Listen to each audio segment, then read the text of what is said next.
Vertu, official partner of Yorkshire County Cricket Club.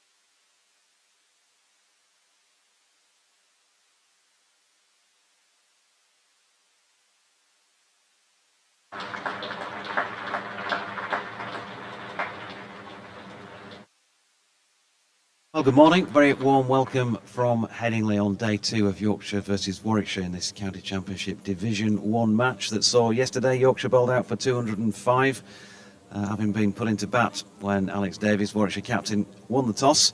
And then his team made it to 161 for 6 by the close, so they are 44 runs behind. Bo Webster not out on 32, and Ollie Hannon-Dolby, who did a cracking job late on 5 not out. Mike Taylor of BBC's CWR and WM is alongside myself, Jonathan Doidge, throughout the day. We also have former England women's head coach Paul Shaw at the back of the box. He's on a tall chair so that he can get the sort of view that the rest of us, who are not as short as he, have of the world. Kevin Howells of 5 Live as well will be in and out of the box during the day, so I hope you'll enjoy our coverage of what so far has been a compelling game. 16 wickets on the first day, and we greet you on day 2 under cloudy Headingley skies and on a green pitch. That feels ominous if you are going to be out there with a bat in hand on day 2, Mike. Yes, it was quite sunny when I got to the ground a bit earlier, but it clouded over about an hour ago. The only thing I would say about that was yesterday, when the clouds lifted about 11:30, I wondered whether that might stop it nipping around. And actually didn't make any difference at all. So I wonder whether the perils, and there were some yesterday, are more from the pitch rather than through the air. And that's not to say that it was a bad pitch. Actually made for a good game. But there was always an awkward ball around, wasn't there? There were 1 or 2. The first over of the day is going to come from George Hill, who is going to bowl to the hard-working night watchman Ollie Hannon-Dolby, who, as I mentioned yesterday, claimed that his first did it for the first time last week, that he never been called on to do it before, and he might have regretted being asked again when he got a bit peppered last night by Ben Sears. But he negotiates the first ball here. Having hung around with Bo Webster to see them to the close, 44 behind. Round the wicket comes Hill to the left-handed Hannon-Dolby, who pushes forward into the covers. I had a very brief word and introduced myself to Ben Sears this morning, pitchside, before play started, and just asked him what he thought about bowling on the pitch and all that. And he said that there were, I think I could understand in his New Zealand accent that he was drawing comparisons with the basin. Oh, yeah. 3 slips are waiting. Hill goes wide of the crease, and Hannon-Dolby is carefully forward into a defensive pose, pushing out to the covers. Quick word with Ben Code this morning as well, and he said it just nibbled around a bit. He said it wasn't doing all sorts. Yes, that was the thing. It didn't go miles. It didn't swing miles or seam miles. It just enough to go from catching the middle of the bat to the edge of it. Hill tries again, and Hannon-Dolby is very carefully forward into position. He was almost moving into position to play forward defensive before Hill had arrived. And he guessed correctly that that's where he was going to put it. And I get the impression, Mike, I'm not sure what was said to you last night, but both sides are sort of happy enough at this stage going into day 2 with where they're at and backing themselves to win what looks like coming down to being a one-innings match. I think so. I had a chat with Ethan Bamber. He was pretty pleased with his day. Bowled very well. Hill bowls again, and Hannon-Dolby's into position early once more, and it runs off the outside half of the bat along the ground at backward point. Yeah, I mean, it felt like a fairly even day, but a lead of 50. It's suggested to Ethan, I said, suppose you had a lead of 50. He said, well, you know, that might be quite a lot. So we'll see. Sometimes the character of the pitch changes a bit as you go on. The weather conditions make a difference. We'll see. No real indication yet from this first over as Hill bowls, and Hannondolby leaves a ball that wasn't very far away from the off stump and didn't go through very high either. A sprawling take by Bairstow, and it's the end of a first maiden. I'm going to pop quickly to do a local radio update for a moment. At 161 for 6, Warwickshire trail by 44. Yeah, it's going to be Ben Code to start the morning from the Kirkstall Lane end. You can get in touch, BBC West Yorkshire Sport at gmail.com by email, at JDZ Events, or at Mike Taylor Sport, or at Inside Leader 1. Your points of contact for X. And Jonathan Doidge at, I still can't remember it, sorry folks, but I am there on on Blue Sky as Jonathan Doidge. .bsky.social if you want to get in touch that way. Tends to go quiet on Saturdays, and I think there's some other sports on today. As Code is in and over the wicket, first up then to Bo Webster, who looked like he could play, definitely in the time we saw him yesterday. 32 against his name, one or two cracking shots. Ben Sears dug him a short one in at one stage, and it whistled away through mid-wicket down to the Western Terrace for 4. So I guess the White Rose boys will not want to let him get too comfortable this morning. 2 slips and a gully in place. Ring field, really, otherwise. Oh, and he's had a drive at this one. Good delivery by Ben Code. Round about 4th stump and nipping further. And he was drawn into playing a shot there. The big Aussie. Bit of football to sort out today, I believe, elsewhere. Give my team a shout once again, Leeds United, along with every other championship side around lunchtime. Good luck to all our club cricketers around as well today, as Code is in. Thick inside edge this time from Webster, and Johnny Bairstow around to do the fielding. Johnny seemed happy enough as well at the end of, or the start of day 2. Brief word down there in the middle this morning. The same went for head coach Anthony McGrath. So nicely poised this. It feels like we're, in a sense, we're going into a day 3, but I can assure you it is day 2. 16 wickets on that first day, and Webster coming down the pitch there, much like several Yorkshire players had tried during the Yorkshire innings. Thick inside edge, not where he intended to play it, but he's picked up 2 runs. 163 for 6, the first 2 runs of the day. Code 2 for 32 now, as he approaches the back end of his 11th over. Not as many in so far this morning as there was yesterday, as is so often the case on Saturdays. Here's Code again, good delivery. Draws Webster across the crease and draws his bat inside the line. Is that because league cricket's now back? A lot of people Probably might have been here, yeah. There's, locally I'm not sure what the makeup of the Yorkshire supporters is in terms of football, but if they are general sports fans, then Leeds are kicking off at 12:30, and several of the Yorkshire sides in action today as well. In comes Code, and Webster with a solid defensive push back to the bowler. So 2 runs off the first 2 overs of the day. 163 for 6, Webster 34. Hannondolby on 5, and Code 11 overs, 2 maidens, 2 for 32. Be nice to know if you're at a league game today. Maybe you're listening to us or watching the stream while you're getting set up for wherever your league fixture is starting.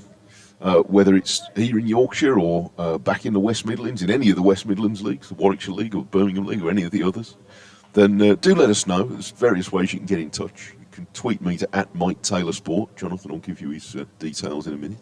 Round the wicket comes Hill. We beats Hannon Dolby, who was just gently moving forward and would like to kid on that he didn't really play at that. But the fact that he's gone sheepishly away to stand a few yards from the stumps and practice the defensive stroke suggests it thinks he was guilty.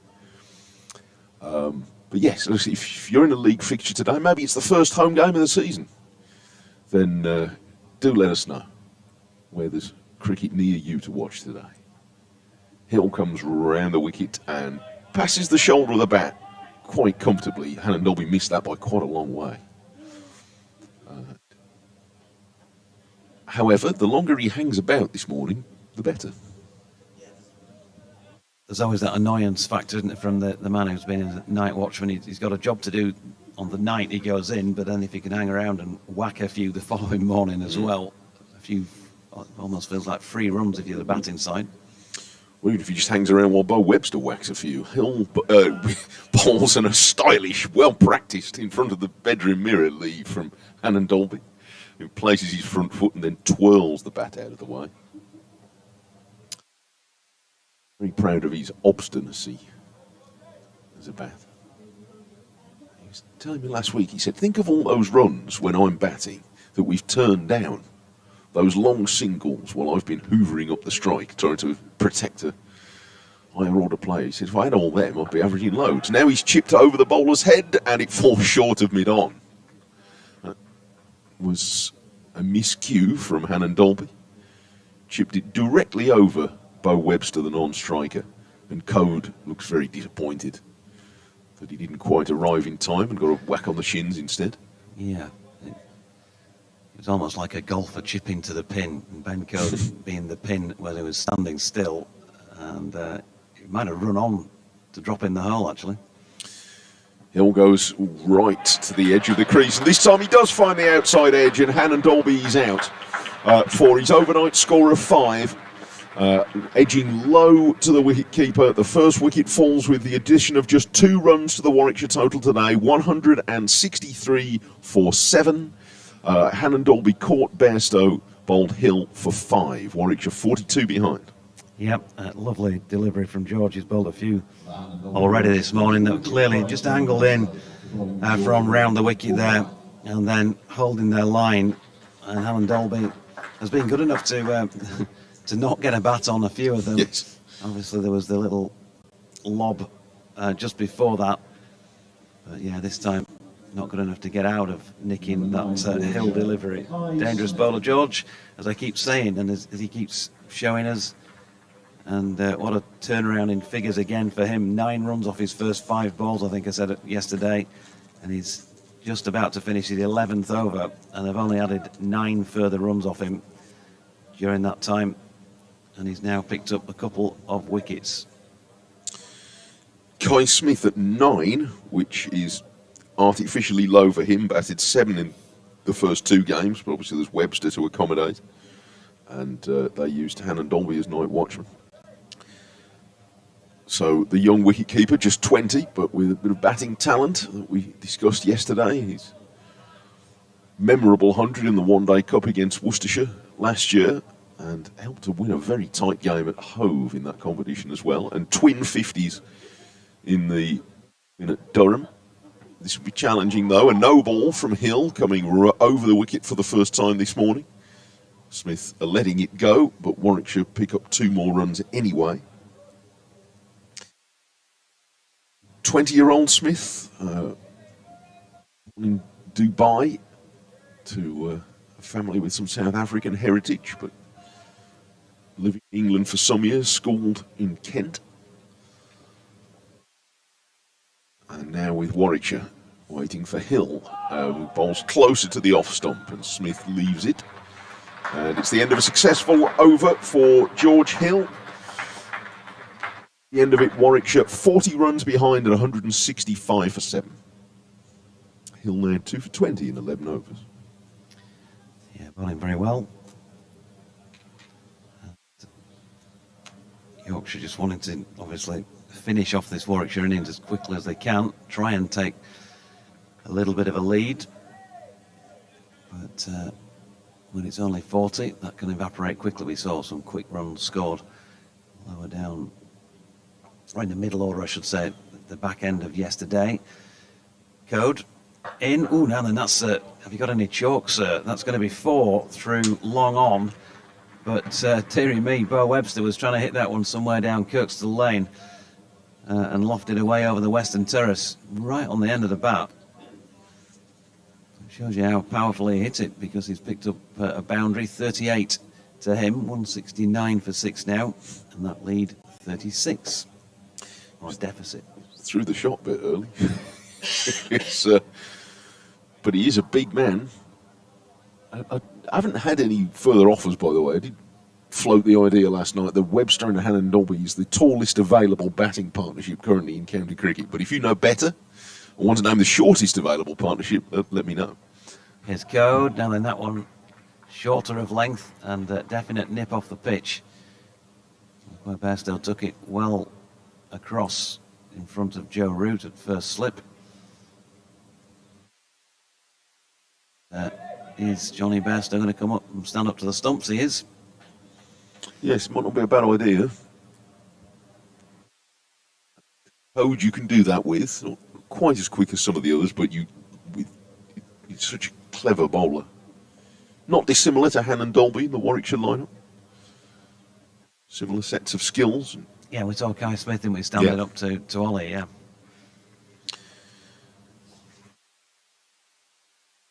And perhaps ideally suited to the conditions that we saw yesterday. Different today, the overheads anyway. So here's Code, and Webster steps right across and plays a scoop here. Lost where that's gone. The umpire hasn't, though, and he says that is 6 straight over Johnny Bairstow's head, I think. It's Extraordinary shot to the bowler when the keeper's just decided to stand up. But, well, we see all those improvisations these days, don't we, in white ball cricket, and players, as we saw with Jordan Thompson here against Worcestershire a few weeks ago, not afraid to play them in red ball cricket now. Gone more or less directly over his head. Thumped into the front row of the seats, right behind Johnny Bairstow. A dangerous sort of moment for Yorkshire, because that lead has quickly tumbled down to 30. Still 3 wickets to find. Code in, and this time Webster has to be watchful, play respectful for defensive push. He's not going to be with Warwickshire for quite as long as was originally intended, Bo Webster, because he is in the Australian squad for the World Test Championship final. So I think will shorten his spell a little bit.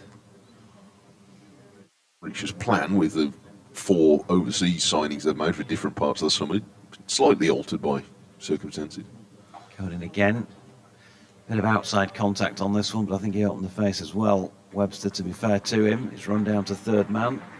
Jordan Thompson does the fielding, they get 2. So they had Vishwa Fernanda for the first 3 games. Now Webster. Tom Latham should be in possibly next week, I understand. His arrival having been delayed by a broken finger. And he'll be around for most of the summer, and then they've got Hassan Ali to come as well. Here's Code again, and this one maybe doesn't quite bounce as much as Webster would have liked, but he successfully blocks it into the offside. Jordan Buckingham doing the fielding. 47 overs complete, and so that is 4 bowled this morning. And Warwickshire have moved from 161 for 6 to 177 for 7, and now trailed by just the 28 runs.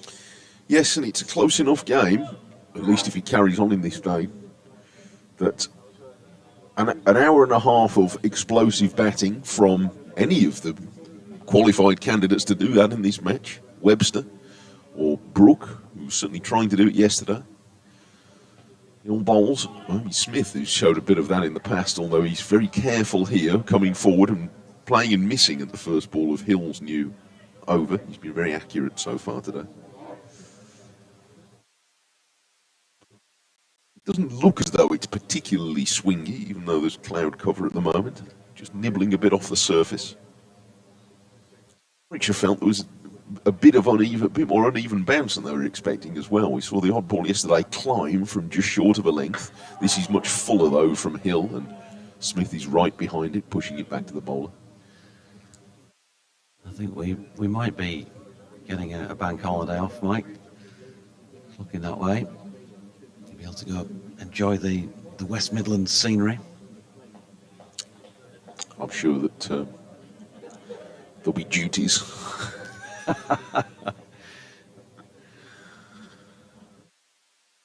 Comes Hill, runs into bowl to Smith, who's forward, guiding this to backward point. Greetings to Simon, who emailed me this morning, a Warwickshire supporter, to say he's here at Headingley for the first time today to watch Warwickshire in action. Says everyone is very friendly. Lovely members and staff. Looking forward to a good day's cricket, so says Simon, which is nice. It is a very friendly place to come and watch cricket, I must say. Experience. Backward point's quite a long way back here for Smith as Hill comes in to start to him again, and he pushes firmly up to mid-off. And Nielsen says, good morning from a partly rainy Denmark. I hope you feel better today. The odd thing about being a Yorkshire supporter is that you get more interesting things to moan about than your everyday life. Had some very invigorating moans yesterday. Splendid. Coming off your long run then. Marvellous. 3 slips ready. In comes Hill, and this is flipped off around his front pad for 4 runs by Smith. There's no one at square leg. There's a deep backward square leg. Sears round there, but he was never getting round to that. And a youngster in a Kagul comes running forward from 3 paces away from his family he's with, and throws the ball back with great vigour to Sears and goes running back to the seats. He enjoyed that. Well done, young man. That makes your day, doesn't it, when you're, I don't know, how old do you reckon he is, 6 or 7? Come to the cricket, throw the ball back. Good lad. Hill bowls. Smith drives firmly up to mid-off. It's little things like that, isn't it, when you're a kid coming to the cricket, that you remember that. Somebody signs an autograph for you and you throw the ball back to a fielder. It's great. 181 for 7 into the over. Yeah, all part of getting you hooked into the great game. Although, it does worry me that the hook into cricket, is it staying with people as long as it did the likes of we three sitting in the com box now? So many teenagers in particular drifting away from the game, and clubs now finding it hard to get full teams out, as my own club have found this weekend, I think, on this very day, as Webster defends up to mid-off from Ben Coates' first delivery of the over. Yeah, people do seem to have a lot more commitments in various ways than they used to. But, I mean, we had a little discussion off air in the box about this yesterday. There's certainly evidence that I've seen from a very small sample size that younger kids are interested in coming along to play in various things. Cody's in, and Webster punching into the covers, no run. But sustaining that when they're going through teenage years and up to exams, or maybe going away to university. My own youngsters are in that sort of situation at the moment. So it does affect things, but the opportunities are there. And look, if you've got youngsters and there's a cricket club near you, then probably find you get a very warm welcome. If you take them along, there'll be opportunities for them to play. Yeah, definitely. Coding again. Webster just runs it down to third man. Thompson fielding. Picking up a single. He's on to 47 now, 182 for 7, and that deficit now just a 23. What did you say a few minutes ago when I said you could have a bank holiday off? What was the expression you used in response? Duties. There'll be duties. Well, and that, that's also possibly the case in terms of people not making it to club cricket matches anymore. Yeah. Or in the numbers that they used to do. Here comes Cone again. 3 slips in place to Kai Smith. With a nice textbook defensive push back to the bowler. Not sure there's as many Monday to Friday 9 to 5 jobs as there used to be either. No. So anyway, all these things have a part of it. But look, so what's the picture at your club? Then you've got junior teams and things like that. How are you getting them in? Are they coming in? Are you doing special things that, share some knowledge among clubs? Drop us an email or a tweet. Let us know what's happening at your club, wherever you are. Code is in again, and that's a lovely shot by Kai Smith off his legs. Ben Code straying down on the leg stump and has been dispatched to the Western Terrace for 4. Yeah, let us know, because there's retention of players through those teenage years. It's the most difficult. I'm saying that, and again, at the club I'm associated with, so I can speak with a bit of knowledge on that front. It's the players who've actually been playing senior cricket for quite a few seasons now, who are not showing up either. Yeah, well, again, there are all these issues, but if your club's got a good idea, then let us know what it is. Here's Code again, and Smith working one beyond Jordan Thompson, who was in at point. He's chased it down. They're going to get back for another 2, so quickly whittling away this Yorkshire lead, Warwickshire this morning. 17 now from what was 44 overnight. Just that 1 wicket of night watchman Ollie Hannon-Dolby. Caught Bairstow bowled Hill for 5 that has fallen. And there's a bit for Johnny Bairstow and co to think about. Yes, 2 quick scoring players at the wicket at the moment in Smith and Webster. So if they hang about, then there could be trouble for Yorkshire. Certainly if Warwickshire is still batting at lunchtime, then they might be quite a significant number on. See, it looks a little bit gloomier than it did a few minutes ago, as a new over from Hill begins with Webster on his toes, forcing this out into the covers.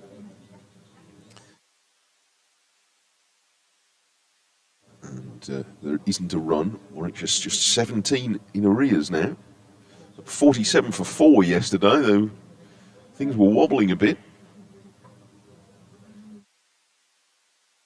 So the 2 talented but inexperienced players, Sheikh and Malik, were out in short order. Now Webster's coming forward and trying to defend. Just nibble that into his pad, I think. It drops away on the leg side.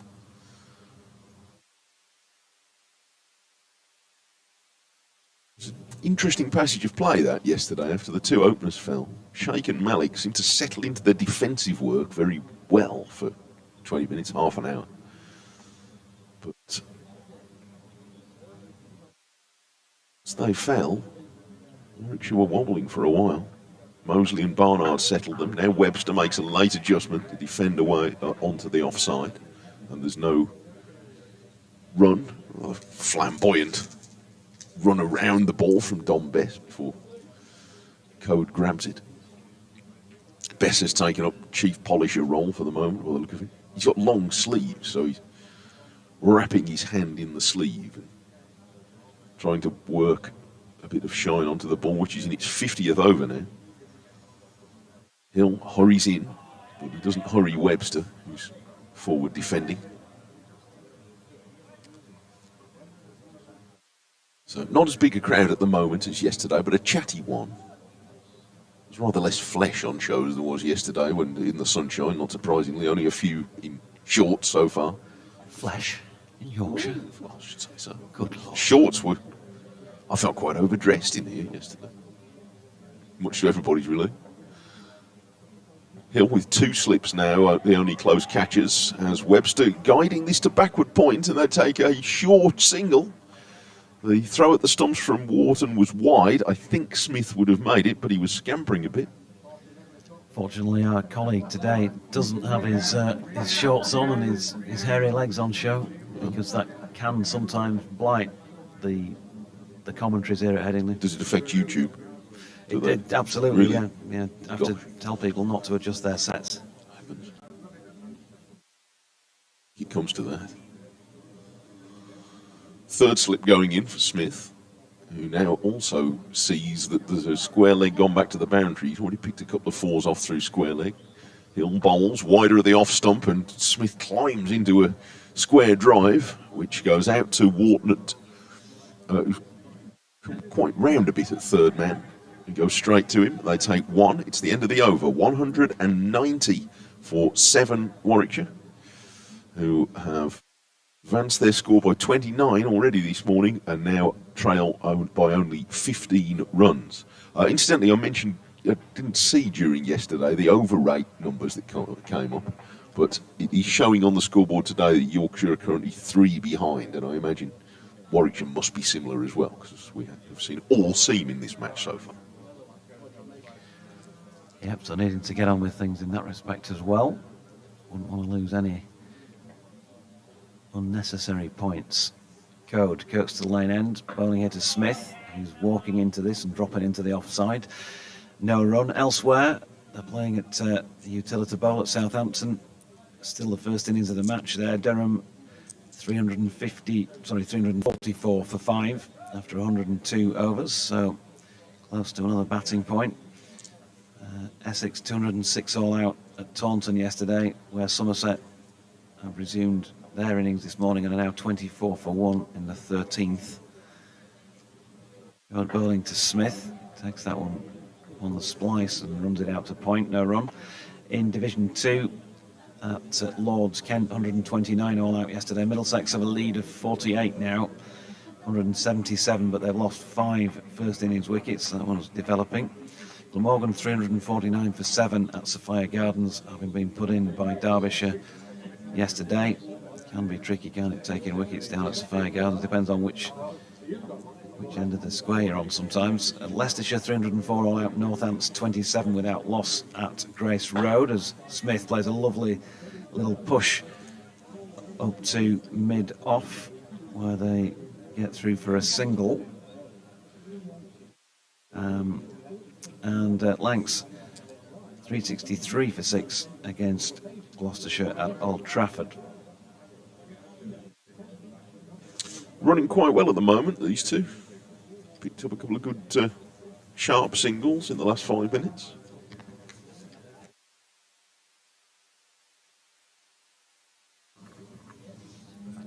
Here comes Code again.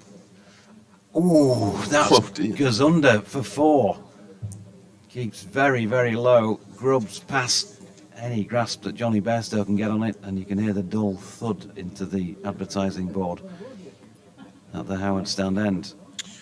That would be a little troubling to a side that might be conceding a first innings lead, because that didn't. Oh dear me! It's gone past at more or less ankle height. Webster was looking for it. Looks like, I think it's Alex Wade at mid-off who fielded a ball earlier in the over, number 13 on his back. Presumably on as 12th man for somebody who I hadn't noticed had left the field. So 195 for 7, just 10 now, the deficit. And as Mike says, a little bit worrying, well, for all concerned, really. First innings lead concession or not. Here comes Code again, then bowls it now. And Webster turns that one into the onside for 1 to do the fielding. Not sure that bounced all much either. Webster's been in now either side of the overnight for 90 minutes. A 6 this morning. Cheeky scoop over Johnny Bairstow. 6 falls. 53 balls for his 48. So he's done it in good time in context of the match. Oh, when he's going to get 4 more here. And is going to get to his first half century for Warwickshire. Yes. Through third man. Just a bit of an uppercut. It's a free shot, really, if you get a short ball wide of off stump. Warm applause from the supporters here at Headingley. 91 minutes, 54 balls, 7th for that one to go with that 6. Rode the bounce very well in his first innings for the county. A brisk half century, run a ball more or less. And this could be a very significant contribution in this match. I'll let Paul Shaw come in here. Apologies for saying this on the air, but I had a message to say that the sound on BBC Sport sounds okay, but on YouTube possibly a bit off. So I don't know whether someone in the chain maybe can just check that anyway. As George Hill continues at the Howard Stand end. Smith is on 12. There's a little push at that one. Alongside, morning, old boy. Good morning. Good morning, Doji. Good morning, everyone. It's a little bit of a cloud cover here at Headingley today. So very different weather to yesterday and the last week or so, when it's been scorching. A bit cooler today. Hill in, and Smith runs this one wide of Harry Brook at third slip. James Wharton herring after it. They pick up 2. So you look at the skies, you look at the pitch, you do think bowling day, no doubt about that. Given that conditions aerially are not as good as they were yesterday, but the runs are flowing and the wickets are not. Yeah, for sure. You do think that, don't you? And we've seen a little bit of movement when the Yorkshire bowling unit have got it into good areas, a little bit of movement around. Here's Hill. It's turned into the leg side by Smith, but fielded at mid-wicket by John Thompson. But that said, as you mentioned earlier on, the partnership now of Webster and Smith is up to 38. And these two are scoring at a pretty impressive rate. Webster's got 52 off 54 balls, and Smith is 12 off 16. In the context of the game, then that's they're doing a good job. Hill to Smith. Defending into the offside this time. It was Bess who'd left the field when Alex Wade came on, and they've now returned from whence they came. Going to be a move in the field here because George Hill has asked Jordan Thompson to head off to the east side boundary. He's going to be about 10 yards in front of square when he pulls up. Maybe George is going to test Smith with a short one. No, it was the bluff, and roundabout off stump and played to point where James Wharton does the fielding. Yeah, just looking at Hill come in, he's certainly developed a yard of pace over the winter. It certainly seems that way, and his approach looks a little bit quicker than previous, so it's really pleasing to see him start the season as he runs in with three slips and a backward point. Yep, a little bit of nip off the pitch again. Might have hit a bit of glove on top of the bat, something like that. Hard to tell from behind Kai Smith, but he negotiated it safely enough anyway. So 200 up. Haven't had a batting point in the match so far. 201 for 7, and Warwickshire now just 4 behind. Yeah, and bring all dismissals into play. Jordan booking and then replaying. Well, he's going to be whacked over his head for 4 first ball. Out beyond Ben Sears and through long off, and that means the scores are level. Bo Webster on to 56. It was a rank wide half volley really, and got what it deserved. A loosener, but highly rated, as I understand, down under. And just to reiterate, he only got off the plane on Tuesday. Certainly looked a bit rusty yesterday. Short of length, and Webster will probably feel like he's missed out there, Shawsey, because again he had an opportunity, especially for a man who's in such good touch, to put that either side of Don Bess, who's at cover. Yeah, absolutely be slightly disappointed with that, because as we've just mentioned, anything short, wide, as that one was, or anything full, as we've just seen, he does look to climb into that ball. And he's looking certainly to be positive, and hence the Warwickshire batting lineup chasing these runs down on the first innings runs quite quickly.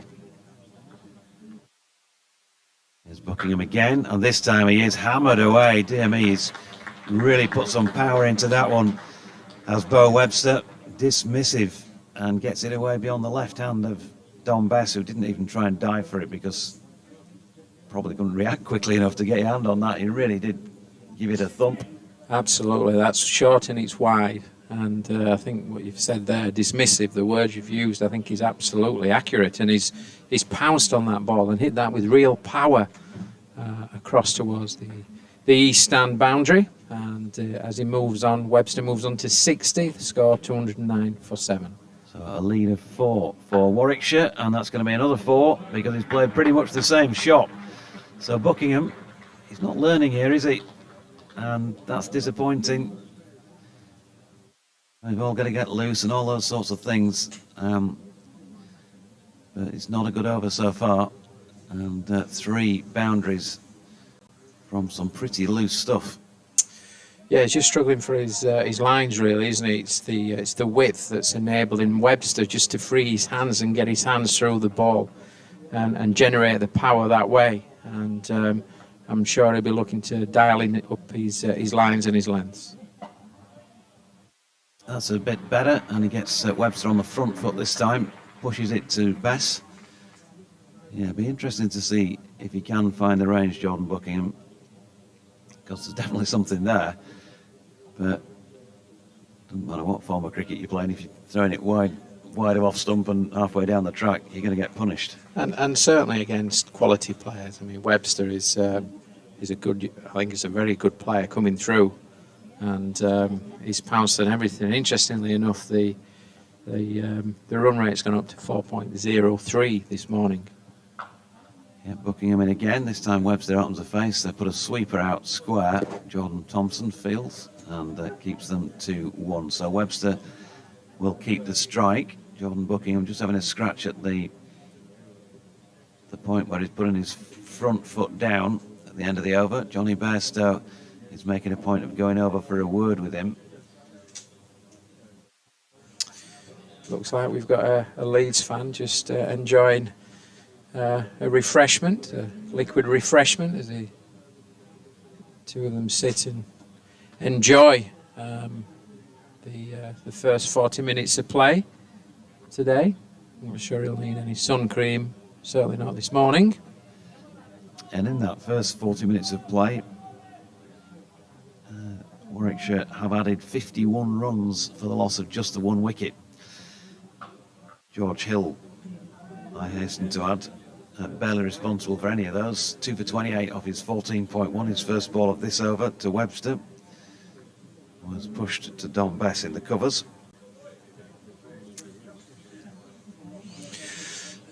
Yorkshire just got 2 slips now, so there's been a change in the field. Got a fine leg backward square and just 2 slips and deep backward point. There's George again, nicely played by Webster. I like what I see from this guy with the bat. He's got all the basics there, and he certainly can be destructive given the opportunity. So while he's on this little spell at Warwickshire, I think Bears supporters are in for a bit of a treat. Absolutely. Good player, isn't he? He's going really well this morning at a good rate. And he's got the elbow up and punched this one away square. Didn't go at that one too hard, just relied on timing. James Wharton's quick round to keep them to 1. Webster's from Hobart, Australia, and fine part of the world. Got some really good memories of Hobart, Australia, and Ashes, England Women's Ashes 2014. Webster's played 99 first-class games so far as Hill comes in, and Bowles and Smith plays that nicely. Just out to a fairly squarish mid-wicket.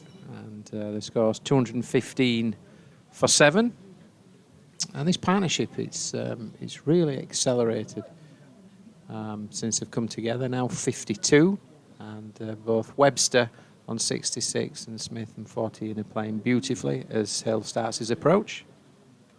Bowls it now then to Smith, who punches to Don Bess in the covers, and there is no run as we welcome listeners to 5 Sports Extra with the news from Headingley that, 161 for 6 this morning, Warwickshire. They've had a good morning so far, good first 40 minutes or so. Bo Webster has looked quality with the bat.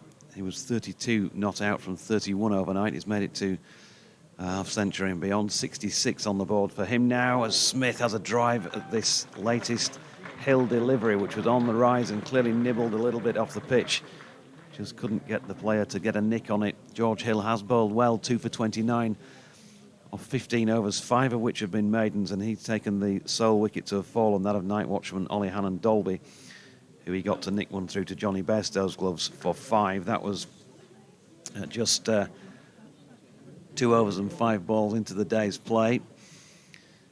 And then he's been joined at Webster since then by Kai Smith, who's been able to watch some entertaining stuff from the bat of Webster while putting in 14 not out from a partnership of 52. We just saw a very loose first over of the morning by Jordan Buckingham, Yorkshire's debutant as he is here, overseas fast bowler, Australian, South Australia Sheffield Shield player, and he's on at the Kirkstall Lane end here. See if he can produce better this time, but he is bowling to Webster again, and he hammered him for 3-4s in the previous over from this end.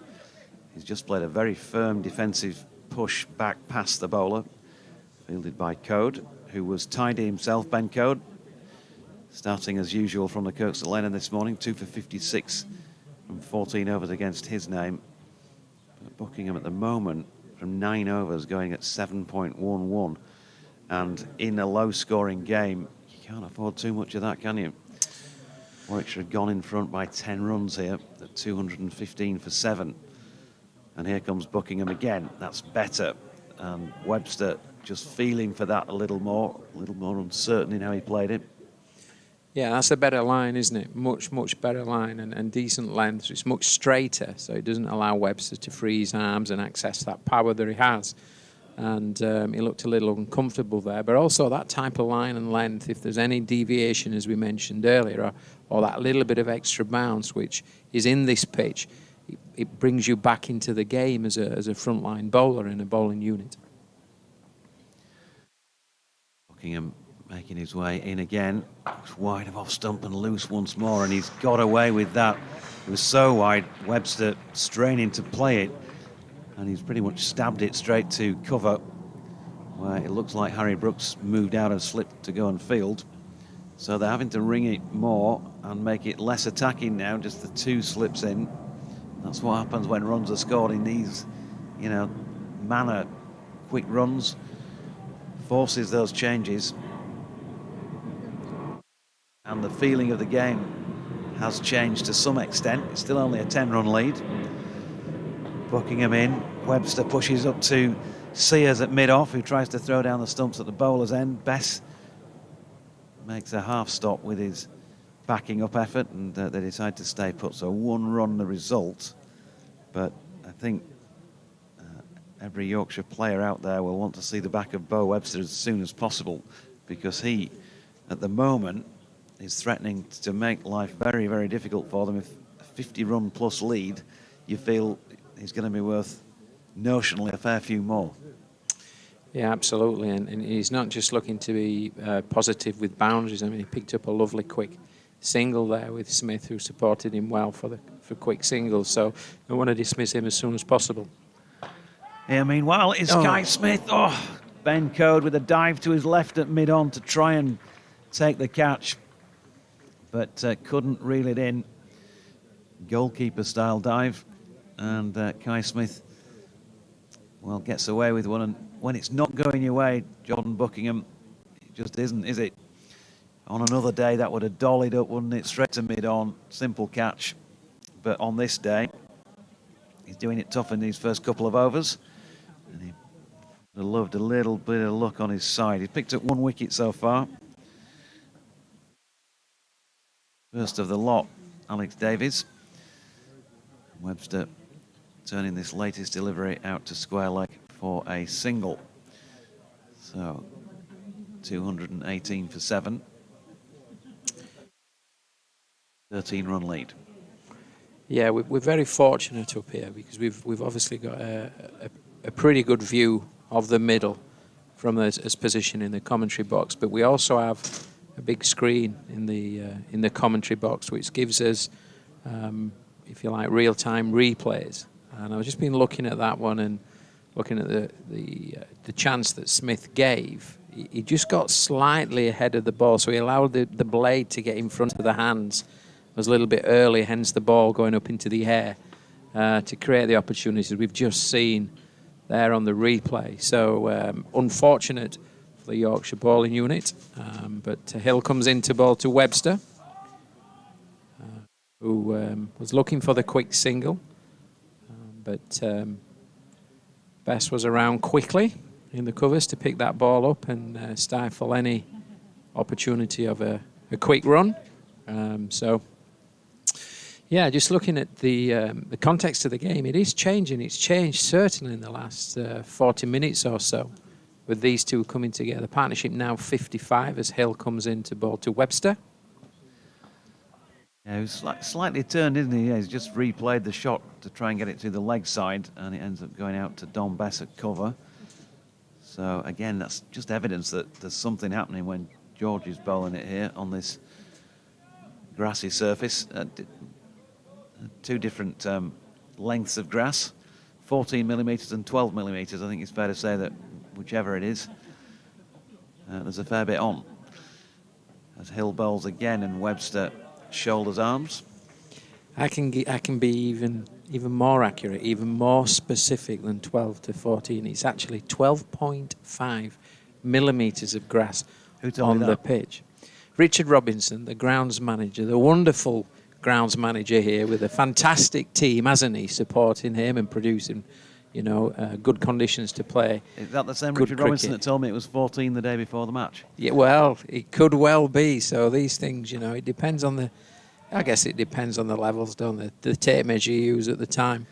Single there to Webster, who pushed it out square on the offside. Incidentally, Doige, when we have a quiet moment, if we very rarely get a quiet moment when you're on comms, but if we do, I've got some really interesting information. Certainly I find it interesting regarding what Robbo, the grounds manager, told me last night in terms of the pitch. But how can you believe it if he tells one of us it's 14 mil and the other one it's 12.5? Here's Hill. And, just cannoned that one short of Adam Lythe at second. Slip there, Kai Smith. Good job for him. He played with soft hands. He was trying to pull out of it late on. We've already seen that cost one of the Warwickshire players his wicket. I think it was Hamza Sheikh yesterday. There's a shot, if you are watching the stream, and I know some of you are not, but we've got a shot of the ground staff who are sitting there, feet up as usual. In comes Hill. Oh, that one takes off this time. Smith feeling for it outside off stump. He is really bowling well this morning. He's bowled for 50 minutes. Unbroken, George Hill at the Howard stand end. So he's certainly getting through a bit of leg work. 16 overs, 5 maidens, 2 for 30. Certainly is, and the lines there and the length of his bowling is just getting that little bit of extra bounce. That's certainly the length and the line to ball on this pitch. Going back to seeing the ground staff, my interpretation of what we just saw there on the screen is that they're hanging on your every word, eager anticipation on what's going to come next. I'm going to start prefacing everything I say with regard to the ground staff with, as Buckingham bowls here to Webster, who's going to get 4 through third man. And again, he just opened the face and a little bit too wide from Webster, short of length.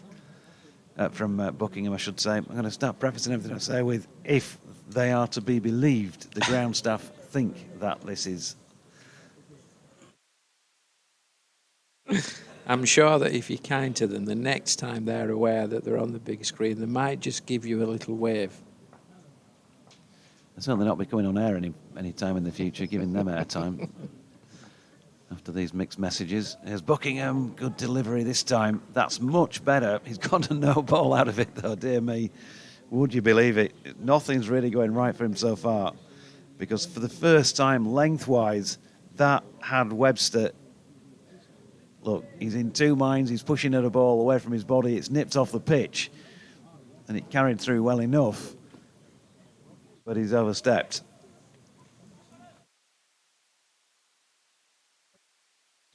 Yeah, unfortunately, it's good delivery that, and he just looks a little bit looser now. He's coming in better, I think. Here he is, and he's gone for 4 again here. It's a good shot, that, isn't it? It's a beautiful shot. Back foot punch from Webster. And he's just giving him too much room, isn't it? We saw the ball before with that no ball. It was a bit wider still, but that was about the length that put Webster in two minds. This was just a little fraction shorter, and he was able to get on the back foot, make that decision quickly. And it's whistled away again past Harry Brook through the covers. Cracking shot, and he's not far off getting a ton here, the way things are going, because he's scoring quickly. 77, easily the best individual score in the match so far. And this time he pushes to Ben Sears at mid-off. 2:29 for 7. The lead, 24 now. That was from a 44-run deficit this morning. How many has that added this morning, Shawsey? I'm not quick enough to work that one out in the moment. What I can say is you that weren't listening in maths lessons, were you, 4.05. No, I got enough fingers and toes. Down there in there. Barnsley, they were not listening, were they?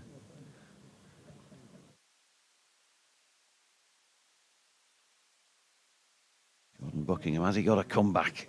Yeah. Again, there's a bit of nip, but it's a no ball. So run's just been piled on at the moment. And he's played that out into the offside Webster for a single.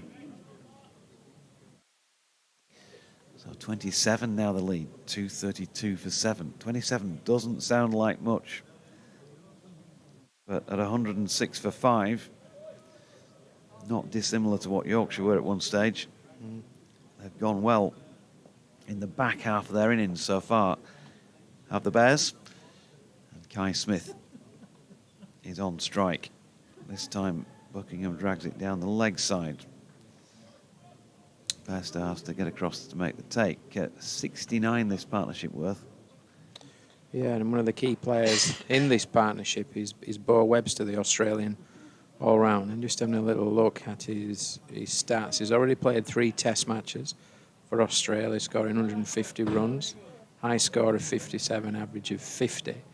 But incidentally, 99 first-class games, an average of 38.25. So he's a good player.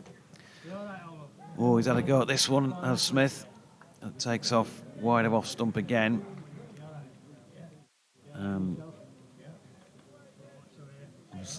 Lengthwise, he's been cracked away off the back foot, in particular, Jordan Buckingham. And just also tighten things up line-wise. Yeah. That might help his cause, but everything's really been the angle we're at. It looks like it's been at least fourth stump to come in the over. For 80 off 10 overs and 5 balls. Again, on big thick edge this time, and that's a genuine edge from Kai Smith. Wide of the slip cordon, and it whistles away for 4 more.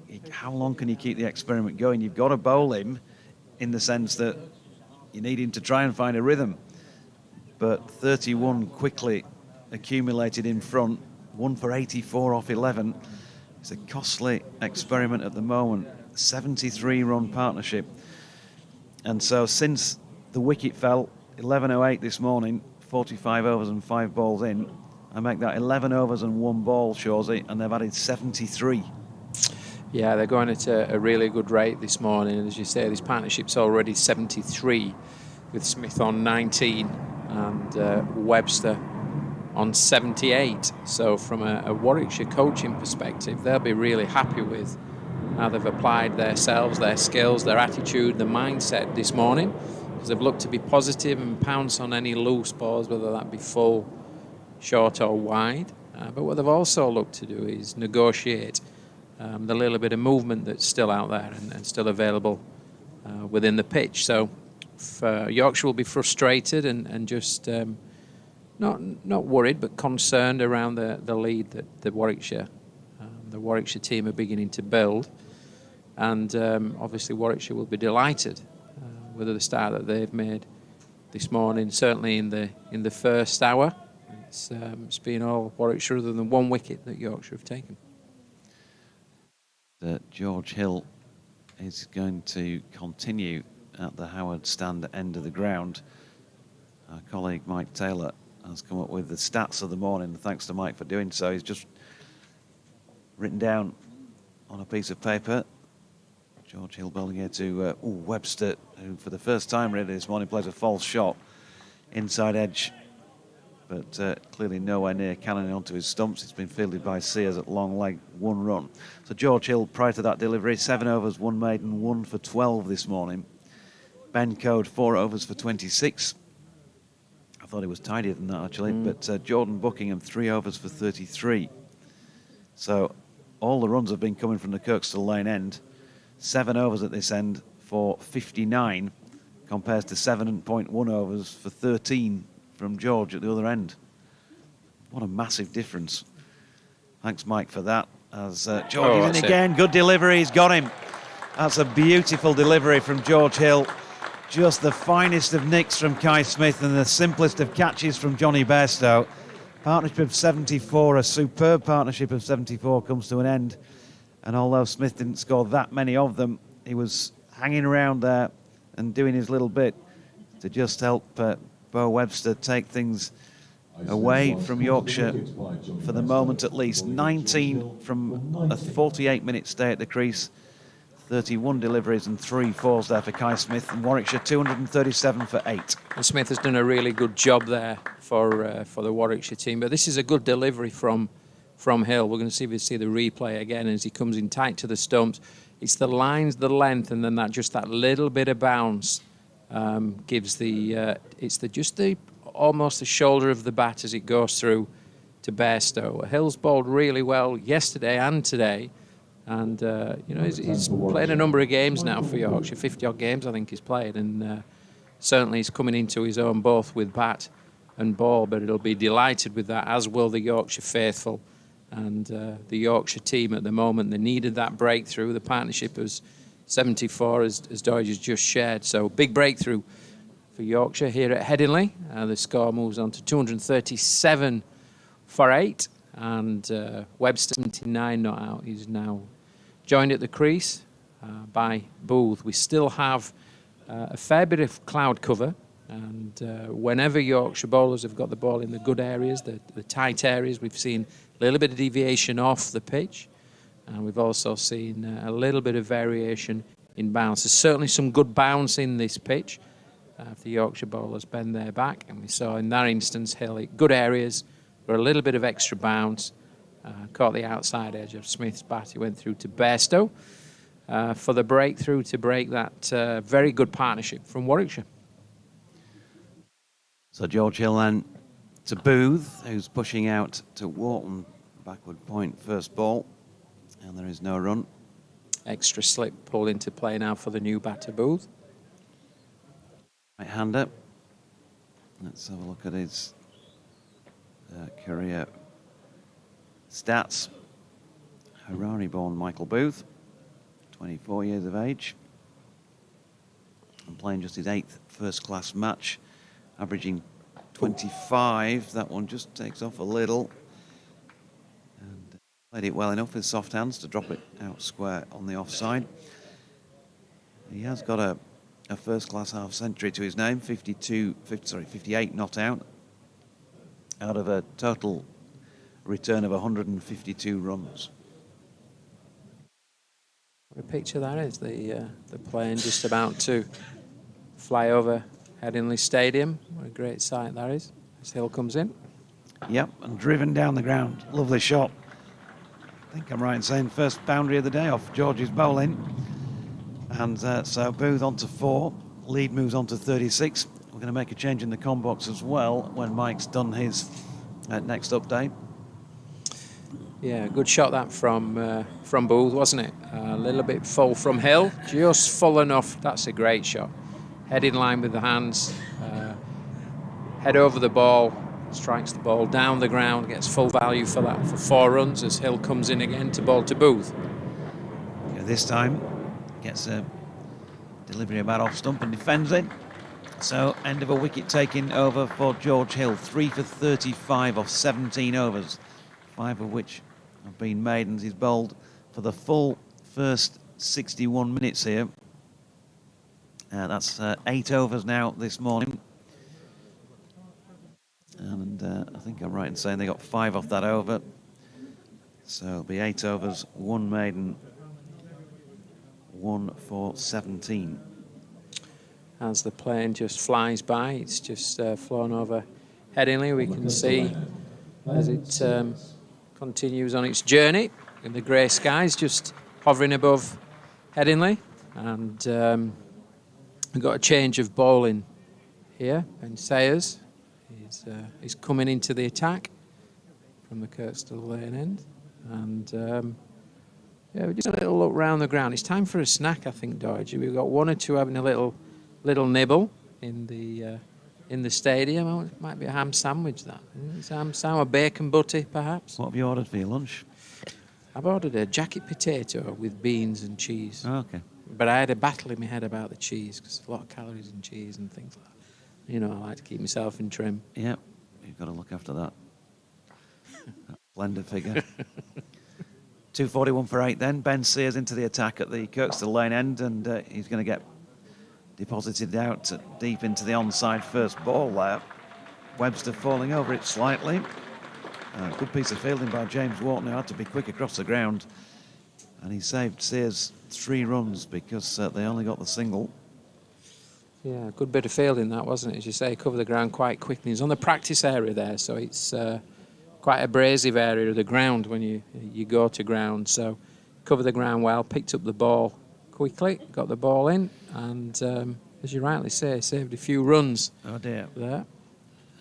Helmet's going on, and Ben Sears has just flexed the left leg. He's just picked his knee up as if he was feeling something. Who knows where? Quad, hamstring, glute, something like that. He's got the ball back in his hand, but he was just for a few strides there, walking pretty gingerly.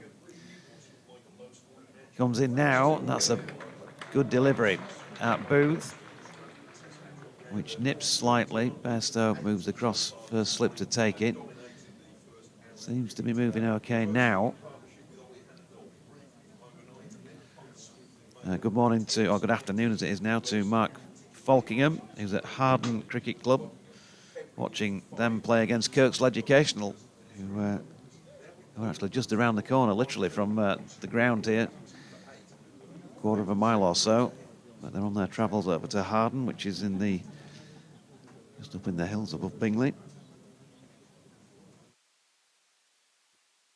As a good delivery again from Sears, who's already been dropping more on it, if you like, than Buckingham's managed to do. That's been deflected away backward of point for 2 by Booth, who's on to 6.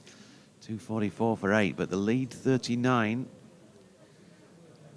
And becomes more interesting by the delivery, does this match, because still 2 wickets to take, still Webster out there, going strong on 80.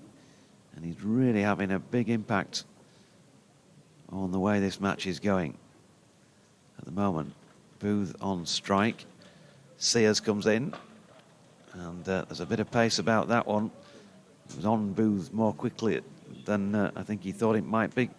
If we can make that change now, well, there's a couple of balls to go. Shawsey, you can come across and take the honoured seat on the left-hand side of the kit.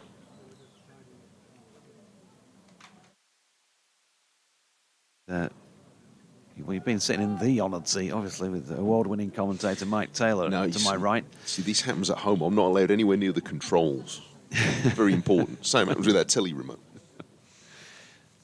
In comes Sears again. Oh, good delivery. That's a beauty. And Johnny Bairstow takes the catch. And that is the end of Michael Booth. But I tell you what, it's almost an honour to be out to a delivery like that. That was on the rise at pace, angled in towards him. A rip snorter, and it takes the outside edge. And I guess Booth, you'd have almost felt like you wanted to stand and applaud that as the batter. Yes. Dear me. Yes. Not very playable at all. And Kai Smith has gone up on the board, but it's actually Michael Booth who's gone. Beautiful delivery. And Sears might well give the double fist pump, because they don't come much better than that. No, you wouldn't want to face too many of those. Michael Booth looks as though he was containing his enthusiasm for it as he was walking off, and I don't blame him. But Yeah, that was a pretty good ball. So there are still some difficult deliveries around, but you need to put the ball in the right place to find them. And Webster's innings this morning, where he has been very harsh when the bowlers have strayed, has given Warwickshire what is not necessarily going to be a very big lead, but it feels like a significant one, and it has felt like the momentum in this match this morning has moved towards Warwickshire. Sears is doing best to bring it back. Yeah, that really did whistle through. So 3 for 41 for Sears so far in this Warwickshire first innings. Ethan Bamber, the new man at the crease, the last man. And with Webster on 80, you could see him, perhaps if he gets the opportunity, cut even looser than he already has done. We shall see, but it's been entertaining stuff this morning, certainly if you're a Bears fan. And there was a bit of entertainment for Yorkshire supporters there with an absolute cracker of a delivery from Sears, who gets one ball at the end of the over here at Ethan Bamber. Can he wrap things up? Comes in now, it's straight, and Bamber watched it well. Heads in the sky from Sears because he knew he was trying to nail him with the straight one. End of a good over. 2:44 for 9, end of my voice for the moment, I think, as well. I'll leave you with Mike, and then Shawsey will be in the chair. Yes. We'll nurse Jonathan through 4 days, or maybe less. 2:42 for 9, 37 the difference. The importance of accuracy on this pitch. It doesn't matter how helpful the pitch is if you aren't accurate on it. And Yorkshire have had Hill bowling very steadily from one end for the first hour of the morning, but he's going to give way to Ben Code, who had 4 overs from the Kirkstall Lane end, but he's now going to come from the football stand end. He generally prefers this end, I think, doesn't he, Paul? Ben Code. That was discussed briefly yesterday. Yeah, he does. He generally on at the other end, where he has quite a little bit of success, a little bit of seam, sometimes a little bit of swing. But his key here is bowling good areas. To Webster, who has been harsh on anybody who hasn't, and he gives some thought to taking a single and bringing the number 11 back to strike before eventually deciding that maybe he will. Perhaps Bamber called him through.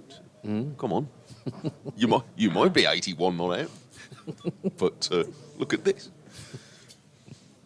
So he's been very.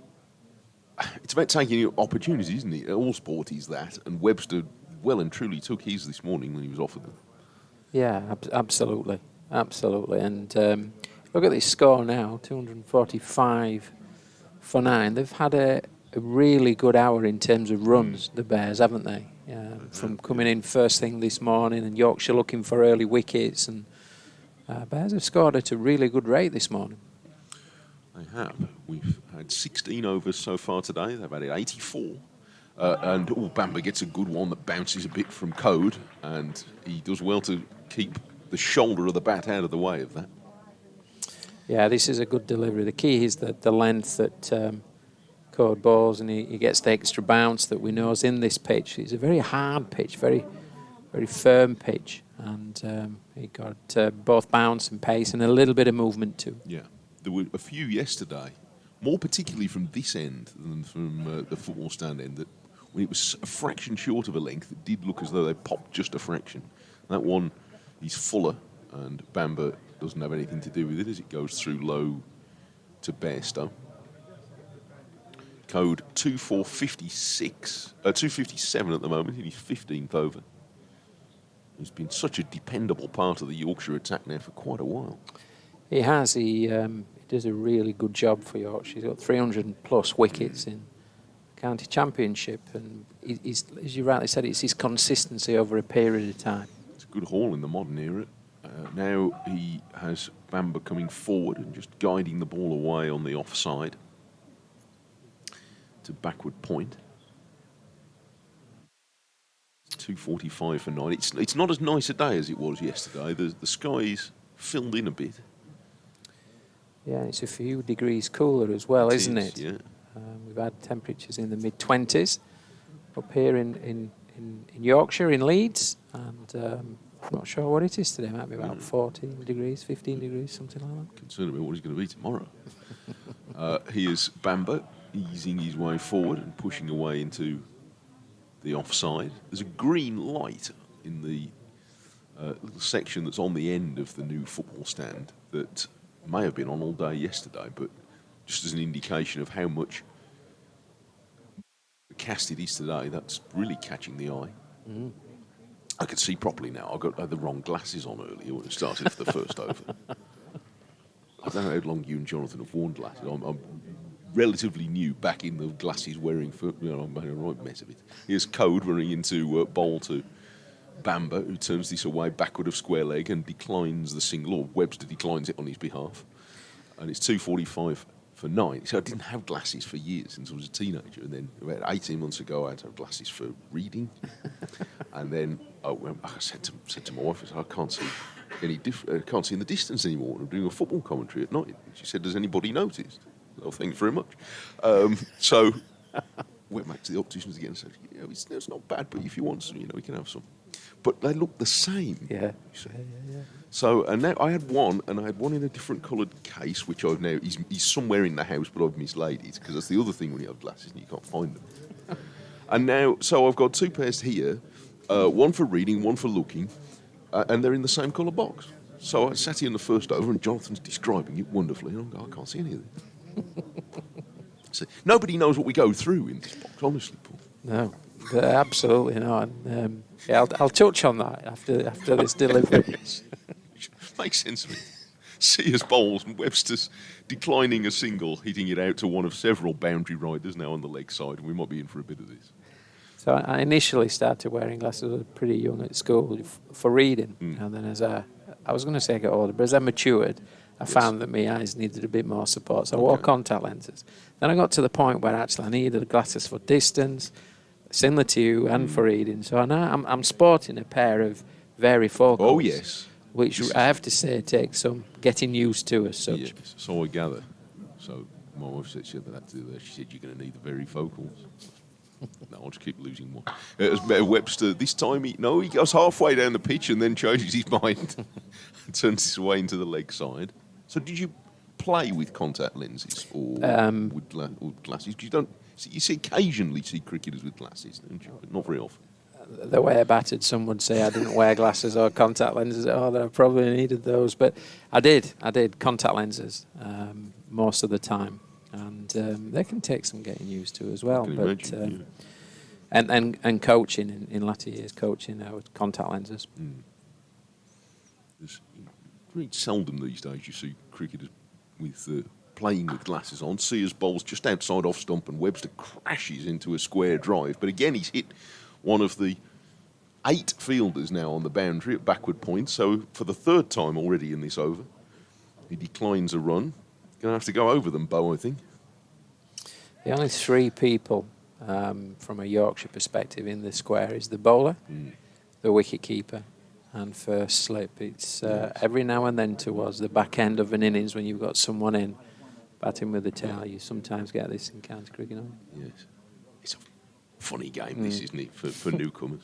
So they're trying to score runs, but they're declining them. Oh, he's going to get 4 byes here down the leg side. Sears looking for a Yorker. He apologises to Bairstow, who went tumbling away to his left, but he wasn't going to stop that. So 4 byes. The batters come together and punch gloves. You'd say, well done.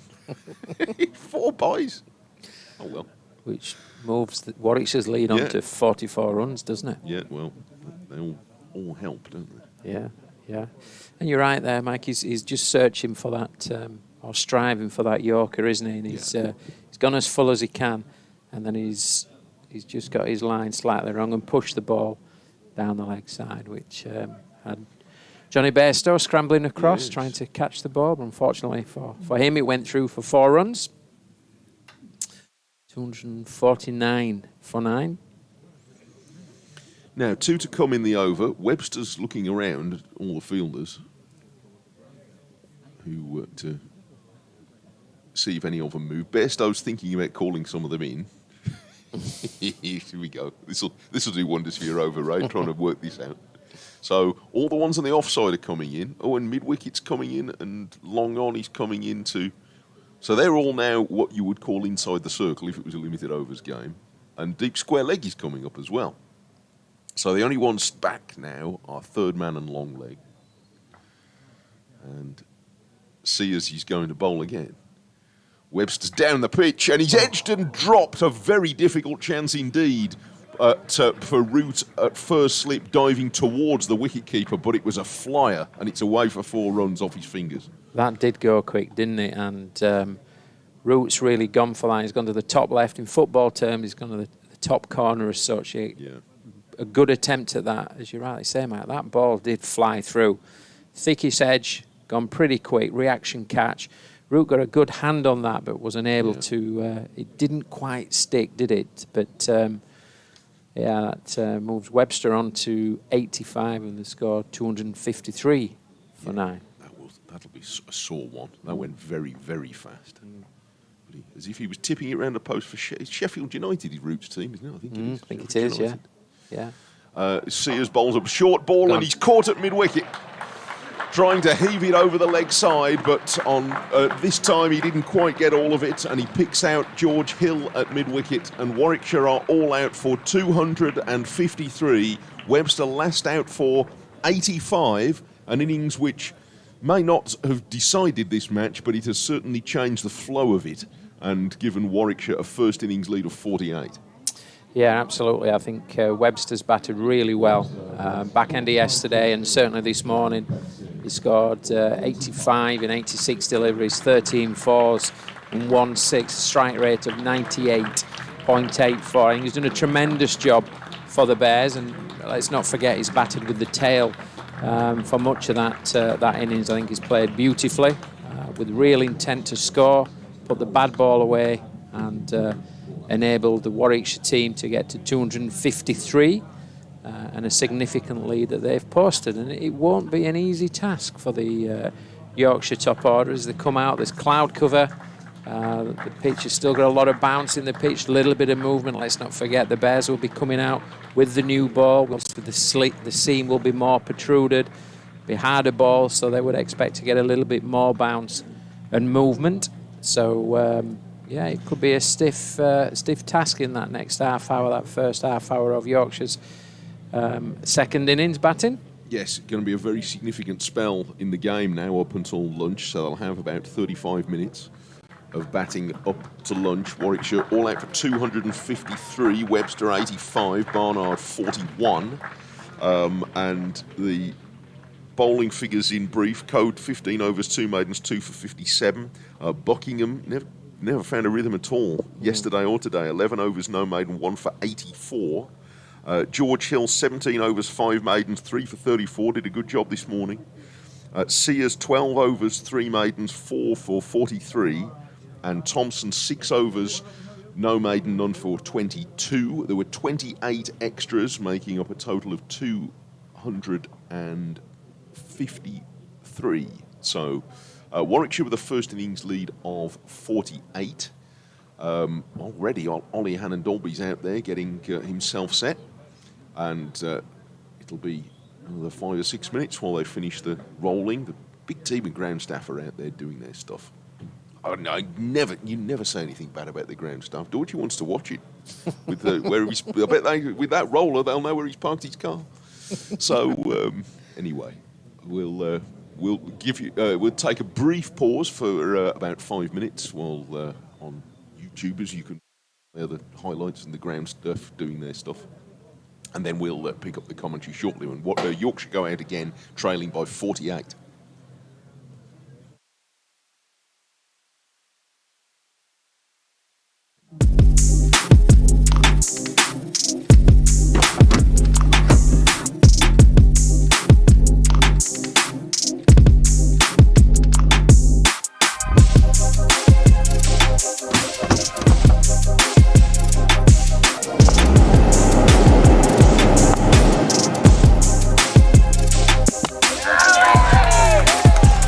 Vertu, official partner of Yorkshire County Cricket Club.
Umpires Mike Burns and Rob White.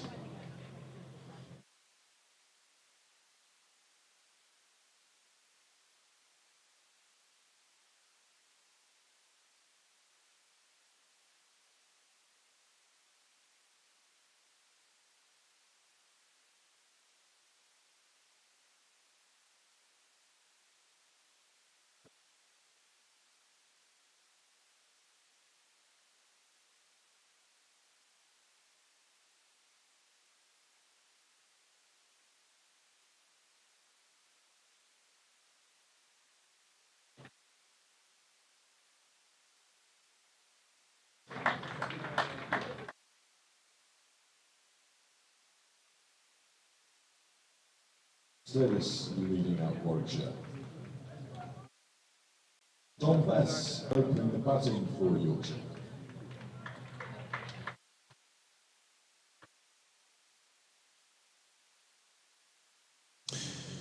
So players on their way back out with a little over half an hour until lunch, so maybe 7 or 8 overs. The Roller suddenly put on a turn of speed and is exiting stage right very quickly.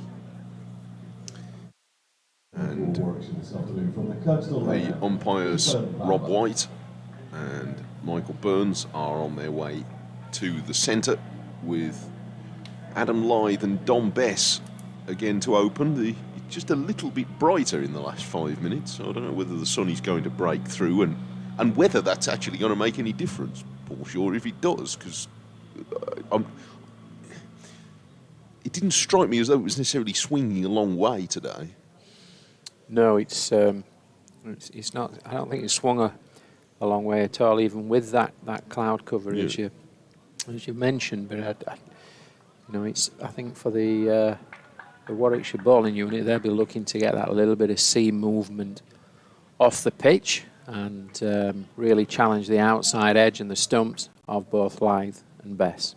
Ethan Bamber, 5 wickets yesterday. He's going to start round the wicket to the left-handed Lythe, and they all like it behind the stumps, although it was a perfectly regulation leave. But they sound excited. It does make a remarkable difference. Just a few runs here or a wicket there makes such a difference to the way a fielding team responds. They're all up for it at the moment, Warwickshire. Absolutely. Well, they've had a good morning, haven't they? Got a little bit of momentum in that batting period this morning, striking at a good rate and a lead of 48. So they'll be all over the two Yorkshire opening batters. This is their chance, and he angles this one in. It carries through well there from Bamber, and he's taken up by his ears by Kai Smith. Yeah, Bamber's running in hard around the wicket and using the natural angle around the wicket to go in towards the stumps, but he'll then be looking for a little bit of seam movement away and bringing that slip cordon off 3, the backward point and the wicket keeper. I think Bamber he'll be looking for the edge of Lythe early on with a little bit of away movement. Alex Davies rubbing his hands together, get a bit of warmth in there at first slip. Oh, and that's flicked off something. They're claiming a catch at second slip, but not with any great conviction. I think that might have come off the thigh pad and looped up to Rob Yates, but it was a pretty awkward delivery. It was, wasn't it? A little bit of bounce. The natural angle we've just mentioned coming around the wicket. The ball's continued with and it's bounced, just jagged back a little bit and just caught Lythe, probably on the inner thigh pad, maybe mid-drift, as it's gone through to the slip there. But certainly no edge, but a very, very good delivery. And Bamber's certainly in the game here. Yeah, it drops into it straight away. Round the wicket again to Lythe and brings that one back, but a little bit shorter of a length. And Lythe is allowing it to pass. I thought he was especially good yesterday, Adam Lythe. He batted for 100 minutes, and it really wasn't easy and we know what a free-scoring player he can be. But he was very disciplined in choosing which balls to play and which not to play. So he wasn't beaten as much as any of the others, really. And it took a very good ball to shift him. He is right in line behind this, pushing away on the offside. It surprised me to read he's 37 now, Adam Lythe, but he's done great service for this county. He's been here a long time. He has, in all formats of the game. He's played pretty well. We're just getting another look at that really good delivery from Bamber that bounced and jagged back at Lythe. And then Bamber's just bowled a really good delivery again, but it held its line slightly back of a length, and Lythe played it beautifully, right under his eyes, with soft hands, with a full back face, with really good balance as Bamber comes in again. He's a skillful player, and he drives here. He's going to get runs, probably 4 through the covers. There's a long chase out towards the boundary. It's probably the longest corner of the ground, but the ball is going to win easily. And there's a big cheer for Lythe from a growing Saturday morning crowd.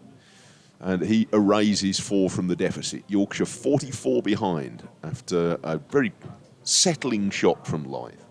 Yeah, it's a lovely shot, isn't it? Bamber's bowled really well this over, and he's just slightly over pitch, so we can see here, just on top of the bounce, slightly over pitch, on top of the bounce, head over the ball, times the ball beautifully through the covers for a really well-timed 4 runs, and gets the Yorkshire scoreboard just ticking over 4 runs there, which will just relieve just a little bit of pressure, a little bit of stress in that first over, because I thought up until that last ball it was a very, very good first over from Bamber. I thought he bowled good pace, a little bit of movement of the pitch, and a fair bit of bounce as well, Mike, wasn't there? Yes, there was. He was right on target there. I just saw on the screen where the cheer came from. Lads are in. In very good form. Here comes Hannon Dolby to bowl the first over in this innings from the football stand end, and a very loose loosener floats past outside Don Bess's off stump. It must be a little bit tricky, do you think, to choose how to set the tone for this innings, because certainly one would want to be doing anything rash, but at the same time, if you hang about, there's going to be some good balls about. So judging how to balance that attack might be quite tricky for the batters. See how Bess approaches it in an unusual form of opening, and he uppercuts for 4. That's one response. A ball that was a bit short from Hannon Dolby, and Bess helped it up and over backward point very confidently.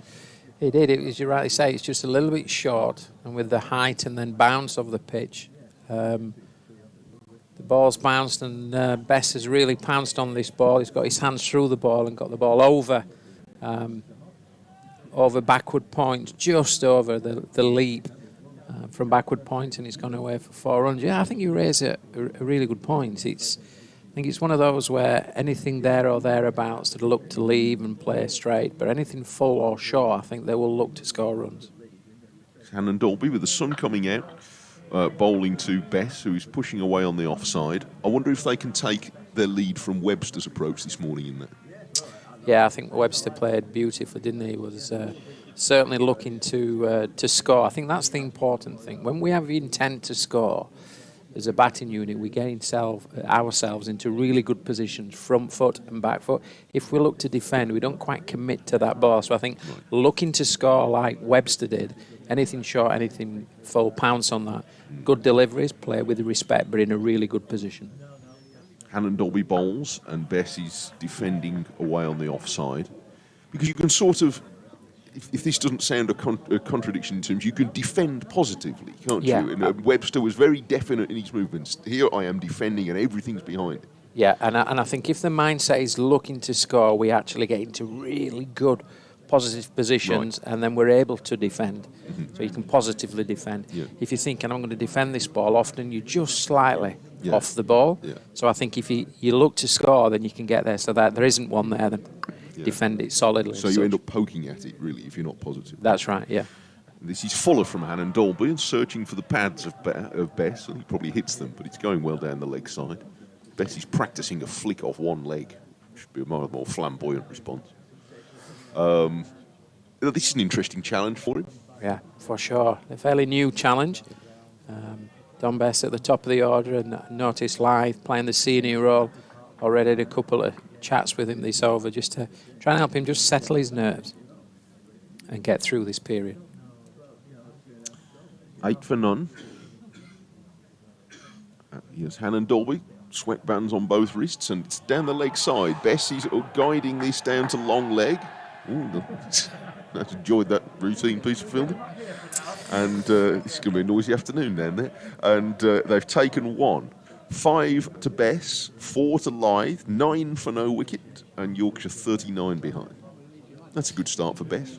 It is. He's got the scoreboard ticking, as you rightly say. He's on 5, Lythe on 4, partnership at 9. And this is a little tricky period for this opening partnership for Yorkshire. Just getting through this period. They know the pitch is doing a little bit of bounce in there, and also a bit of sideways movement. So they'll be aware of that. But it's the point that you made, Mike, in terms of the balance between attack and defence and having that positive mindset so the scoreboard does keep ticking, something Webster did really well this morning for the Bears, is quite important from a Yorkshire perspective. And we're just probably about a little while, 20-25 minutes before lunch. So for Yorkshire, it's about getting through this period, and that's what they'll certainly be looking to do. And for Warwickshire, nipping out a couple of wickets before lunch.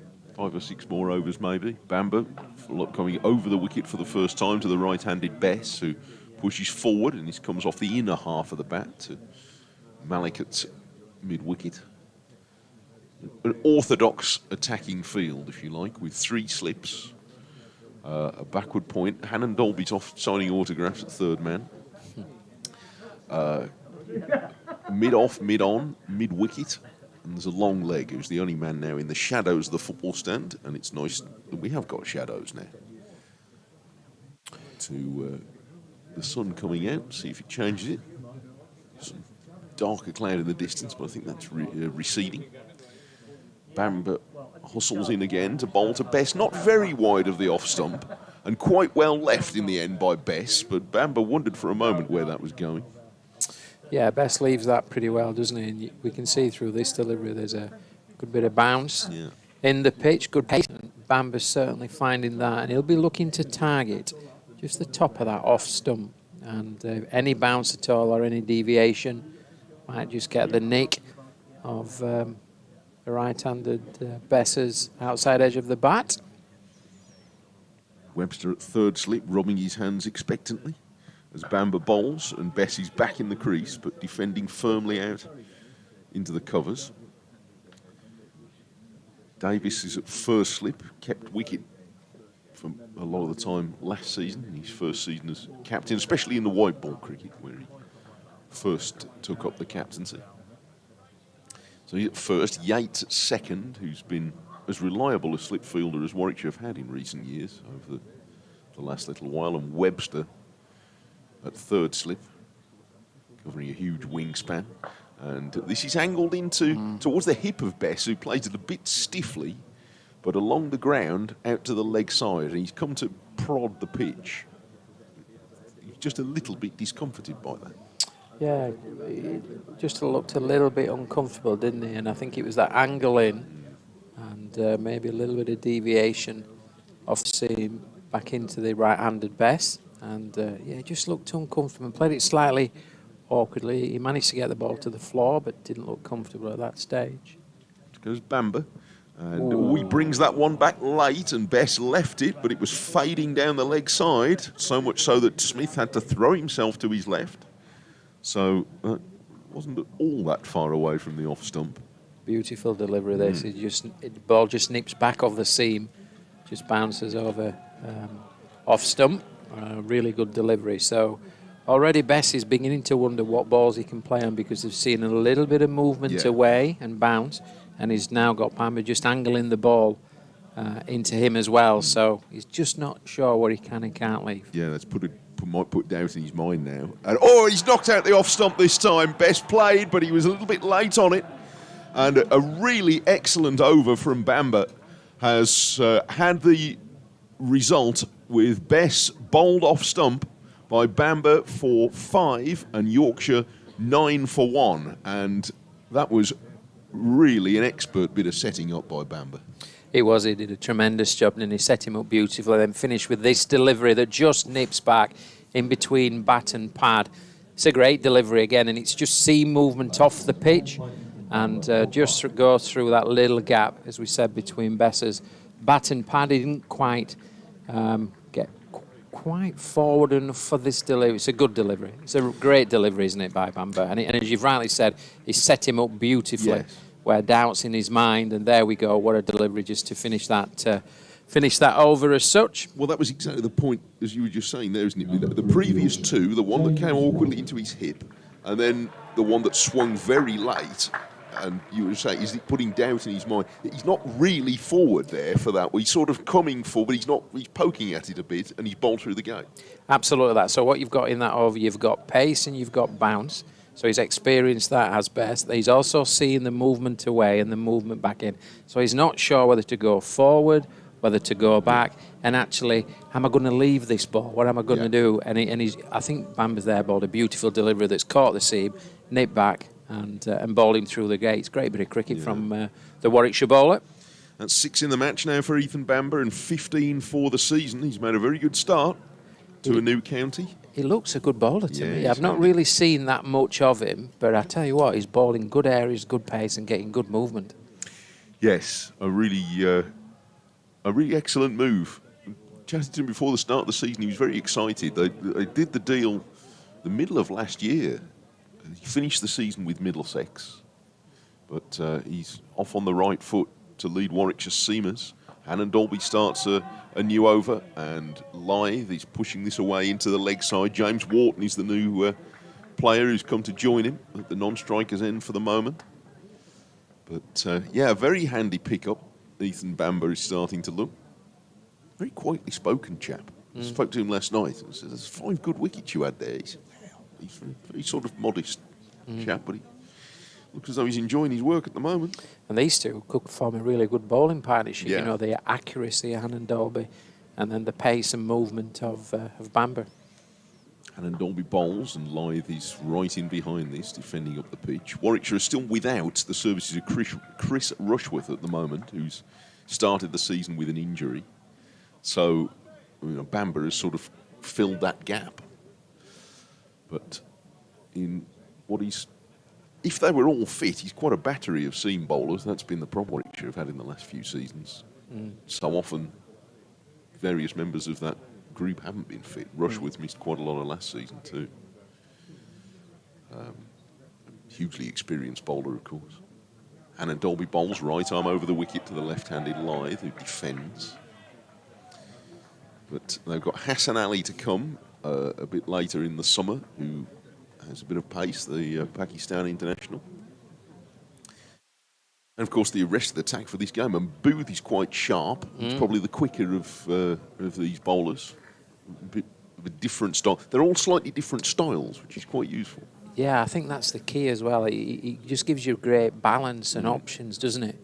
And if accuracy is there as well, then that's important. He's Hannon Dolby. Accuracy's been his trademark in recent years, and he finds the thickish edge of Lythe's bat, but he's played it very gently there, and always it's a control almost in a way, down to Webster at third slip. Yeah, he's not pushed at that ball at all, as he's played that ball with soft hands. So for our viewers on stream and listeners on BBC Radio Leeds, it's a really good example as to why that ball's not carried through to slip. If he'd have pushed at that ball and got his hands just slightly ahead of the blade, then all of a sudden he's got a slight problem. With some skill at the moment. Now Lythe drives and timed it nicely, but it hit it straight to mid-off. And at least he's had an over to have a good look from the non-striker's end. I've got a certain Jonathan Doidge over my shoulder. He looks he's awaiting with an eager anticipation to get on. I'm just beginning to think he's had a lozenge or something like that, just a bit of lubrication. Just to soothe the voice. Yeah. Bet he's had a pint. Bit of lubrication. Does wonders. Hannon Dolby bowls, and Lythe takes one hand off the bat and guides it very cleverly down into the leg side. And there's no run. It's the end of the over. Yorkshire, with lunch in sight, 9 for 1, are still 39 runs behind. And Wharton is having a chat with Lythe, trying to pick up any advice he can from his very experienced colleague. He's coming to replace Bess. You've said some great stuff in the last couple of days, Mike, but nothing better than with lunch in sight. Well, I like that.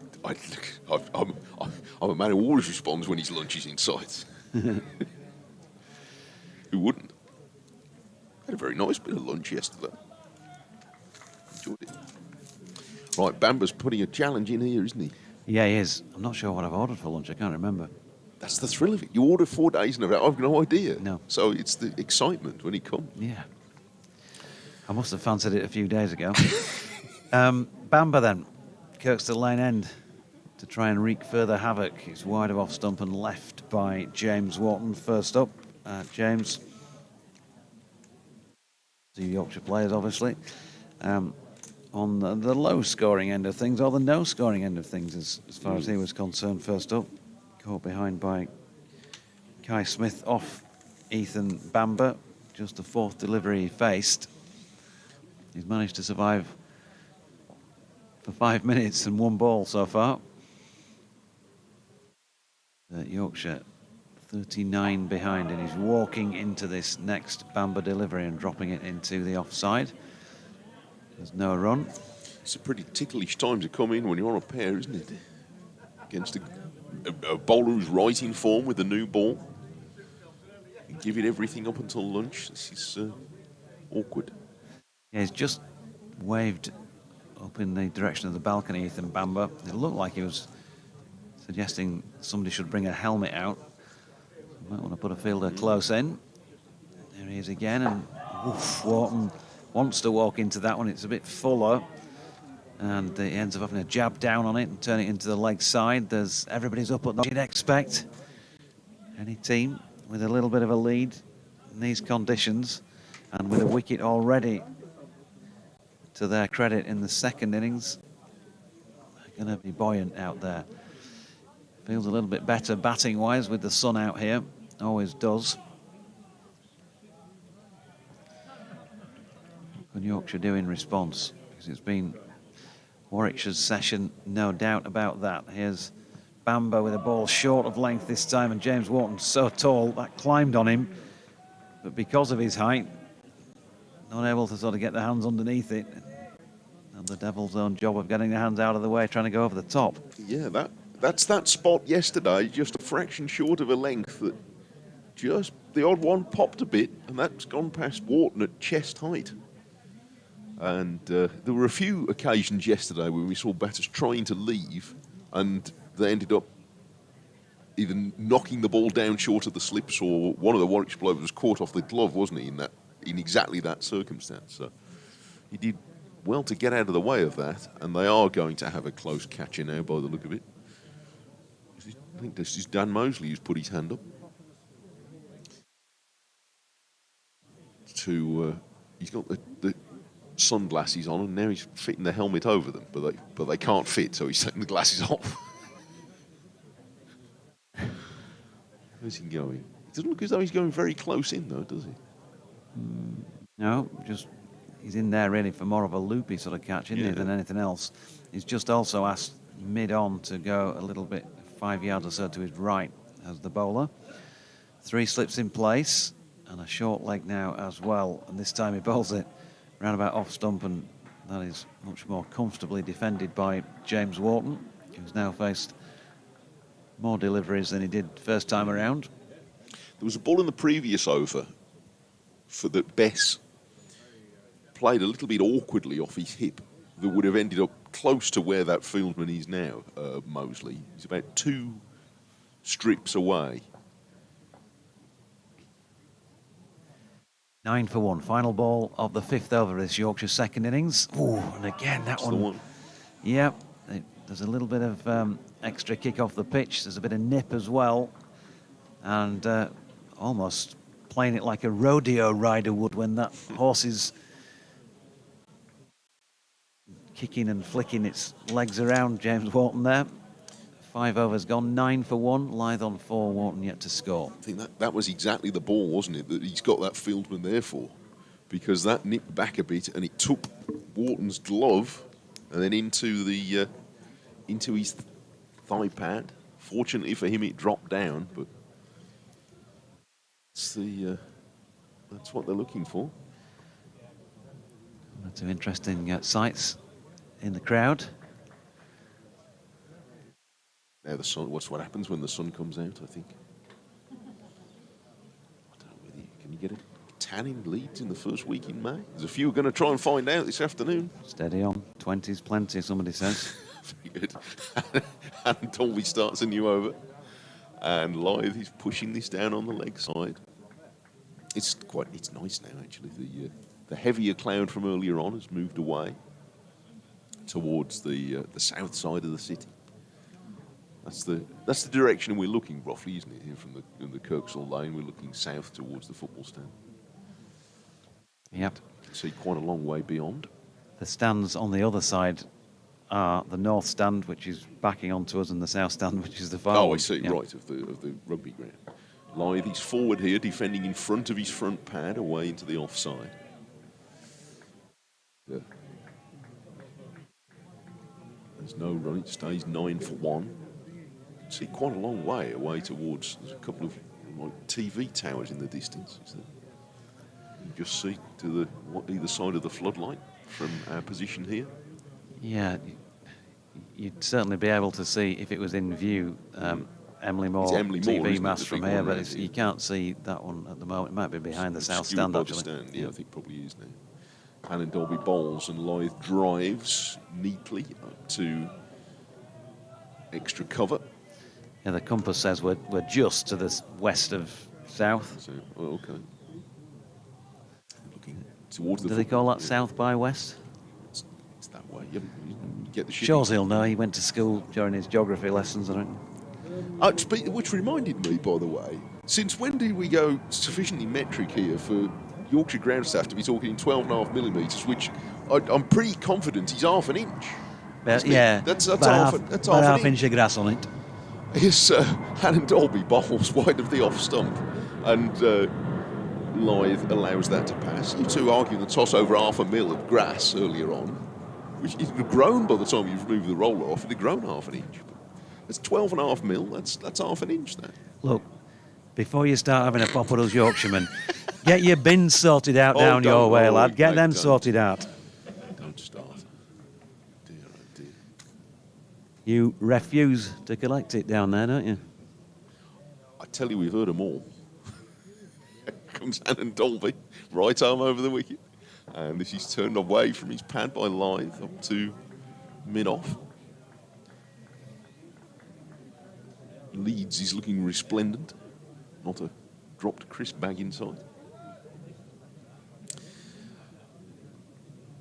Worry 5 to 1, so there'll be one more over of Bamber.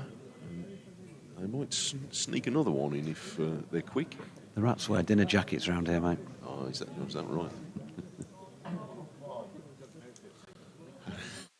And Dolby's on his way. I knew we were in the posh end. And bowls fuller to Lythe, who drives, and it's smartly fielded at backward point. And it's another maiden, fourth maiden in a row. So this is textbook stuff from the Warwickshire opening bowlers so far. Keeping it tight, asking some testing questions, to which Lythe so far, as in the first session of this match, is mostly finding the right answers, or at least finding them more often than the others. Yeah, and if we go back through, as we approach the end of the fourth session of the match, session by session so far, Warwickshire win the toss, 97 for 4 at lunch, Yorkshire. It's Warwickshire's first session of the match yesterday. The Yorkies came back pretty well, didn't they? Yeah. In the afternoon. And Warwickshire sort of reclaiming things towards the back end of yesterday, and very much this is as Bamber bowls, and well played James Wharton as well, because that nipped on him. Had to be very watchful there to get it away into the offside. But this is the session of the match so far where one team has clearly dominated the other. 4 wickets yesterday morning, 97 runs.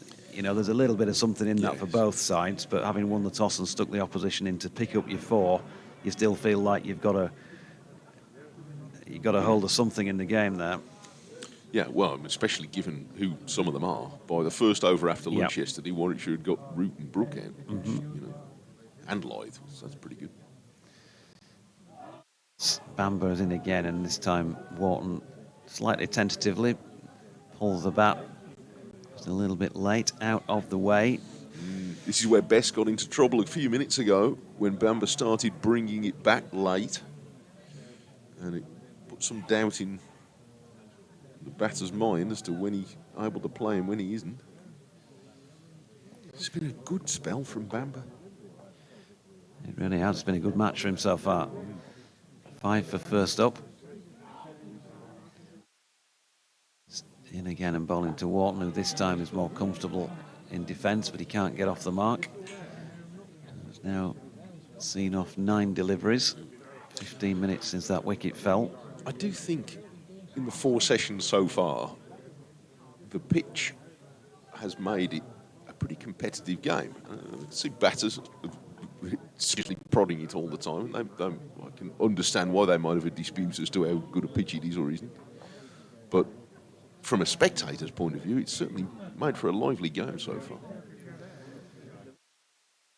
Bamber in and bowling, and again Wharton has to jab down on that. Good bowling and well watched as well from James Wharton. I think, it's a pitch that's making for interesting cricket, but I think as a bowler, clearly what we've seen is you can't get carried away with it. You just have to do what you would normally do on a good pitch, and if you put it in those sort of areas, you will get reward. Yeah, a ball that's short and wide, he's still going to get clobbered, which he did this morning quite a lot. Here comes Bamber again. Wharton this time, that one striking him on the thigh pad. Around about leg stump as he looked to turn it into the leg side. That gives you an idea on Bamber's line just changing slightly. And I did mention again yesterday that Ethan Bamber, a couple of wickets in each innings when Yorkshire were beaten by Middlesex at Lords last year. Maybe they weren't a true reflection of how well he bowled, because he did cause problems.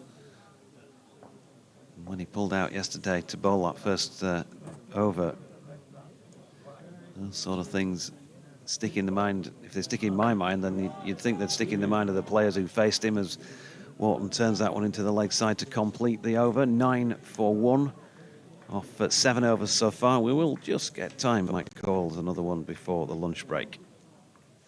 Yeah, so 5 successive maidens now, tying down the Yorkshire batters, who won't be too much bothered about that.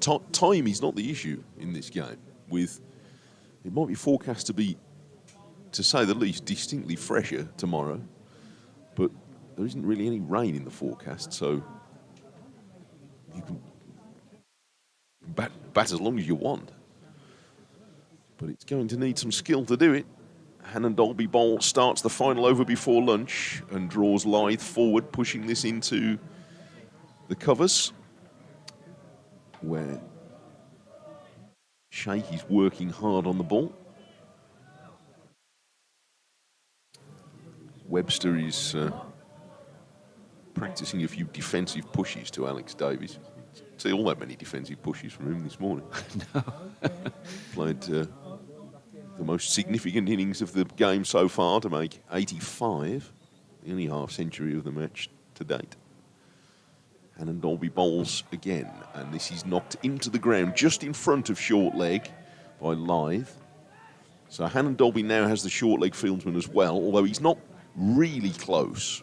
We saw Yorkshire employed a fielder in that sort of position for a while as well yesterday. Nominally at short leg, but not right in. So he's probably 6-7 yards away, something like that. A little bit closer for Hannon Dolby than he is for Bamber. Meters, please. Meters. Keep over. Here comes Hannon Dolby, and Lythe is forward and pushing it up to mid-off. He's going to examine the pitch again. I just wonder what they're looking for. I never batted for long enough to go looking. Davies at first, Yates second, Webster at third. Sometimes you just got to go look at the pitch, Mike, to make it occupy look yourself. like you know what you're looking for. That's where I was going wrong. He examines his fingernails while he waits for Hannon Dolby to come in again and bowl to Lythe, who's very correctly forward. And I remember Maurice Bamford, the former Great Britain Rugby League coach, telling me a story once about when he was coaching Great Britain in France, and quite a few Great Britain supporters had gone across there, but there was a decent French crowd, and he turned up before the match, an hour and a half before kick-off or whatever. The players were getting loose and rubbed down, and he said, I wandered out with a big cigar, and I looked around and the crowd was sort of baying a bit, and I thought, I better look like I know what I'm talking about here. So I went out to the middle, pulled up a bunch of grass in my hand and threw it up in the air, see which way the wind was blowing, and I just nodded in a knowing fashion. I just thought, I hope that's enough. That's it. It's all kidology. Some of it is. Hannon Dolby's coming round the wicket for the first time in this innings. And has Lythe forward bat and pad nailed together to push down the offside, where it's Malik, who is chief polisher, but he's being moved. Last ball. This is going to be the last ball before lunch, so they're going to have a leg slip in as well. See Aston Vanilla in action against Fulham. Oh, yes. Oh, Dan Mosley will be rushing in for his lunch, wanting to know what the score is. It's 1-0. The Villa winning? Tielemans. Oh, gosh, good player he is. Short extra cover gone in as well. Last ball before lunch, Hannon Dolby round the wicket. Oh, it's an awkward one. It bounced a bit on Lythe, who was squared up by it, but he's kept it down, crucially. And it runs down to backward point, and he's got through six. The last 6 overs before lunch were all maidens, but Yorkshire have got there with only the loss of Bess through that very awkward half an hour against Bamber and Hannon Dolby. The ball will still only be 8 overs old when they come out for part 2 of that examination after lunch. But that was testing, and I reckon that's not bad for Yorkshire to get in only 1 down. Yep, tough times for the hosts, but as you say, just that 1 wicket down, and a lot of cricket still to be played in this one. 9 for 1 Yorkshire at the lunch break from Mike and myself. We'll say bye for now, and we'll be back in about 40 minutes' time.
Vertu, official partner of Yorkshire County Cricket Club.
Vertu, official partner of Yorkshire County Cricket Club.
Welcome back from Headingley.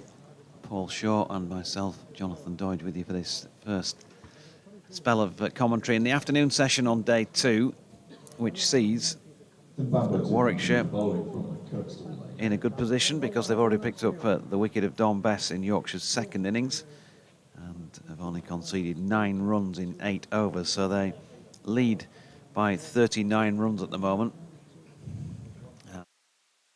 Felt like a bowling morning with lots of cloud cover and cooler. You'd say on balance it's better batting conditions now because the sun is out, but it was pretty tricky in those first 8 overs. And the man who's about to resume play from the Kirkstall Lane end, Ethan Bamber, seemed to very good effect for the second innings of this match. 5 for in the first. He's got the sole wicket to fall, and so far in the second innings, in the first delivery of the session, if that's laying down a marker for things to come, then it's going to be pretty tricky for James Wharton, who has yet to get off the mark. Yeah, good delivery straight after lunch for Bamber. Bowled terrific spell just before lunch in that 35 minutes or so. Tricky period for the Yorkshire batting lineup, and he's really started where he left off pre-lunch. He's come out and started really well as he approaches again to Wharton, who this time gets a wider delivery and has an easier leave. Note that they went off at 1:03 but have resumed at bang on 1:40, so just a 37-minute lunch today. And I know that was not long enough for you because you had to turn down your jam and cream scone that's in the box at the back of the com box. When the camera's on us again between... it's on you now. Yeah, but not just yet because we're about to commentate, aren't we? But in between the next 2 balls, I'm going to show them what you partaked in at round about lunchtime. Here's Bamber, wide of Wharton's off stump, and he leaves. 3 sips in place. There's a third man, long leg point, short leg under the helmet again, short cover, and mid on. I think Shawsey has recovered the goodies. Let's just have a little look at what we have in here. So what we actually have is 1 solitary cream scone remaining because Jonathan Doidge, I think, has eaten the rest. Heaton. Bamber in, and it's pushed into the offside there by Wharton. So, the same thing as you're going to be eating. Mike finished off a chocolate eclair.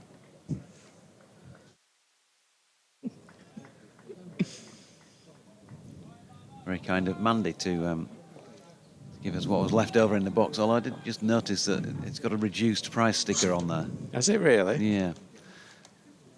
Which is good to see from a Yorkshire person, obviously. Saving a few quid as well. So Bamber is in and bowling. It's wide of off stump and nips back on James Wharton, but too wide to interest him in playing it. There's a bit more of a filled-in sky again. We have got sun down at pitch level at the moment, but there's not a lot of blue around.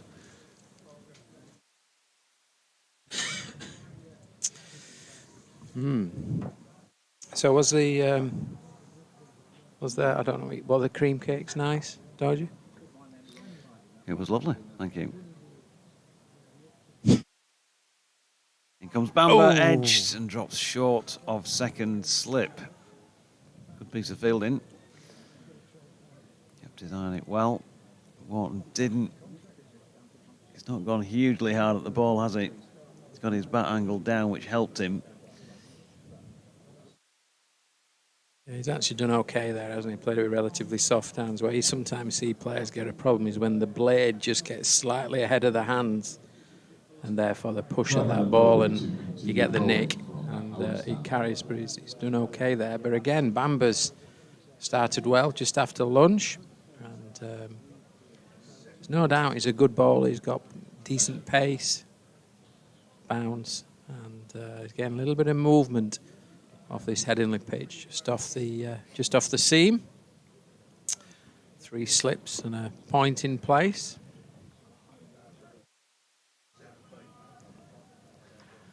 Holly Hannon-Dolby, or Holly Annan-Dolby, as Shawsey might call him, to bowl from the Howard stand end.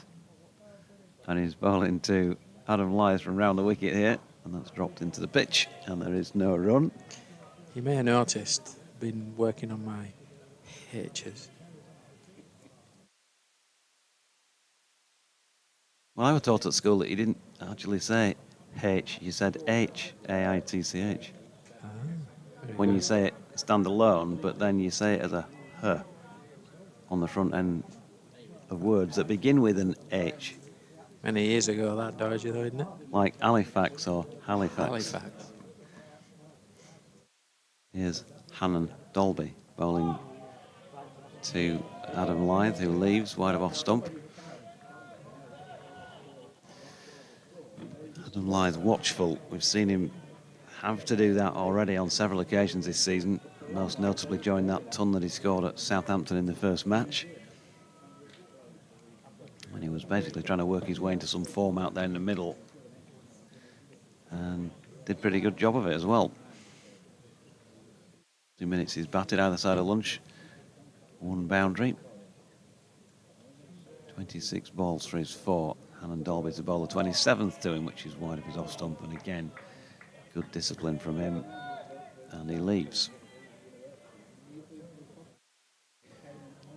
39 behind Yorkshire.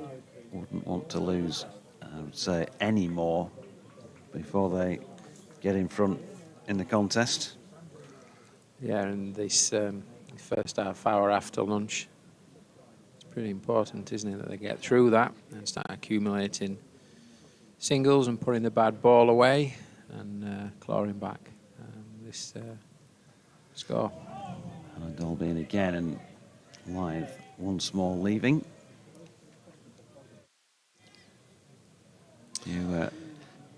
Cries of encouragement from the Warwickshire fielders and from 1 or 2 of the crowd as well. Conditions have changed slightly. There is a little bit more sun. There's some breaks in the cloud. Sun is shining through a little bit. So whether that will affect the movement out there or not, certainly I would think it will in the air. But we've seen throughout the first day and a half that there's movement off the pitch. Hannon-Dolby disciplined again, but hanging it out wide of off stump, and he's not tempting Adam Lyth to get involved with the bat here. Have to do a bit of gardening.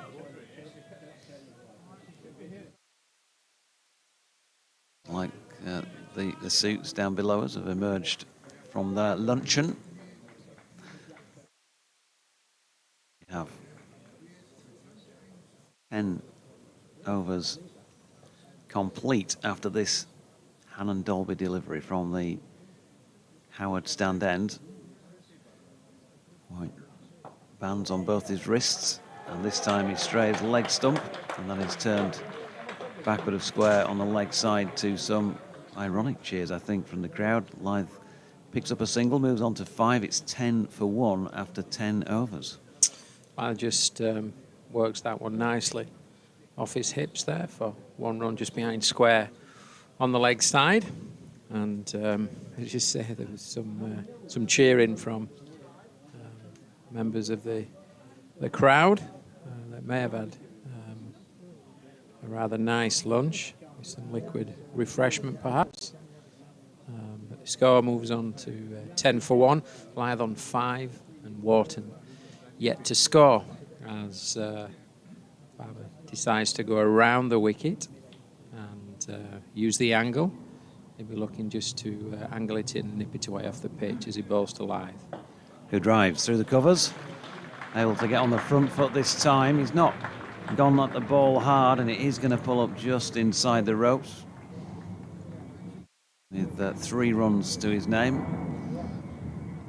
And so James Wharton will have to have the unenviable task on the day of facing Ethan Bamber again. 1 for 7. Try and get rid of the passing air traffic for a moment. 13 for 1 then. A flurry of runs. 4 from the 2 most recent deliveries in the innings. But as Mike was saying before lunchtime, it's not a problem. So lots of that left in this match. And it's runs that count, however long it takes them to come. Bamber over the wicket. Wharton cross crab-like and defends into the offside.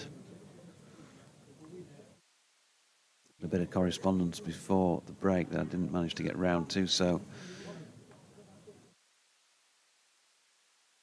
let's get to a bit of that, or at least say a few hellos to people who've sent things in. Sylvia in Bradford went on the Roberts Park run this morning before she came to the ground, which is good to hear. Roberts Park, home of Saltaire Cricket Club. As Bamber is in and bowls, and Wharton has one that goes down the leg side through to the gloves of Kai Smith. And she sent a sign in saying it's not cricket to overtake in the snicket. That part of the park run, do you think? I'm not entirely sure. But Roberts Park, lovely part of the world. If you've never been, then go, and particularly Saturday afternoon when there might be a bit of cricket on as well. In comes Bamber, it's wide of off stump, and Wharton leaves. So we got on the email front. Russ Harker was speaking, talking cricket in Germany. Guten Tag, chaps. Russ in Berlin reporting in. And earlier on, he had his German neighbour round while the stream was on, and he showed a bit of genuine interest. He said for about 3 minutes. I tried to explain a few things, but I fear the translation was lost to the extent I doubt if we'll see a test match at Lord's against Germany anytime soon. More in a mo, because in comes Bamber to bowl to Wharton, way wide of off stump this time and not interested, the batter. He says, for example, he was out caught behind, was Russ's explanation, and his neighbour said, out caught behind doing what? And then he said, Johnny is the keeper, and his neighbour said, what does he keep? He then asked why the players are constantly rubbing the ball. I told him it was to magnetize it as the Earth's magnetic field makes it swing. Now he's looking it up on Google. Bamber in, lovely drive this time. He's had to wait a while for one of those, James Wharton, but wait he has, and he's picked up 4 with a very pleasant indeed drive through long off. 17 for 1 come the end of the 11th over. And Bamber now into double figures, 11 off the 6 that he's bowled so far. Yeah, nice shot there from Wharton, just slightly over pitched from Bamber, and Wharton just lets the ball come under his eyes and plays that nicely, full back face through mid off for 4 runs, and times it nicely away, and score moves on to 17 for 1. Blythe on 8, Wharton on 4. And Helen Dolby to continue at the Howard stand end. 3 slips in place. The left-handed Adam Lythe, 15,000 plus first-class runs to his name, is on strike, and he played this one out square on the offside, no run. Martin Bloomfield says hairy legs.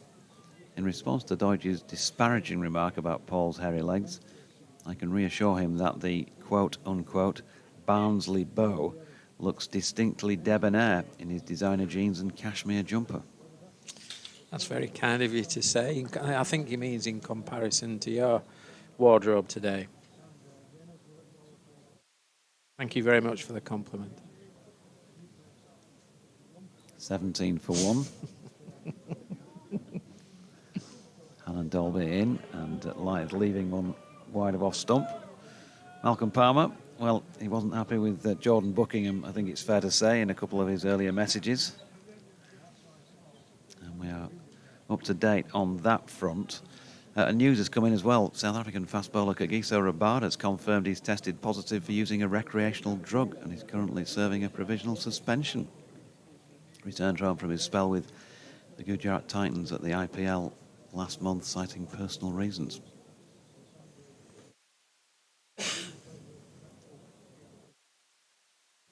In comes Hannon Dolby round the wicket. Lyth this time gets to play at that, plays it nicely as well. He's going to pick up a boundary here, I think. It might just have the leg. Ooh, now then. You'd definitely be looking at that again if we had a third umpire, because there was, well, the fielder ended up over the rope. Did he make contact with it at the point he flicked it back? He is thinking he did okay, and the umpires seem to confirm that. So just the 2 to Lyth, but play it with lovely soft hands there through third man.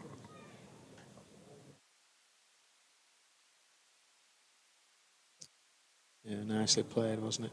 Just opened the face on it. Oh, now then, trouble at the mill here. Oh, yes, out. Dear me. Adam Lyth played it into the leg side. James Wharton was halfway down the track.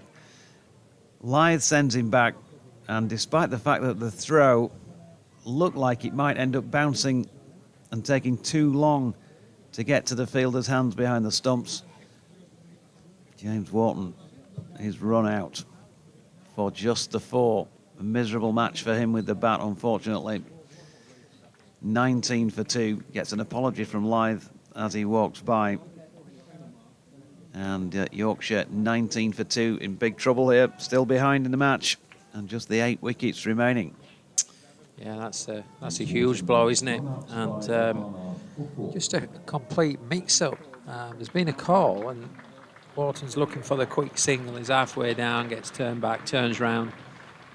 Reasonable throw in. The bowler gets back to the stumps and knocks the bails off. And unfortunately, Wharton's short of his ground, run out for just 4, and really disappointing, isn't it? Because you're looking to get through this period after lunch, and then there's a miscommunication or misunderstanding, which leads to that wicket. But then it gets Warwickshire back into that real high energy in a good place to let's see if they can get another couple of wickets in the next half an hour or so. So Yorkshire lost a wicket just before lunch and have lost their second wicket just after lunch, which of course the score moves on to 19 for 2, and Lyth is now joined by Joe Root, who walks to the crease, actually the non-striker's end, and let's see if they can form a decent partnership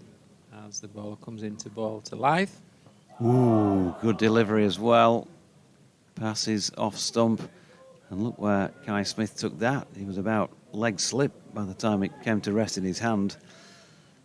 So Hannon Dolby was the man who removed, well, 2 stumps, and the bails got back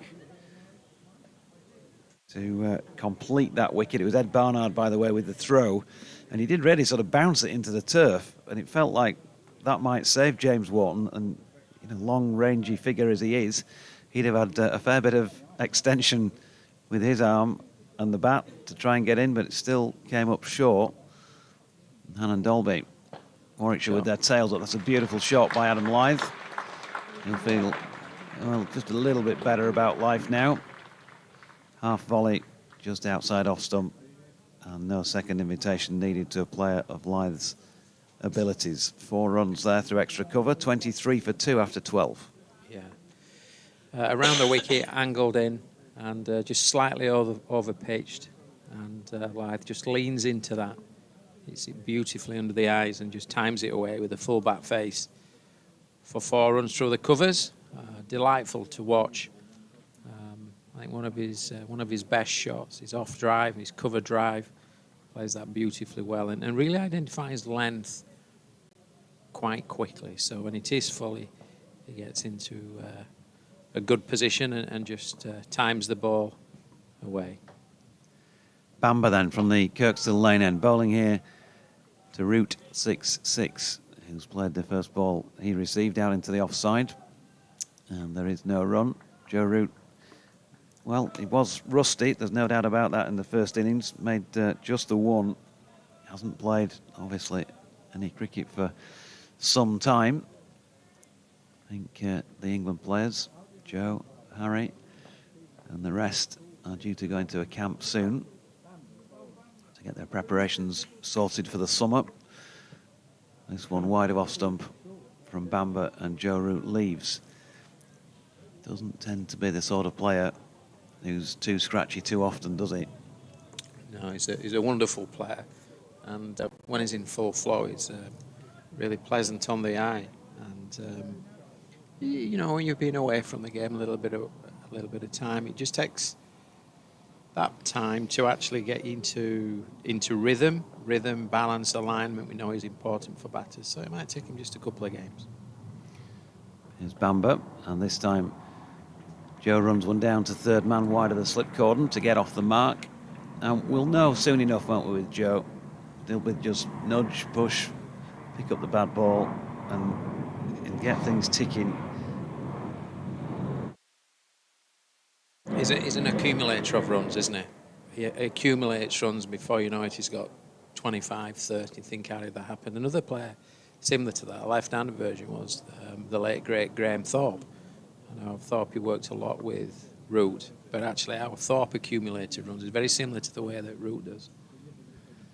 Bamber round the wicket to Lythe, who's turning this one down to fine leg for a single. What can we say about this Yorkshire second innings so far? Well, obviously Don Bess, as we know, is not accustomed to opening the batting in first-class cricket. He made just the 5, bowled by Ethan Bamber before the lunch break, and then James Wharton with that run-out mix-up cost him his wicket for just the 4 this time around. But what you can say is that Warwickshire have been on it with the ball from ball 1, and this man, no better example. And right on cue, he drops one on leg stump and gets put away for 2 out towards the Western Terrace boundary by Joe Root, who's in, and albeit just the 3 on the board, just a feeling straight away of looking much more Root-like in 4 deliveries. Bamber's just gone a little bit straight there, and Root's just let the ball come to him, played it fairly late under his eyes. Just worked it away, timed it away for 2 runs. Good signs for Root. Bamber into his 7th over now. And Root pushing into the offside to cover, no run. And of course Ethan Bamber, Ollie Hannon Dolby, they've had a bit of a breather over the lunch break, so might be able to go a little bit longer here, but you wouldn't expect them to go on too much longer before there are changes at both ends. Yeah, as you said, they'll have had a freshen up over lunch, probably about 4 or 5 each after lunch, and then they'll be looking to change things up a little bit, but they are the best 2 bowlers at this point. It's Bamber again, this time Root. Ball just maybe a bit of extra kick off the pitch this time, and he played it slightly awkwardly, but safely negotiated nonetheless. End of the 13th over. Runs have been hard to come by, and that's full credit to this opening pair. 1 for 17 off 7 Bamber, none for 12 off 6 Hannon Dolby, 29 for 2, and they trail by 19 Yorkshire. Yeah, I'm not sure that last delivery before lunch, whether it seemed off the pitch or it were bounced, but it certainly went through at a slightly uncomfortable height for Root, who just relaxed his hands on the bat handle as such. As Lythe waits for the slight alteration in the field, covers going out to cover boundary, and Alan Dolby is about to start his approach from the Howard stand end. Now to Lythe. Just plays a timed push to mid-off. No run. Burnley leading 2-1 against Millwall. Looks like they're going to win the championship at the moment. Leeds have levelled at Plymouth through Willie Nonto.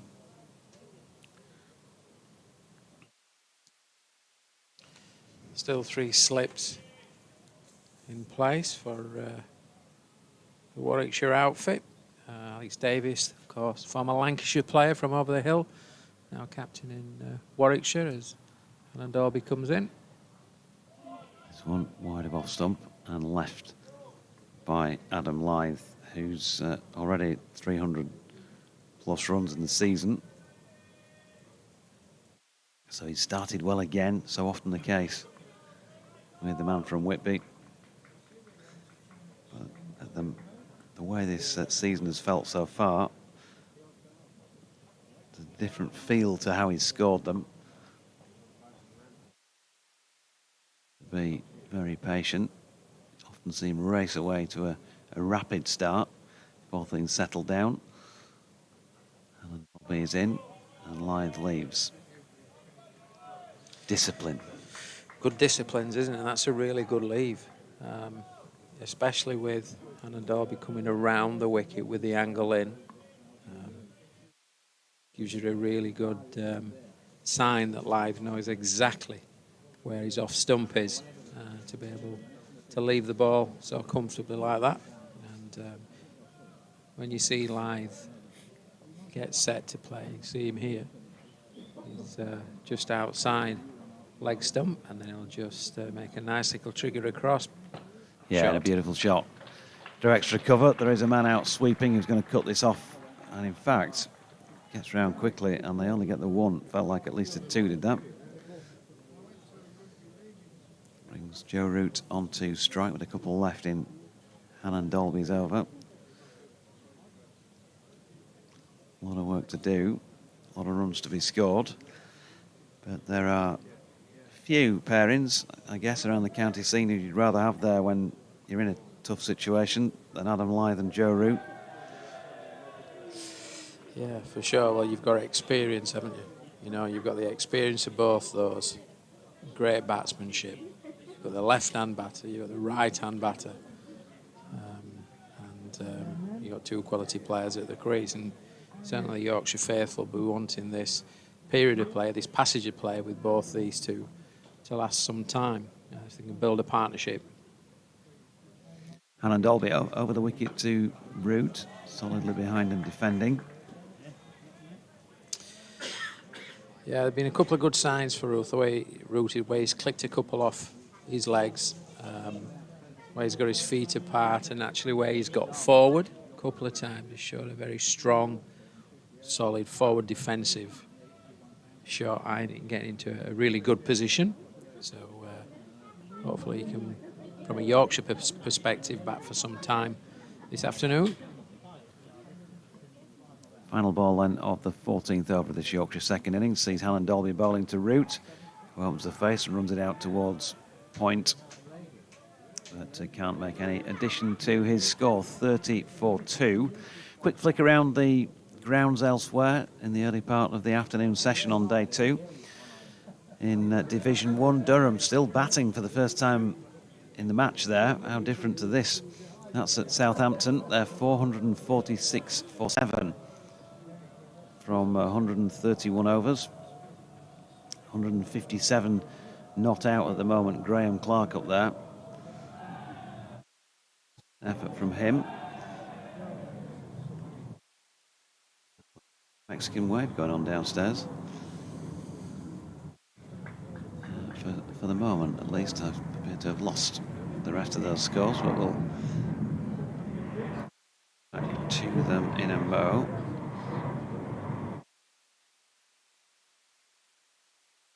Because Ethan Bamber is going to continue from the Kirkstall lane end. Bowling to Adam Lythe now. Gets one on leg stump and turns it in front of square on the leg side. No run. Kent, 129 all out. bowled Middlesex out for 238 and are 47 for 1 themselves second time around. So doing it tough there, Kent. 62 behind with 9 second innings wickets standing. Glamorgan 431 all out in the end. Derbyshire 15 for 1 in response. And Leicestershire 304 all out. Northants 102 for 6 are in peril at Grace Road. Lancashire 450 out, all out precisely. And Gloucestershire to bat. As Bamber in again. And Lyth defends. Elsewhere in Division 1, Essex and Somerset, the other match to tell you about. Essex 206 all out.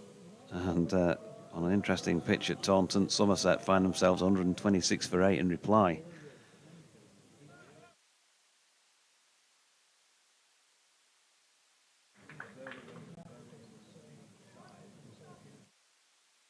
Bamber to bowl to Adam Lyth. Sun out at the moment again, and he's played that one nicely off the hip. One-handed Adam Lyth has deflected it away down through fine leg for 4.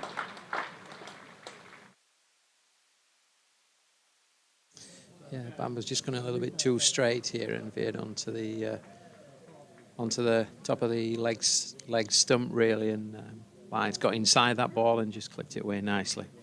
Down to fine leg for 4 runs. The score moves on to 34 for 2. Yorkshire now trail Warwickshire by 14 runs. Still 3 to come in the over. Bamber just beginning to feel a little bit of fatigue, perhaps bowling either side of lunch. Maybe. He's over-pitched here. That's a cracking shot from Lyth, straight down the ground, just to the off side of the stumps. And 4 more. Yeah, lovely shot from Lyth. Bamber just over pitches, pretty full, pretty straight, and Lyth just leans on that one and hits it back down the ground with a full bat face, but good momentum through the ball, gets his weight through the ball nicely. The ball travels away for 4 runs. A few of the Metro Bank One Day Cup women's matches to tell you about as well. Glamorgan 304 for 8 against Gloucestershire at Bristol. That's the innings break. Kent 117 all out. Leicestershire 61 for 2 in the 12th over in response at Canterbury. As Bamber comes into bowl to Lyth, this time round the wicket. That's a cracking shot again. Adam Lyth's beginning to get going here. And he's going to get 4 more wide of mid-off. And just lent on that once again. Such a good timer of the ball. 28. And that just feels like a little bit of a change in momentum here. All of that has been with Warwickshire for so long today. Yorkshire still 6 runs behind and already 2 down. Just getting a few opportunities from Bamber, and I would think this will bring an end to Ethan Bamber's spell for the moment from the Kirkstall Lane end, unless, who knows, can he pick up a wicket with the final ball of this over? 2 slips now. As Bamber comes round the wicket and Lyth punches it up to mid-off to complete the 15th over at 42 for 2. We'll have a change in the com box and say thanks to Shawsey for now. Joe Root not out on 3. And Adam Lyth now on 28 of the 42 for 2 Yorkshire have scored. Bamber, 8 overs, 4 maidens, 1 for 29. He's been very good with the exception of that last over. He's just had a pat on the head from one of his teammates out there. Maybe he has got the nod from Alex Davies to just have a breather. And Mike Taylor is back alongside. Yeah, it feels like the right time to do that. Before lunch he was excellent, but after lunch didn't quite have the same rhythm. So, a new over for Hannon Dolby, who is going to start in from the football stand end and has Root pushing away square on the offside, and there isn't a run. So Yorkshire now only 6 runs behind. So the margins in this game are such that take too much of a partnership to shift it in one direction or the other. I'm just going to disappear, actually. I can't read my own rota. I'm disappearing and Shawsey's carrying on. Okay. Well, there we are. At this is moving into the control panel seat, which feels suitable for a man of his standing. Forward comes Root and defends back up the pitch to Hannon Dolby. It's a raucous cheer for him.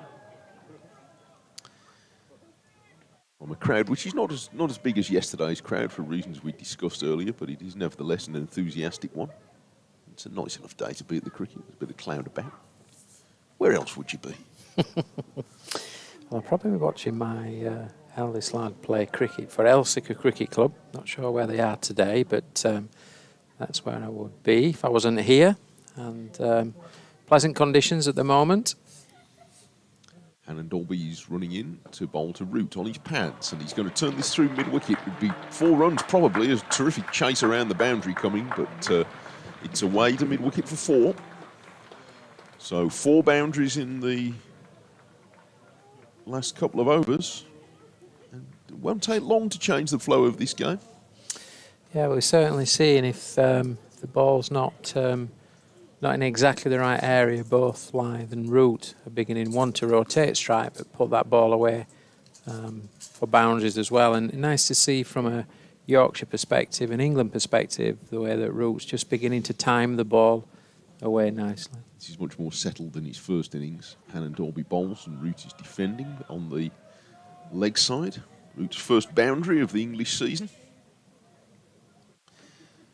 But in the first innings yesterday, it was a rather scratchy effort by his extremely high standards. This looks better. Yeah, he's certainly moving well now. He's getting forward, he's getting back, and his head and hands are in a good position relative to the ball on contact. So they're all good signs from a batting perspective. As Hannon Dolby comes in again. Even the very best, just a little bit of time to find the groove. This one wasn't quite such a clean stroke. He'd slightly across that as it tailed in, but he's going to get 2 runs anyway in a similar direction to mid-wicket. He didn't seem quite as in control of that one. Exactly, I think you're right with that. He's just not quite timed that, and probably not in the best of positions, but he's able to get the ball away for 2 runs and keep that strike rotation going well and the scoreboard ticking along.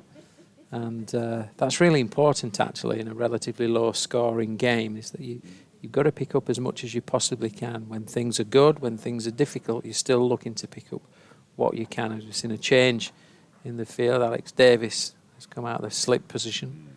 He's gone just right to where Root flicked that last one, so he's about 15 yards from the bat on the leg side, a little in front of square, and Root is out of his crease this time to play, pushing it out into the covers, and it's the end of the over. So 6 more in that over, 18 in the last 2, and Yorkshire have levelled the scores, 48 for 2, raises their deficit, with Lythe 28 and Root 9, and such a lot of batting still to come that there is still not much to choose between these teams, for all that Warwickshire have had quite a good day up to this point. Absolutely, I think Warwickshire's played some really good cricket up until this point, and Yorkshire now are just getting into a position where, I wouldn't say it's parity at this stage yet, but if these two can put a partnership together, then this game is neck and neck, isn't it? But it's important from a Yorkshire perspective that these build a really good partnership. If they can bat close to tee, that will be important. And of course, from Warwickshire's perspective, they want to break this partnership as soon as possible. Round the Banbury's going to have another one. He comes round the wicket to Lythe, who turns it off his pads into the leg side. What was the name of your son's club? Elsica. I think I've been mispronouncing that every time I've seen it on the road sign. Yeah. Elsica, yeah. Elsica, okay, I'll remember that. It could be my Dulcet Barnsley South Yorkshire. Well, no, listen, if that's how you ask a local how to say it, don't you? That's the thing. Oh, there we go. I'm pretty confident I've been mispronouncing that every time I've seen it. Forward comes Lythe, one hand off the bat, defends into the leg side. But if you're watching a league game today, maybe you're listening to us and or in the pavilion watching at a league game today, then do let us know where you are. It would be lovely to mention as many clubs as possible. So you can tweet me at Mike Taylor Sport. Mention his various addresses when he comes back in. You can send me an email if you want, mike.taylor.02@bbc.co.uk. Don't forget the last bit. This is turned away round his pad again by Lythe into the leg side. Are we 2 weeks into the Yorkshire Leagues now? It'd be about that. It'd be about that, yeah. Something like that. Yeah. So, keen to know where there's league cricket going on today. Sean sends me an email over the aircraft engines. Says, do I know the status of Craig Miles at Warwickshire? He hasn't been in any squads this season, but hadn't seen him been injured or released. As far as I'm aware, he hasn't been either of those things. This is guided away on the offside by Lythe, who is going to put Yorkshire in the lead with a run pushed out to deep cover point. I think he may have had an injury early in the season, but I'm not speaking with authority on that, Sean, so I'll confirm it. But as far as I know, he's still with the county. A player who has been dogged, like so many seamers, with injuries over the time he's been with Warwickshire, originally out of Gloucestershire. Because his colleague Liam Norwell, who had awful luck with injuries before eventually retiring from the first-class game. Now Rooty's out of his crease here to push at a ball from Bamber that leaves him just a fraction outside the off stump, and he misses it. It's the curse of seam bowlers, isn't it? So many of them suffer injuries. Yeah. Awful for Norwell, whose career just sort of ended. Difficult job, isn't it? You know, it's so tough. You know, it's hard ground nowadays, isn't it? You're running in and bowling on, and it's a very strenuous job to do. Not easy being a fast bowler. Bamber heads away from us and bowls to Root, who forces this off the back foot for 4 runs. A real stroke of authority from Root, hitting it well in front of square, and it was all timing and not so much power but timing. Yeah, lovely shot. The key thing here is Root identifies length quickly, just rocks back, plays the ball in front of square on the offside, just times it away. Beautifully timed 4 runs, but again, for any young batters at home playing club cricket or junior cricket, watching that, it's Root's first move of identifying length really quick and then transitioning his weight onto the back foot and then calmly just timing that ball away, which gives you the impression that he's got so much time. That's because he picks the length pretty quickly and transfers his weight very nicely as Root now moves on to 13, Lythe 29, and the partnership forming quite nicely, Mike, at 34 on the board from that perspective. Steadied things after that run out of Wharton, which was very unfortunate, a little careless in the circumstances. 3 for 2. And a change of bowling. Ed Barnard, the first change, coming on from the football stand end, and his first ball is pushed back down the pitch by Lythe. Barnard's had another good match. He really is a redoubtable cricketer, Ed Barnard, who flies a little bit under the radar, I think, having come from Worcestershire. This is his 3rd season now since his move. But he's become a senior figure in the squad because he's pretty dependable with bat and ball. Here he is round the wicket, and Lythe nudges it away into the offside. So to have a player like him really does open up possibilities for selection in the team if you've got somebody you can depend on 2 fronts like that. Definitely, and I think he's such a good player now. He's developed into a nice player, has real value with both ball and bat, and as you rightly say, it gives you options, doesn't it? If you've got a quality all-rounder in your team, you know, you can potentially play 1 less bowler, more batters. Barnard goes out towards the return crease to angle this one into Lythe's pads, and he turns it into the leg side. Certainly as a coach and as a captain, it just gives you that those different opportunities, doesn't it, and options, I think. And like I mentioned yesterday, in the One-Day Cup last year, opened the batting, scored loads of runs, opened the bowling, captained the team, made the sandwiches, I'm sure. Round the wicket comes Barnard. turns it away into the leg side. Lythe for no run. Just shows you get your energy going. There was a game at Bristol where they won in a big chase, and he batted all the way through it for 150 or something, not out. He bowled, I think he bowled 10 overs off the reel at the start as well, and then captained the team, and then came out and scored 150. He spoke to him afterwards, and he's still bouncing. I thought, you're going to be stiff in the morning after that. Round the wicket he comes again, has just drifted onto the leg stump, and Lythe is going to nudge this away to long leg for a run.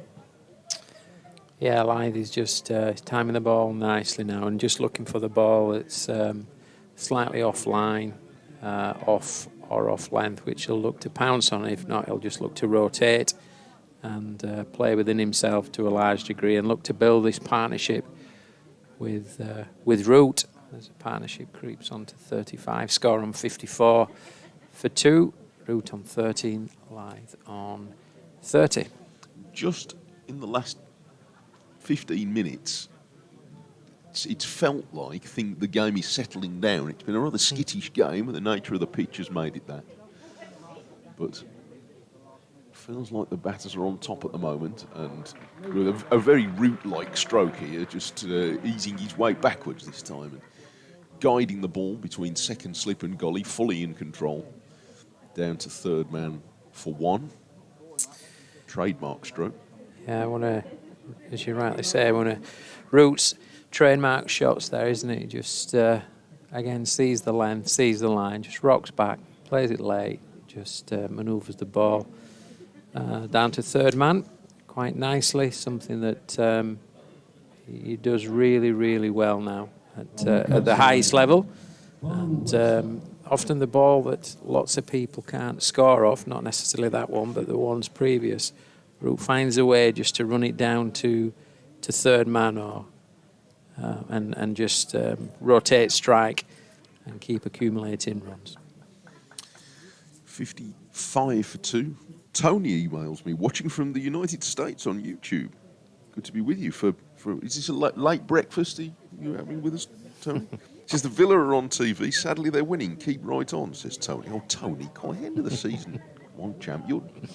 Birmingham City have won the league. They've lapped the field in League One. It's a bank holiday weekend. More generous of spirit, Tony, but I hear you. Won't tell Dan Mosley, currently the most vociferous of Warwickshire's Villa contingent. This is guided down to a backward of point for a run. The first ball of a new over from Webster, a double change. And I guess that's what I mean. That's the type of shot where it's much easier almost just to drop it in front here, and be no run. But Root's able to get into a position where he just manoeuvres it just to the left and a backward point, and it creates a run. Keeps the scoreboard ticking. It keeps momentum going. Really important and really skillful, actually. Yeah, craftsman's touch. He's 15. Lythe now 30. This feels like the sturdiest spell of batting in the match from Yorkshire. Ball from Webster, banged in a little bit shorter to Lythe, and it rises through to the wicket-keeper.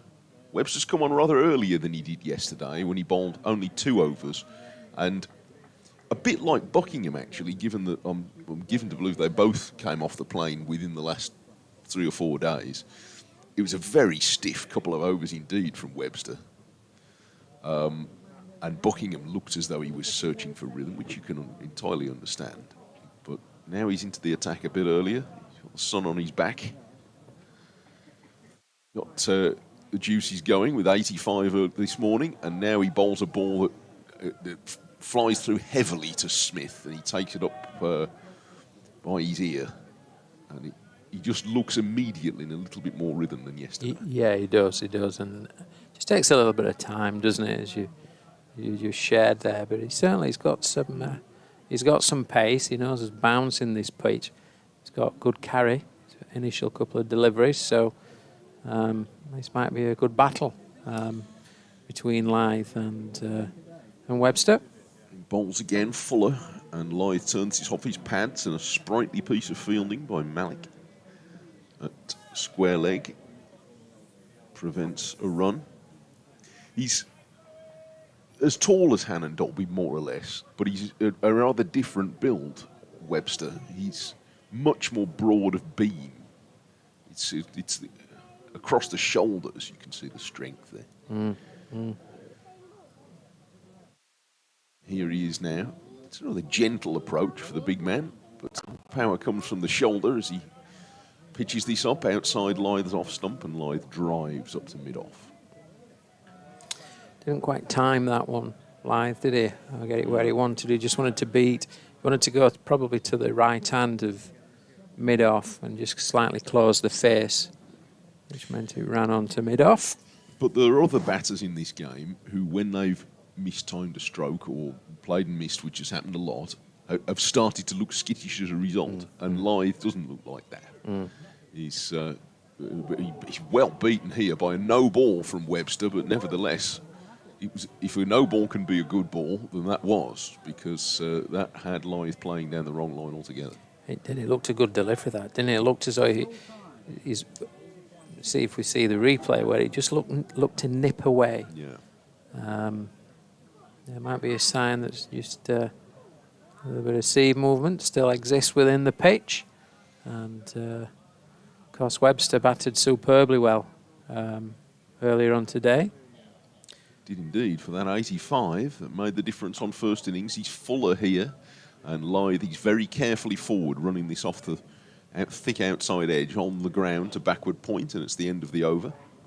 He looks a very good cricketer to me, Webster. I love the way he batted. So a little bit late yesterday, I think it was, and then certainly this morning. Loved his positivity, the way he rocked back onto the back foot when it was short and really timed the ball away, but also the power that he had offside and leg side, and then how he went down the ground when it was really full. And the way he bowls as well, I think he's a good cricketer. Good cricketer. He's 31, but only just arrived in the Australian international setup. It's the start of a new over, and a very good recovery piece of fielding at mid-on there, because initially it looked as though Davis was going the wrong way, and changed direction and dived to his left to stop a solidly hit drive from Root. Excellent bit of fielding in the end, wasn't it? Diving full stretch to his left with his left hand, and slows down that little bit of momentum that Root's after.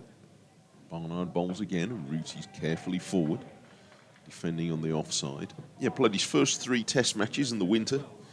Bo Webster against India and Sri Lanka. As you mentioned earlier, picked up a half century. And has been to England before with Essex and with Gloucestershire last season.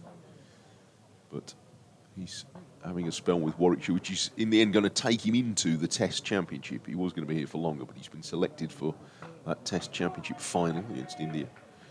Forward comes Root and pushes the next one away on the offside. There's just a sign of a little bit of shape there. Not sure whether it was off the pitch or in the air, but they're just signs for Barnard that ball's just beginning to do a little bit again. Whether it's warming up a little bit outside or getting a bit more, I don't know, a bit more humid or whatever it is, but I think there's a slight change out there at the minute. Mysterious how these changes happen. Barnard bowls a little bit short of a length, and Root is very watchful here. Got into position to play, but didn't play, and allowed it to pass through to Smith. I mean, this years ago, it was, if you put the telly on and said, it's first morning at Headingley and it's cloudy, you'd think, here we go. Yeah. It would swing over the shot, and then the days when it didn't. But what does that in match? Barnard bowls, and Root is carefully nudging this away on the leg side. You can sense a slight change in Root as well. Now, that just seems to be happening. He's been much more in this over. So, yeah, maybe the sun has come out a bit more strongly in the last 20 minutes. Sort of missed the game. Been playing it for 250 years. That worked it out. Barnard running towards us, passes the umpire, has jabbing forward, one hand off the bat, and safely to backward point. That's a maiden. And yeah, Root has suddenly gone, was just starting to flow before that over, and there he was being very careful all of a sudden. And what a good over that was, wasn't it? And being supported brilliantly by the captain. It was Alex Davis, was it? Yes. At mid-on with that diving stop when he was going the wrong way but recovered. And then the next 4 or 5 balls were all dot balls. It just shows you how important a stop like that is, and the pressure that's just beginning to build or transfer back onto the Yorkshire batters, having been and generated some good momentum. All makes a difference. And in a game that's been as closely fought as this one, could be that one good out of either team. There's been some smashing around the championship this season. This seems to be another one. Webster starts a new over and Lythe lets the first ball pass. But both these teams have been involved in some close games so far. You recovered they lost in the first, but neither recovered it. A nail-biting win at Durham, which really could have gone either way. And now Webster is bringing Lythe forward in the drive and slot the face of the bat out to extra cover. The angle that Webb's taken, I think, is really interesting. I think this is going to be the challenge for Lythe.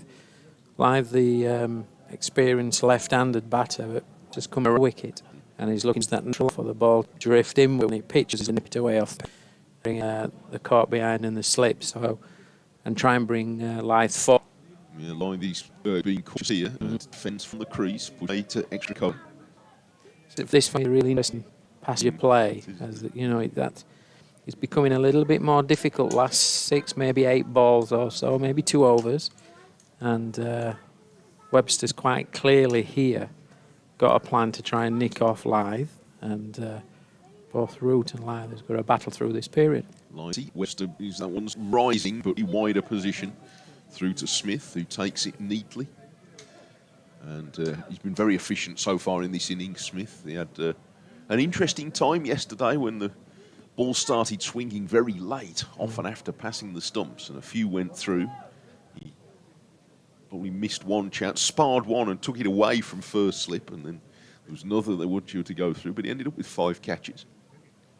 Round the wicket comes Webster, skids that one through outside off stump. Lythe is not playing at it.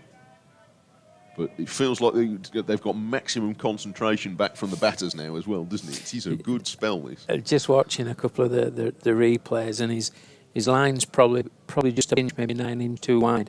If it goes a little bit straighter and that ball deviates slightly, it brings Lythe into the and try and bring that side. Oh, that's the line he's looking for. Zipped as well from only a red about a good no ball. Second time he's beaten Lythe, which turned out to be a no ball, as if it brings a bit of effort, but it was a pretty awkward one.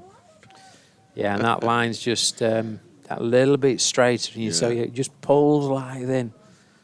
That's the danger ball. That's what he's looking for. An intriguing spell of this game it is. So he's located the spot now, Webster. Kept his foot behind the line when he's doing it. That would probably be a bit of a bonus. He comes in closer to the stumps this time, and Lythe is easing this away to third man for 1 run. So Lythe wins that round in a manner of speaking, but that's a good contest developing as well. 61 for 2 Yorkshire, the lead by 13. So still a precarious situation, and quite a bit for Lythe and Root, these old teammates, to go and chat about. Certainly is, and that's certainly what they're doing at the moment, having a good conflab in the middle of the pitch. But what a great point you've made. I mean, the last over, that's a real battle there, isn't it, between Webster and Lythe, and then at the other end you've got Barnard and Root. It's fascinating point of this game. Good cricket, this. Barnard coming round the wicket to Lythe, who is jamming forward into a square drive, and he's going to get probably 2 runs. Very efficiently fielded on the boundary by Malik, who gets the throw on the way. That was well fielded, but they were back for 2. And the fielding has been pretty tidy. It's around the boundary well. Yeah, good cricket there, wasn't it? Good awareness from Lythe, just up on the face of the bat. Plays it out just slightly backward of square on the offside, and great fielding as well, and good throw in as Barnard comes in again.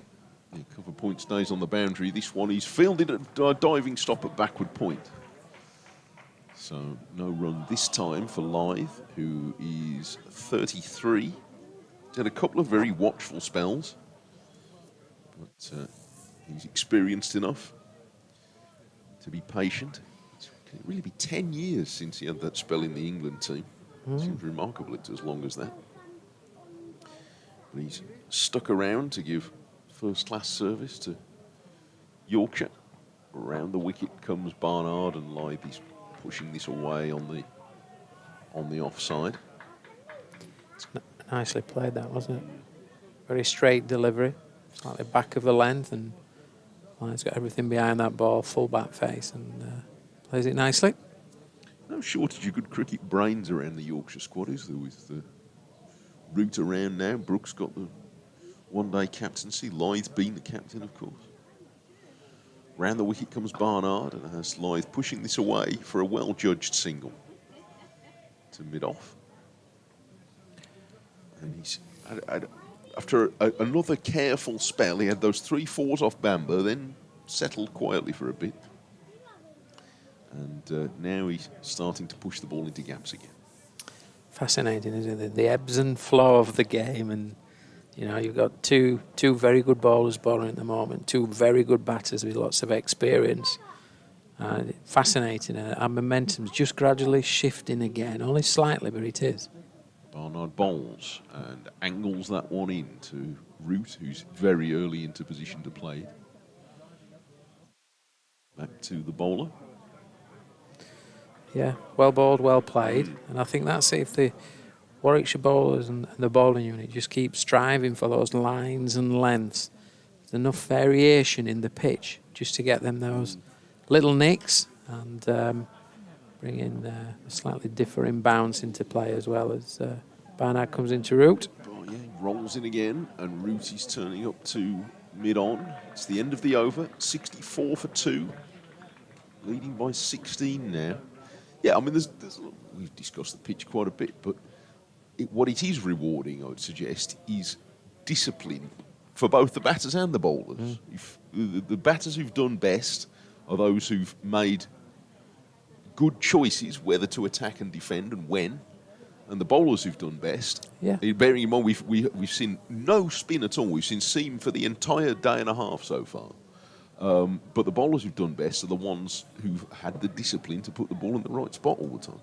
Absolutely that. It's a real skill, isn't it? And to be able to be consistent with the ball, hitting the areas, but you get just desserts, and the batter's decision-making on length, what ball I'm going to play, shot selection, etc. Again, is value. I suggest that makes for actually, for a spectacle, quite a good pitch. Here is Webster starting round the wicket to the left-handed Lythe, who lets that pass outside the off stump. Well, just on that, I spoke to Richard Robinson, as I mentioned earlier on, the groundsman, and Doige and I are in a bit of debate about the millimetres. Meters of grass, but yeah. Apparently 12.5 millimetres of grass, so a good grass coverage. Where around the wicket comes Webster, leaks that one down the leg side, and a very good two-handed take by Smith on the dive. So good grass coverage and quick and bouncy. Yeah. Which is what Robbo said it would be. He said there are a few hairline cracks that might come into play, which might explain some of the little bit of seam or deviation on bounce. And he thinks spin will come into play longer the game goes on. Well, if indeed it goes on long enough, although it's looking like it will just at the moment, as Webster bowls wide of off stump and Lythe he's letting it go. He said the pitch is very, very hard. Obviously, we've had some really good weather, very hard, pretty dry. And it's had some very high, let's get this correct, see what it says on here. Very high Clegg hammer readings, which I'm going to go through. Oh, I can feel me firing up Captain Google as he does. Oh, what? A Clegg hammer reading? Yeah, so are we interested, Mike? Oh, well, I tell you what, Mrs. Taylor's going to be hearing all about that when I get back to Birmingham. I shall say, I know you've been gardening all the bank holiday weekend, but I want to hear. I want to know what the Clegg hammer readings in your garden are. Well, I'll Yes. save it to the end of the over where Yes. we've got a little bit more time, Yes. shall I? I'm going to tell Jonathan in a moment that something slightly odd has happened with the line, I think, although I think we're still on YouTube. This is driven down the ground, a half stop by Webster, and they take one run.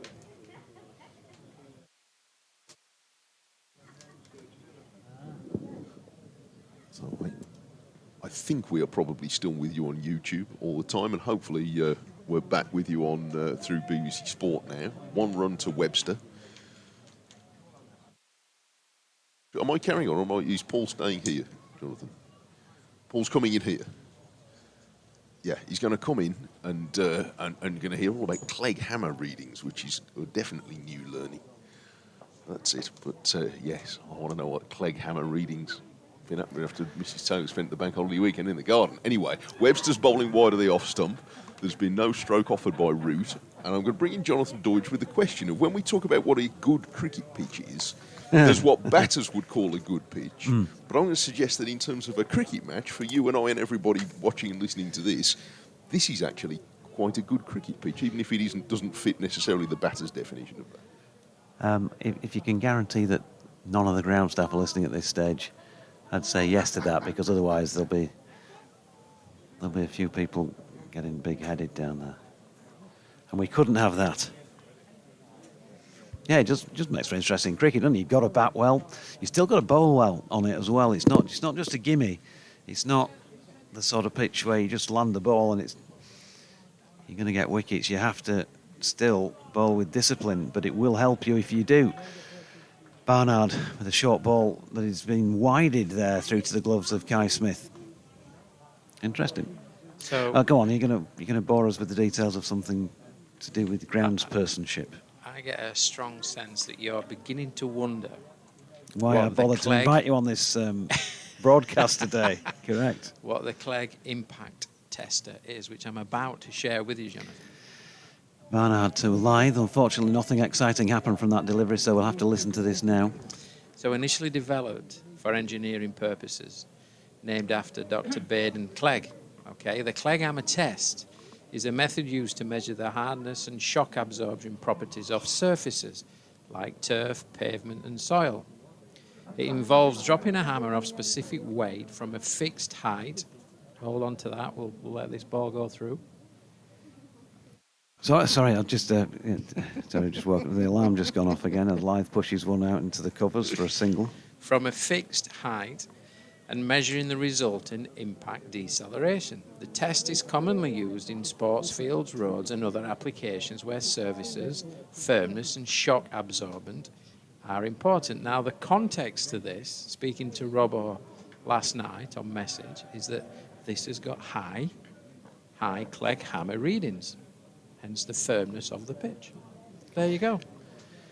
If the ground staff are to be believed, don't forget, is what we should preface everything with now, as Barnard bowls from the Howard stand end and Root turns that to mid-on.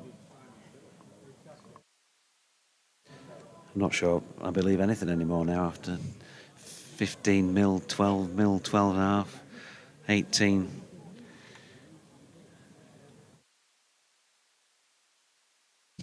Speech, it's very rare.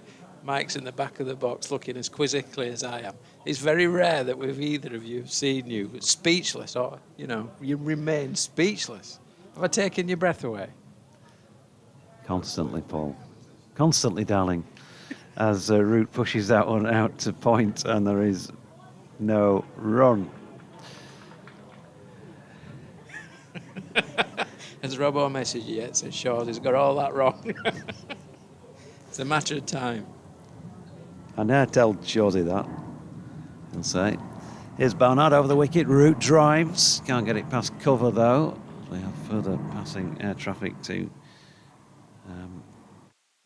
quell. Johnny Barron. My lord. He has been in touch. Hope you're well, JB, if you're still with us. This was a little while since he messaged in.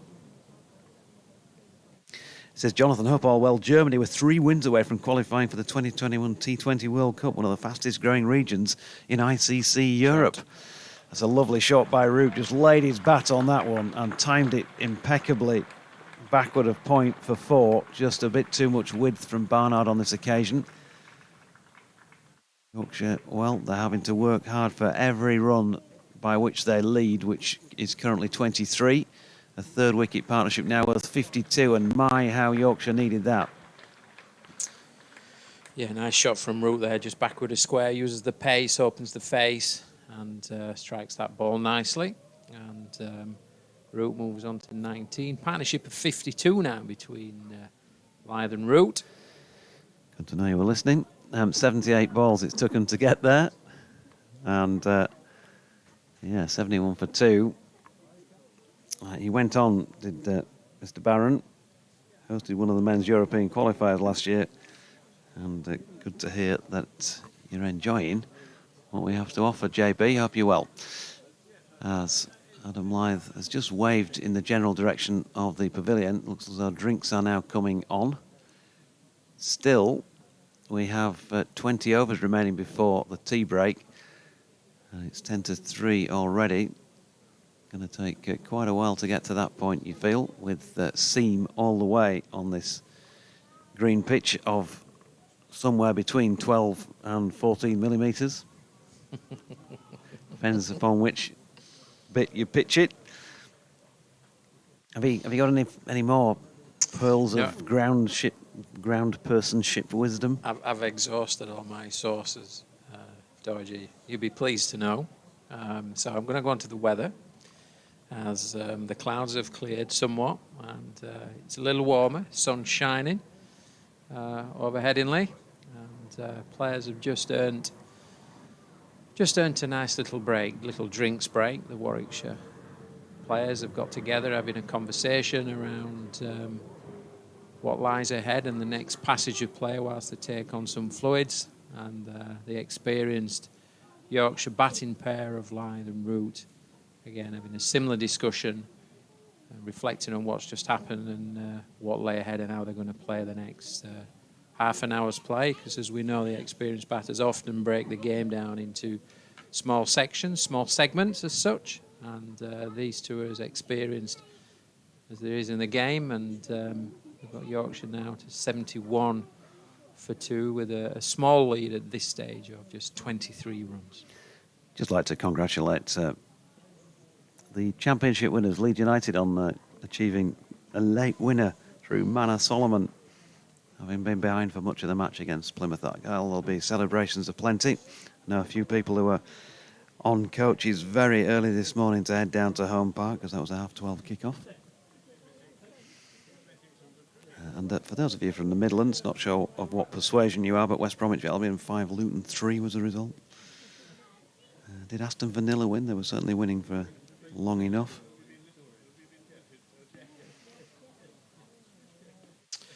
Well, congratulations to Leeds United. Through gritted Barnsley teeth there. Yes, but it's important you pass on accolades, isn't it? And they've done really well, I think, this season. I've been one heck of a fight with those and Burnley all the way through the season, and Sheffield United up until recent weeks, but certainly it's, I think they've done tremendously well. Yeah, Villa did win 1-0 against Fulham. In the interest of balance, of course, I should mention that Bradford City, which my station will be covering, are also in action shortly. How's our Huddersfield Town? They're playing Leyton Orient. City at home against Fleetwood, hoping to gain promotion. A change in the combox, because Kevin Howells is with us and Bo Webster is bowling here to Adam Lyth, who's latched onto that and struck it well, but it's a good diving stop in the covers to prevent a run into the 25th over now. At Lyth on 36 patiently built runs. It's taken him 108 minutes of batting and 82 balls, including 5 boundaries, 3 of which came in 1 over, as you recall, from this Kirkstall Lane end from Ethan Bamber. Now Webster already had a big influence on this match so far. It's a lovely shot and another boundary to Lyth, over pitching Bo Webster, and Lythe, well, he's looking more fluent, and he's just flicked that away through wide of mid-on for 4 runs. So 40 now to him. Partnership is worth 56. It's 75 for 2, and a lead of 27. And on for the first time on commentary on day 2. Welcome along, Kevin Howells. I almost cried off, to be honest, once I found out the leads were on the championship, but I never hear the end of it off you.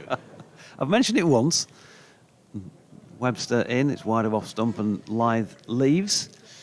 Oh, sorry, what I meant to say is congratulations to Leeds United and all their supporters up and down the country and around the world. I mean, a global football club. How have the Shrews gone on this year? Relegated, but the good news is we've signed the manager who he did take us down, but it wasn't his fault.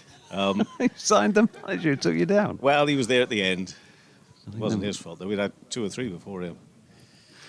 Sounds like Leeds have not so long ago as Lythe turns one into the leg side and Bamber fields, and there is no run. So what have you made of it from the ivory towers of the 5th floor?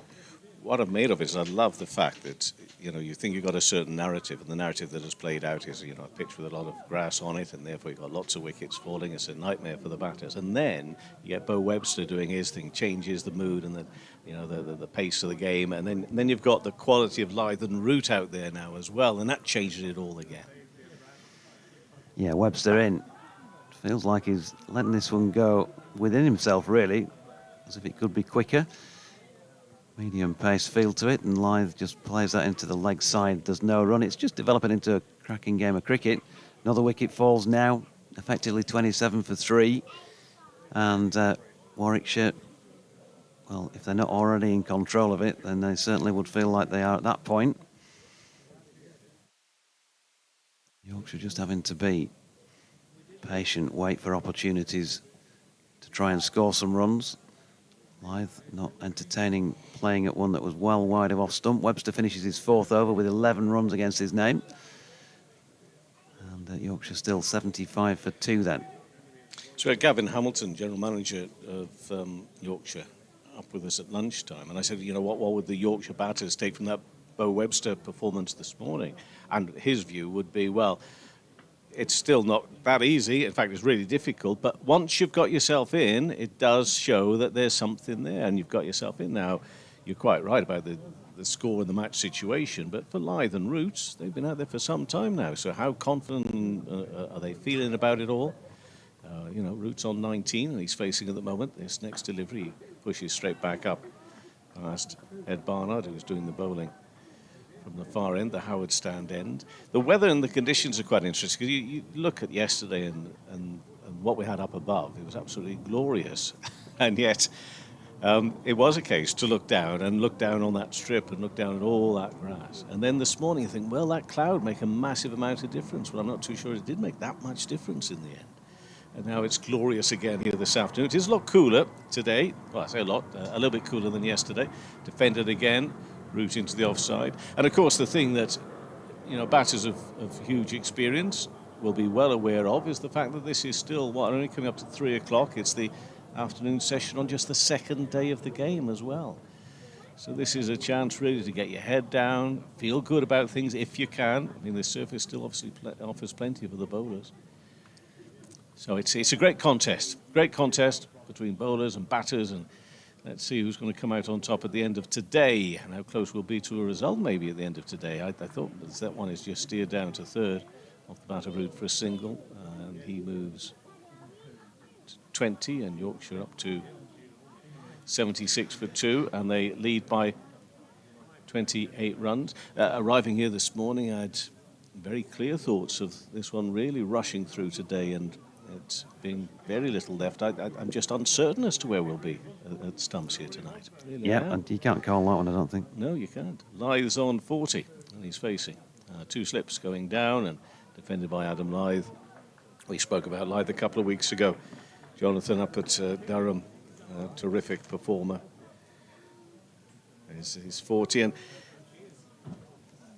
does he go a little under the radar in terms of national recognition for what he achieves? Well, maybe, because again, Some would argue it shouldn't be, but if you're in Division 2, you're not noticed quite so much. Here he's in Division 1, just reminding himself of what a quality performer he is. Adam Lyth again onto his toes and defends into the offside. So, from his point of view, delighted he gets this platform, this chance now for this season and next in terms of contracts, but he could keep going for quite some time, couldn't he, Adam? He really could. Yeah, he's got a few years left in him the way he's playing, and he's always sort of said on the quiet, really, that those few England Test matches he played, it just took him a while to adjust to the whole thing. It wasn't just what was going on in the middle. Yeah, and Lyth is on 40 now, and around the wicket, Barnard comes in and angles that one down to backward point, and there's no run. It's the end of the over, so it's 76 for 2. It's a lead. Second innings for Yorkshire over Warwickshire of 28 runs. Yeah, 15,000 first-class runs. Obviously, he didn't have that many back then when he was playing, a decade ago, really, now for England. And there's been talk, every year since when he's scored a few runs, will he get back in? I think that ship he accepted had sailed probably 2 or 3 years ago, the final time, really, that there was any talk of him getting back in. And, of course, he had that bad trot as soon as it was really mentioned that he was on the radar. And maybe that's just one of those things, some people find it more difficult than others, but he's still been a brilliant player to watch for this county, and right up there with the greats, according to his head coach, after he ticked off another century in the first match of the season. Bo Webster bowling here to Joe Root, who is a genuine, as we know, world all-time great. Pushed that one to mid-off, no run.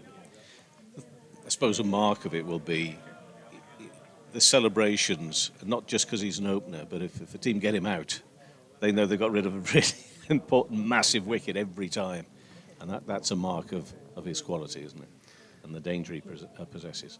Yeah, here's Webster to Root, who gets a bit of width to work with. He's going to get that one away through extra cover for 4 more. Can't give Joe Root that sort of delivery at that pace without paying the penalty. And 4 more against Webster's analysis. Yeah, what I'd say about Adam Lyth, the first thing that struck me on coming into the chair to do this position following Cali was that Andrew Gale, who'd opened the batting with him, of course, and you know what we Yorkies are like, we tend not to get too involved in hyperbole, but he said to me in one of his very early interviews, apart from when it's about Leeds United, obviously, as Joe Root defends into the offside, he said he is, as far as I'm concerned, the best opening batter in county cricket, bar none.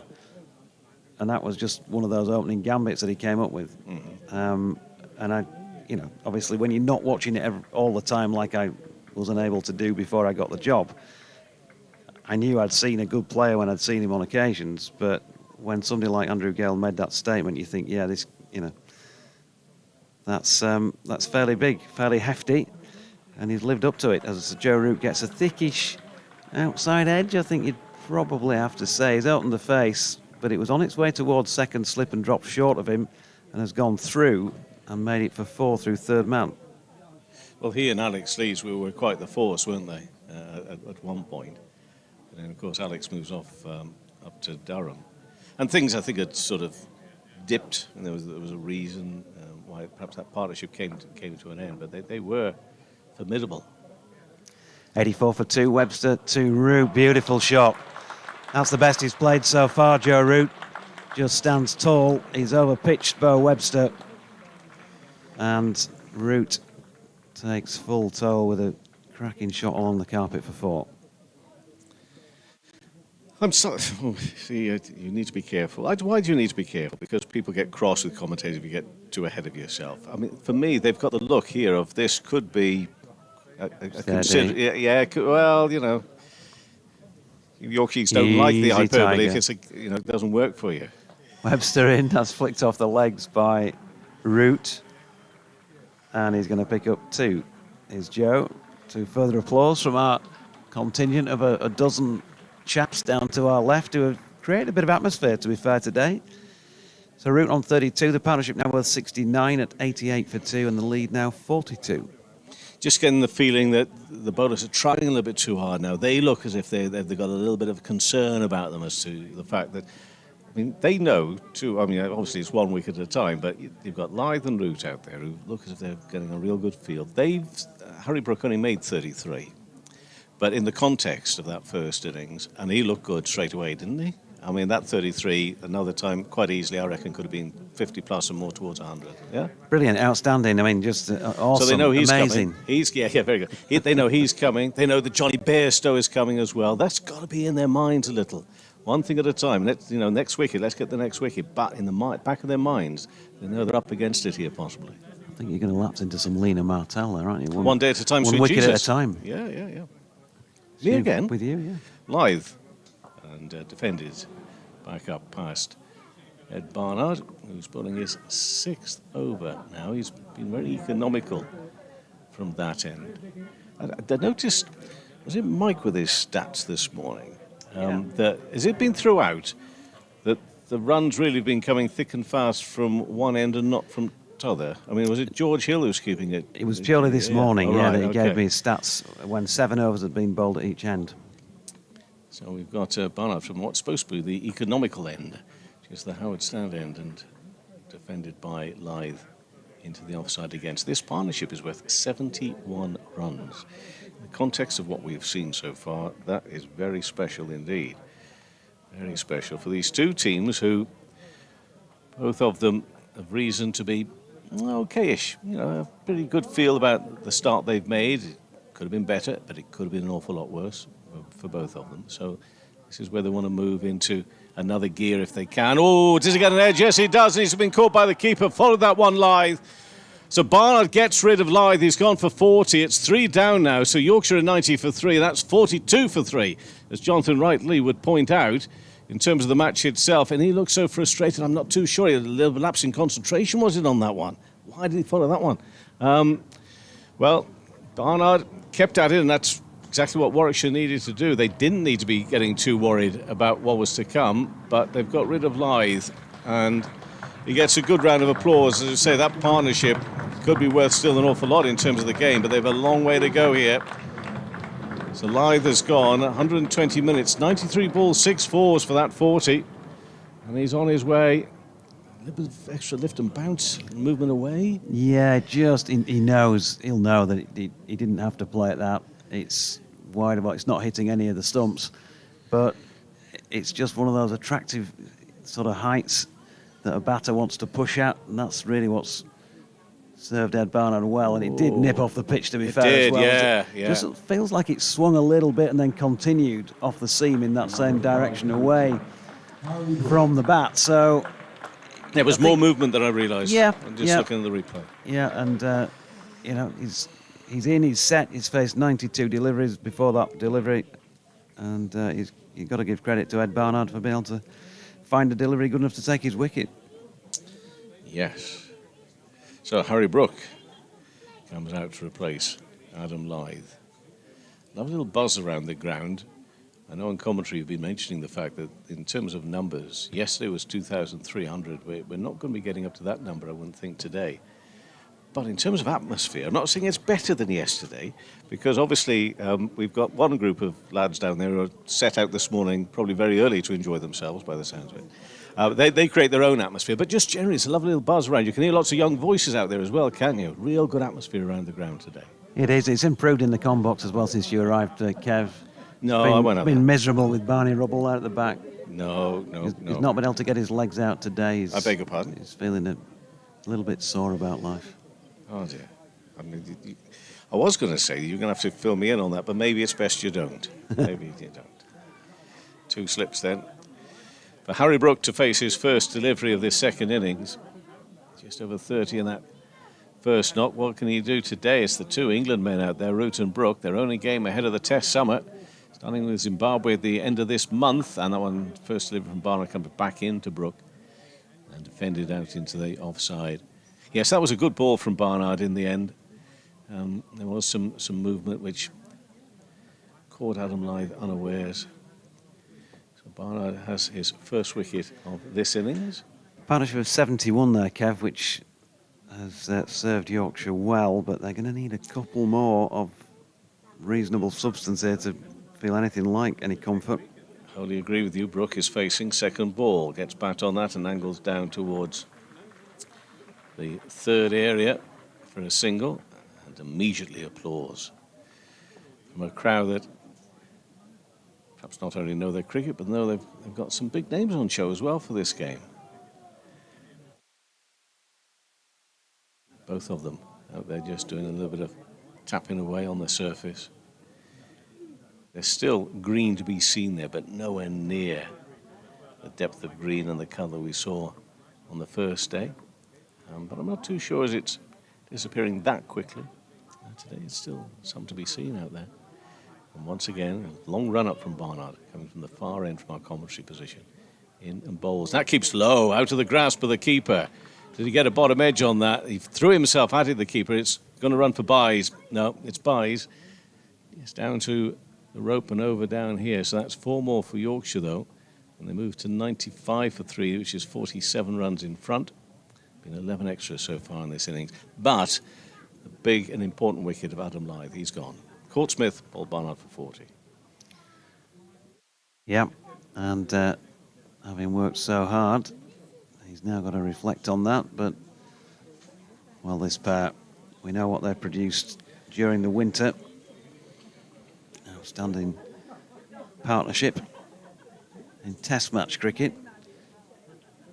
Even half of that would be fairly useful at this stage. So 95 for 3. And still 16 overs, an hour or so to go before we get to the tea break on this second day. Big Bo Webster coming in from the Kirkstall lane and throws one up wide of Harry Brooks off stump, and he leaves. Make a change in the box at the end of the over and bring Mike in as I'm outstaying my welcome. Joe Root out there for just shy of an hour and a quarter. 6 fours included in his 34.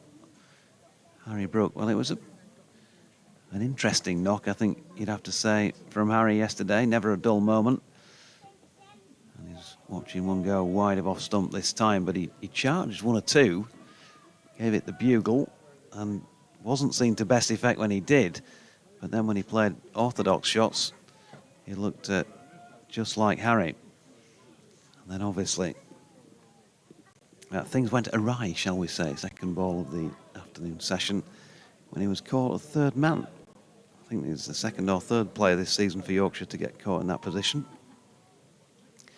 So not unique, as Webster bowls to him here. That one thuds into the thigh pad and drops into the leg side. It's a strange one for me, though. I know, so much can be achieved in camp in terms of, I just wanted to say team bonding better than that. But, things, as a team you get together and you talk about the summer coming up and everything. But just one game. And on a surface like this, as we saw yesterday, I find it a puzzle. Webster in, and that's dropped into the offside this time by Brook. No run. Yeah. No ball called there as well. Well spotted. You would have thought that to get, their eye in before an important summer, important 8-9 months or whatever it is now, that they'd play a couple of games here, and if they need to rest, then maybe they could have played at Durham the other week and had a week off when Yorkshire did, and then played this one and then go off on the camp. But Webster bowls and Brook leaves. This comes from a place not of a criticism of availability. It just comes from what happens if it doesn't go so well for you. Now they back themselves with their quality. They know that even if they had 2 out-and-out blobs in this match, they know that it doesn't mean that it's going to be a disastrous summer. We know that, but just if it goes wrong the first time, I think, well, just have another go, just a bit of a feel. Yeah, exactly. As Brook gets a fuller delivery, and he's watchful in defending. Yorkshire women's team also, of course, in action today, and did well with 381 for 6 against the Derbyshire Falcons, who are, I think it's fair to say, struggling a little. Okay. 43 for 7 in the 18th over. That's the caring side of you that comes out every now and then, Doige. Elsa Campbell, 165 not out, 105 balls for the Yorkies. As Brook defends into the offside to complete the 29th over. The voice is about to go at 97 for 3, and I'll leave you with Kev. What a hero, lads, eh? What a hero. The way he's got through the day today. Oh, listen to him now, eh? What he's putting himself through for the cause. Keep those germs to yourself, Dodgy, eh? He's off to celebrate. He's off to celebrate. Well done to all with the Leeds connection. Mike Taylor's going to come in and join. Terrific stuff, mate. Thanks to Jonathan. So here we are with 47 overs remaining. Tea will be taken at 32 overs remaining. So there is a long way to go before tea, and a long way to go in this game. And for Yorkshire to battle away, because this isn't a big lead for them at the moment. Root is facing, and he manages to squeeze that one from Barnard away down to fine leg for a single, so Root will move on to 35. Brook is there on 1. Nobody appreciates how Jonathan suffers for his art, do they? Oh, I think sometimes we do. Do you think so? Yeah, no, I think we do. Yeah. Anyway, look, I've spent a very exciting half an hour trying to buy a Clegg hammer tester. Were you tuned in for the Clegg hammer testing? No. Oh, good. You should have been. Allow me to fill you in. If you must. Next delivery is played by Brook into the offside. There'll be no run. I'm pleased you said that this was something you've talked about earlier, because to be honest with you, if I had any idea or inkling this was the first time you'd mentioned it on air, I'd be concerned that we wouldn't be on air in 5 minutes' time. But, see, the thing is, I'm glad you're here. Yes, because good. I haven't mentioned it yet. Oh, but Paul Shaw brought it into the conversation a few minutes ago. Right. And frankly, I've been agog. Right. Well, since I'm pleased with you. No. Brook is on 1, and that's pushed to the offside again. No run. The story so far, I feel I should bring the story so far is that Paul, having been in connection with Richie Robinson, the groundsman here, yes, and discussing the hardness of the pitch, quite right, brought us the information as to precisely the method of judging the hardness. Because you or I might think that you just, tap it, put your finger on it, or dare I say a bunch of keys, as was the olden days. However, you don't know the half of it. Brook on 1, 98 for 3 here. Yorkshire comes down the pitch by a couple of yards. I think they got for an LBW appeal, but I think it could be signalled as coming off the pads. A leg by, is that going to be confirmed? It is. They go through for 1, leg by. 99 for 3. Had quite a long way to go to the stumps there, didn't it, really? Well, given where Brook was. It did, yes. So, anyway, we discussed lengths of grass, and there's been some dispute among my Yorkshire colleagues as to the last half millimetre, with which I won't trouble you. But apparently the pitch was returned, and I'll be honest, I can't remember what the Clegg hammer test reading was, but I think that somewhat misses the point of the conversation. Right, okay. So this is the implement they use to test the hardness of the pitch. Oh. And that's just angled again. I thought it was going to go fine down towards fine leg. It goes a little more square than that. With Root facing, but again it's a leg by. And the applause because it brings up the 100 for Yorkshire. 100 for 3. Second innings. They set off, what was it, 48 runs behind? It was, yes. Lead by 52. Thank you. It's a Clegg hammer tester.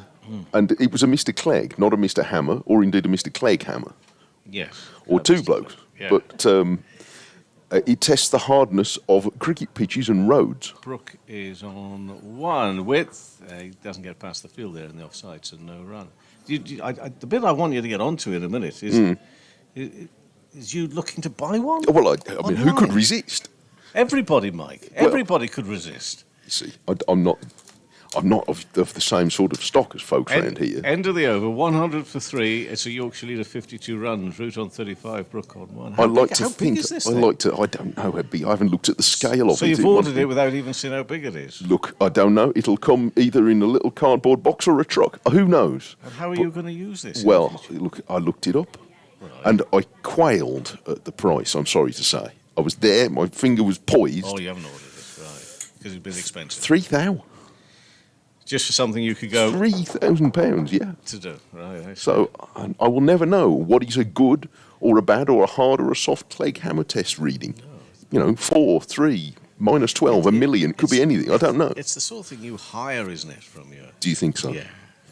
It is full of length by Webster. First ball of a new over, flicked off his pads by Root to mid-on for no run. Well, I think I shall have to. Like those wallpaper Yes. strippers. And The next time in the Taylor garden, Yes. in which I suspect Mrs. Taylor is toiling as we speak. The next time we're putting... gardener? The She's a next time... gardener. Like you wouldn't believe. This could be the best birthday present she's ever had. It almost... At £3,000. I should say, I'll buy two. But, look, Webster's on his way, far more importantly.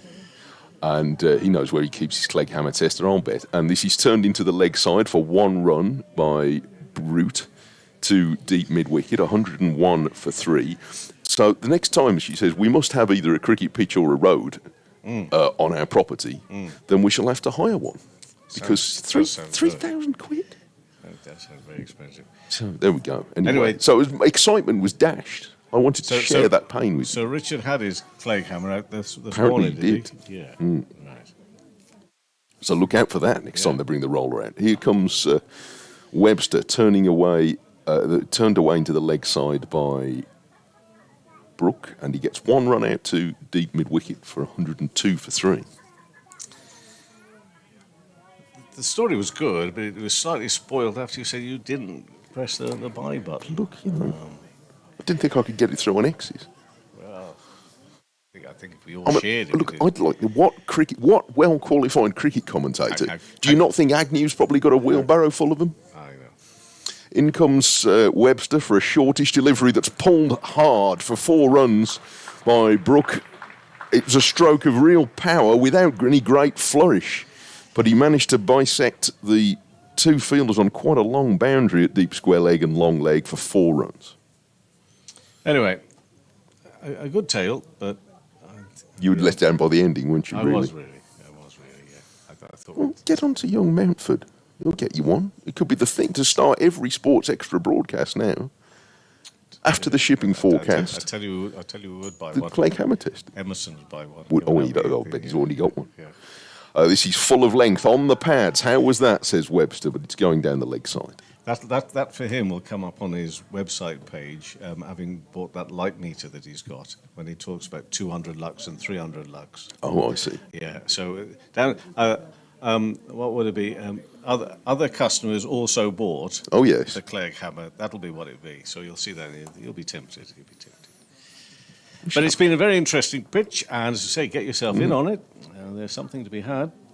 Webster bowls right arm over the wicket. Oh, and it's an awkward one. It hits Root up on the thigh pad somewhere. Or maybe not even on the thigh pad, judging by his reaction.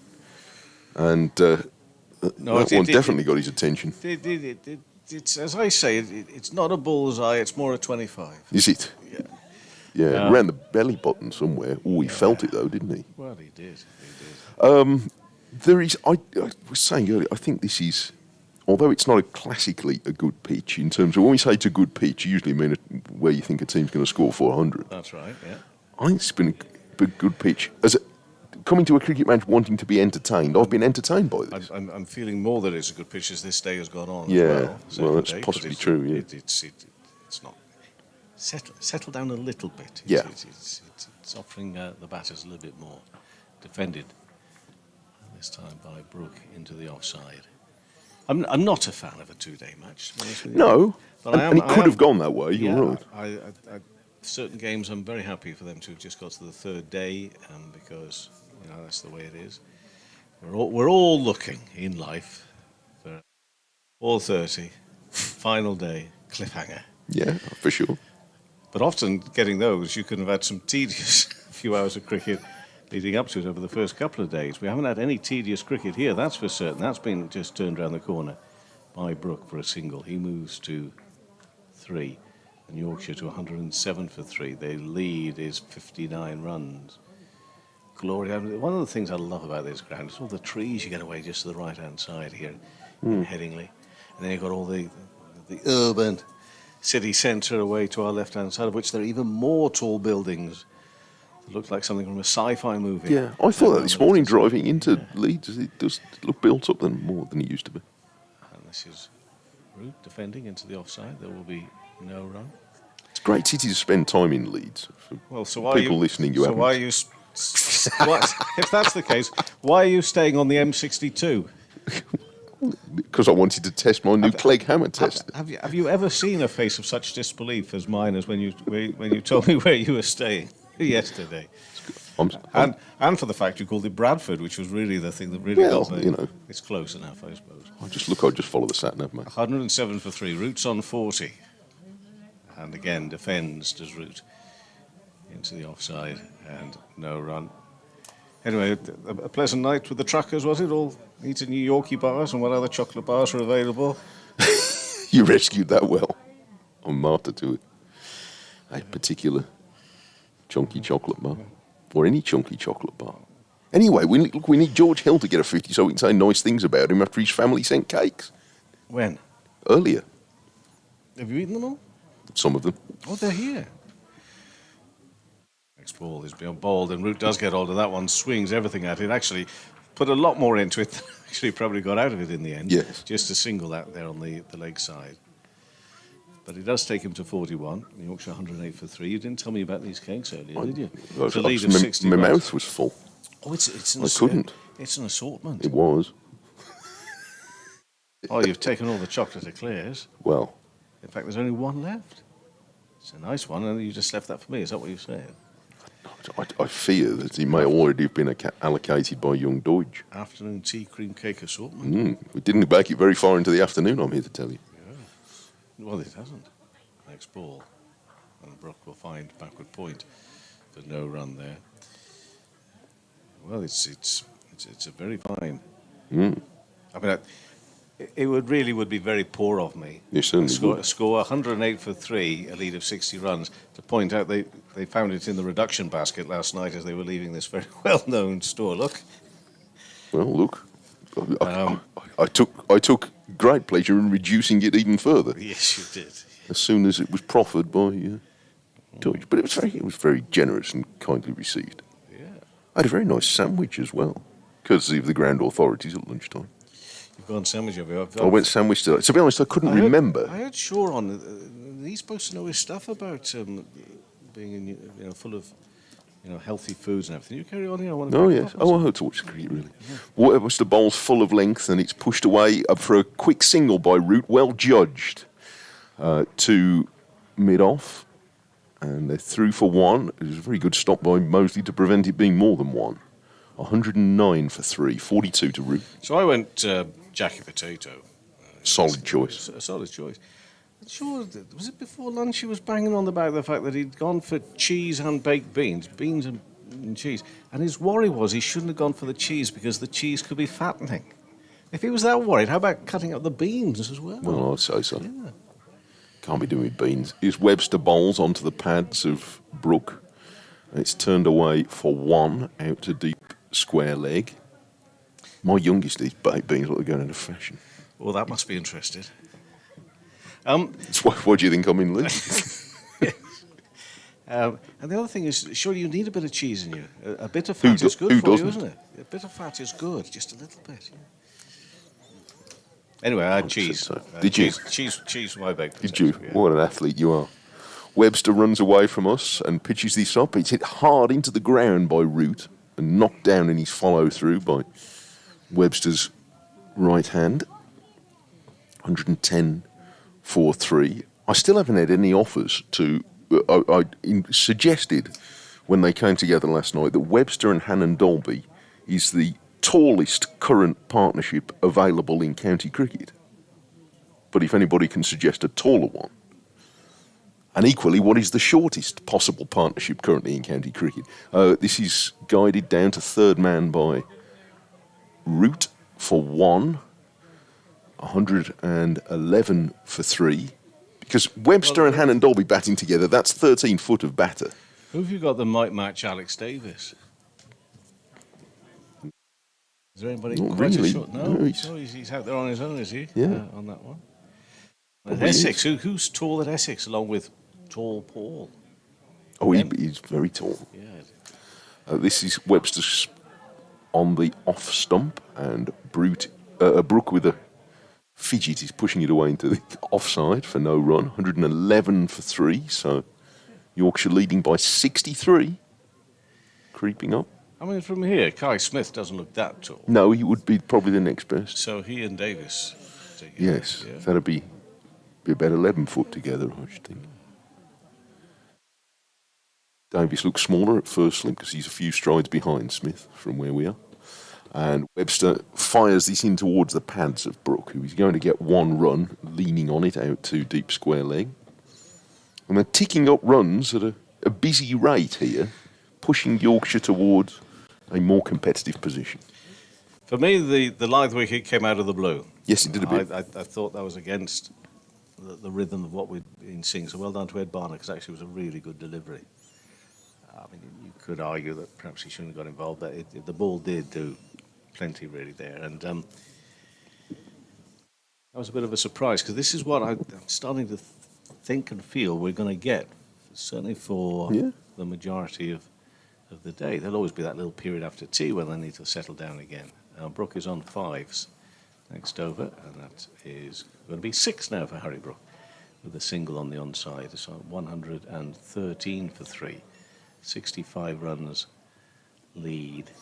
But we've had it really has been a really good game, and all the better actually. I know Warwickshire supporters will understand I'm talking from a neutral's point of view here entirely, but all the better for the fact that we have got a different sort of feel to it all now in the afternoon and the evening, and therefore leaving us with that, what's going to happen? Yeah. Because really for most of yesterday we just thought we're going to see lots of wickets. I'm not too sure how many more we will see. We may well see another clatter, who knows, but it's not got that feel about it at the moment. Although it's not easy to bat, by no means, but concentration and the levels of skill that you've got with the likes of Root and Brook and Bairstow as well, you know, no matter what the conditions, these are the batters of the highest quality for Warwickshire to try and remove. Well, if you bat with skill and bowl with skill in the 4.5 sessions we've seen so far, that's where you prosper on this pitch. Comes across, does a route to that one and works his way through the leg side, beats the fielder, thinks about going down for it and realises it's beaten him in the end. It's just going to be 2 runs. But it's 2 more for Root, 2 more for Yorkshire, which is a lead now of 67 runs, 115 for 3. Root moves to 45. So much enjoyed the Webster performance this morning, though. It was the sort of performance that I really wanted him to go on and get the 3 figures, because I thought it was deserving of a milestone for that, although it still has played a very interesting role in the game.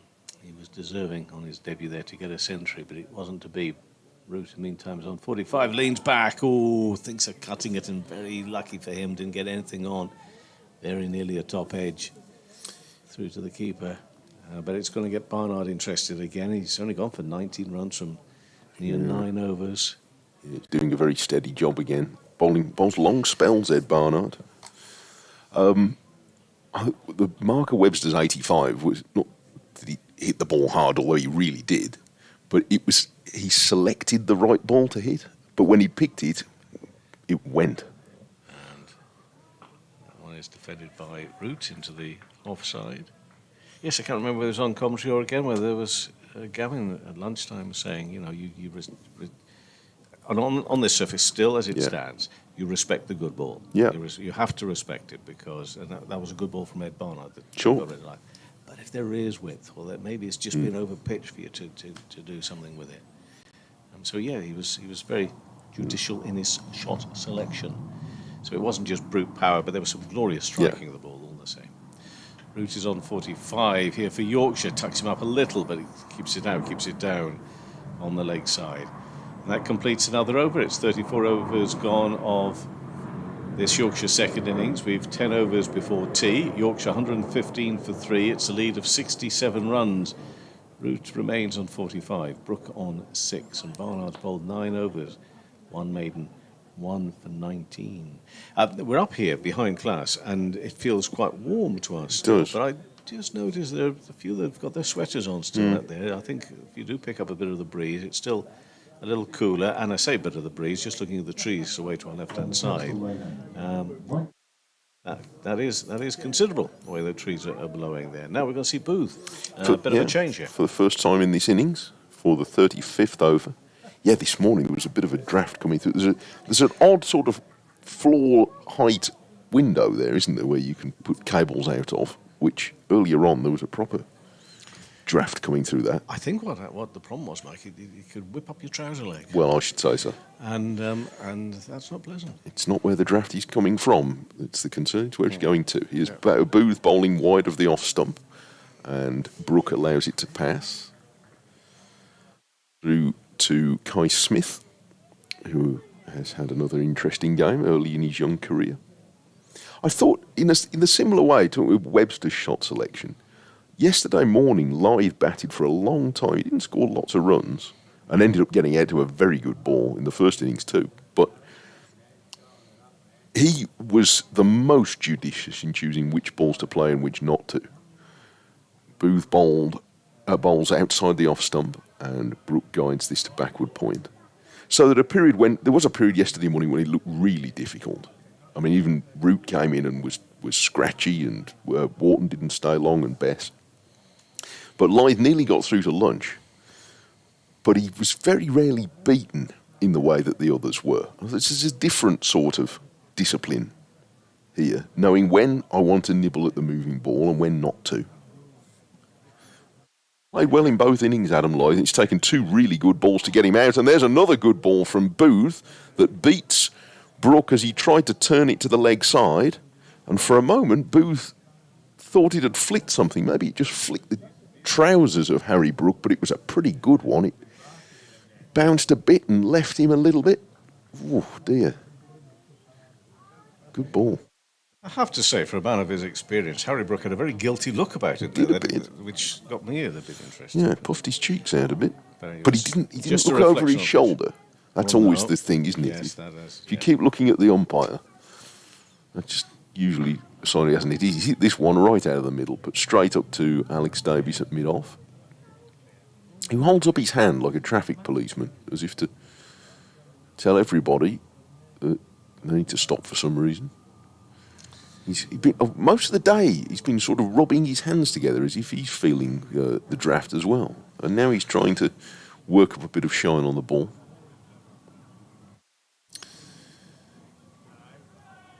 He gives it back to Booth. He's a very energetic cricketer. Charges in, bowls to Brook, who has everything in line to defend this away on the offside. Have you seen much of Booth? No. Interesting find out of Durham University. It was the game at Durham where I was talking about him a bit. What were his figures there? Oh, you get... he picked up some wickets there. He got 5 wickets in an innings for the first time against Notts last time. He got 7 wickets in the match at Durham. But he started the season strongly. And here he goes, running in again to bowl to Brook, who defends away on the offside. He's originally from Zimbabwe, Michael Booth, and I mentioned yesterday, he reminds me a bit in sort of physique terms, although he's not quite as big a man as he was. But Heath Streak, who you remember, the old Zimbabwe captain and Warwickshire captain, he's certainly not as big as Heath Streak, but he's similarly strongly built and approaches the crease in the same way as if he's going to try and hurl the ball into the pitch to really dent it. I remember this morning, what did you say about Heath Streak? The most bone-crushing handshake of anybody I've ever met. Could lift one cow with one hand. Oh, yes, I can imagine him doing that. Next ball is pushed back up past the bowler, who is Barnard by Root, who is there on 45, 115 for 3, a lead of 67 runs in the sunshine, but it is a breezy afternoon here. Second day, it's 5th round of the competition. Got another few rounds to go, and then there'll be a little break in the championship season for the Blast. And then we'll come back with a few more rounds in June and July for the One Day Cup. And then, of course, the completion of the season in September. And Root gets bat on that. Well, looking at Root, I think he was playing that behind square in the end, but it ends up got a couple of fielders that are pretty square on both of them on that offside, trying to block that very area where Root might be looking to pick up some runs. He's on 45 at the moment. And the crowd is getting a little noisier because the game is getting a little quieter. If that makes sense. Yeah, they're doing their bit, aren't they? Yeah, noisier in the sense it's unrelated to cricket noise. Yeah. As we see Root again facing. Stride, he does find the gap this time. That's the gap he's been looking for, and he finds it with aplomb. It's 4 runs square on the offside. It's a boundary for Root. He moves to 49, and Yorkshire to 119 for 3 in the lead by 71 runs. It's been a most Root-like innings in a way, in that he's just pushed the ball into gaps. At no stage in this innings has he attempted to hit the ball hard. It's all been timing and touch. He stroked that one through the extra cover gap. Not an especially big gap, but he found it. Durham made 511 against Hampshire. They're all out. Essex at 49 for 2. Leeds Somerset by 110 runs. Those are the other 2 games in the First Division. This one here in Leeds is Root facing for Yorkshire on 49. Faces now, doesn't get enough on it to get a single. I think our friends down there are going to go absolutely crazy just for a 50. Do you think? I think they might. If he gets there, he's 1 shy at the moment. Yorkshire 119 for 3. Should stay up here. If he does, it might be your round if you're going to end there. Well, yes. Could be quite dear. There's about a dozen of them down there, and more. Yeah. That's where Doidge's gone. All dressed for summer. Splendid. No, Doidge can't go down there. He'll be in the doctor's room somewhere. Oh yes, I should say so. He was in the chemist's offer yesterday. Well, I'm not bought surprised. half of it back with him. Yes, exactly. He'll be receiving treatment. I should say so. As we speak. He looks well on it. So Root again with 2 balls left of this over. And there's going to be a swapping to the field this year. Bo Webster's clearly one of them. Who's the other one? I think it's Davis, isn't it? Davis, so, Bo Webster's about 1.5 foot taller to get him in on. And Davis has gone at mid-off. And it's on the offside through extra cover. It's a lovely shot from Root. And it is going to get them excited for a 50 with a single. So it's half century for Joe Root, 50 not out. Yorkshire 120 for 3. It's a lead of 72 runs. And this has been a really good knock from Joe Root. You know, will he be looking back at the end of his career thinking about those 104 minutes, 64 balls and 8 fours? I'm not so sure he will. But in the context of the game and the fact this is just his first outing of the summer, I think he'll be highly delighted, as his team will be, in his contribution here right now. It's a very important innings as far as the game's concerned. And for those watching from further afield, want to see how Joe Root is shaping up for the season. Yesterday, it felt like there was a bit of rust in the works. Today, the gears are starting to move together in the usual way. Brook is on 6, and width. You don't offer Brook width because that is what you get. It's behind square again on the offside, carved away off the bowling of Barnard. So it's a boundary for Brook. He moves to 10. This partnership's worth 34 runs. Yorkshire 124 for 3. 76 runs in front. Yes. And I'm going to move aside because Paul Shaw is coming in. There's a man who knows where his clay hammer tester is. Yeah. Stop me and buy one. When you say that somebody's got the name on this cake, whose name's on it? Paul. Oh, well, he might be a generous man. Who knows? We'll find out. Of course he is. 124 for 3. Yorkshire leading by 76. Route to a very Root-like 50. And now Booth is going to bowl from commentary end, the Kirkstall Lane end. Having started with a maiden, and here Root squeezes the ball into the leg side and takes one to mid-wicket. 125 for 3, and this high-quality fourth wicket pair are asking some questions of Warwickshire now, Paul. Certainly are, and partnerships up at 35, Brook on 10, Root on 51. The way that Root's gone about his business, he's kept the risk fairly low, hasn't he? So I'd describe his innings as low risk, high reward, really. He's just timed the ball away. Booth hurtles in again and has Brook defending on the offside.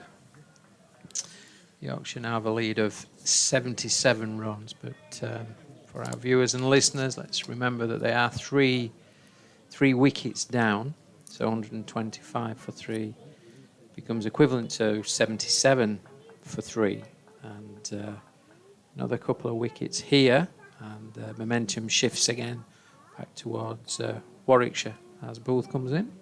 He does. Oh, he nibbles that one away from Brook. That was a good one. And Brook ending up propping forward and having to use his bat to prop him up as he slightly overbalanced. But that one definitely left him off the pitch. Certainly did. Look to go a long way, this. This seems quite a lot, doesn't it? It starts off fairly wide, but it's the angle that he's got that just pulls Brook into playing at that. And then it just deviates away. But a fairly steep angle. He'd have had to have been a bit of nick to touch that one. 125 for 3. Goes Booth, encouraged by that. Oh, that one nips as well. And if anything, was even more dangerous because he'd only just went a little bit and it passed the outside edge and he's beaten Booth 2 in a row. Great delivery, that, isn't it? So a little bit straighter. The angle in makes the batter feel I've got to play at this, and then it just deviates away. So good delivery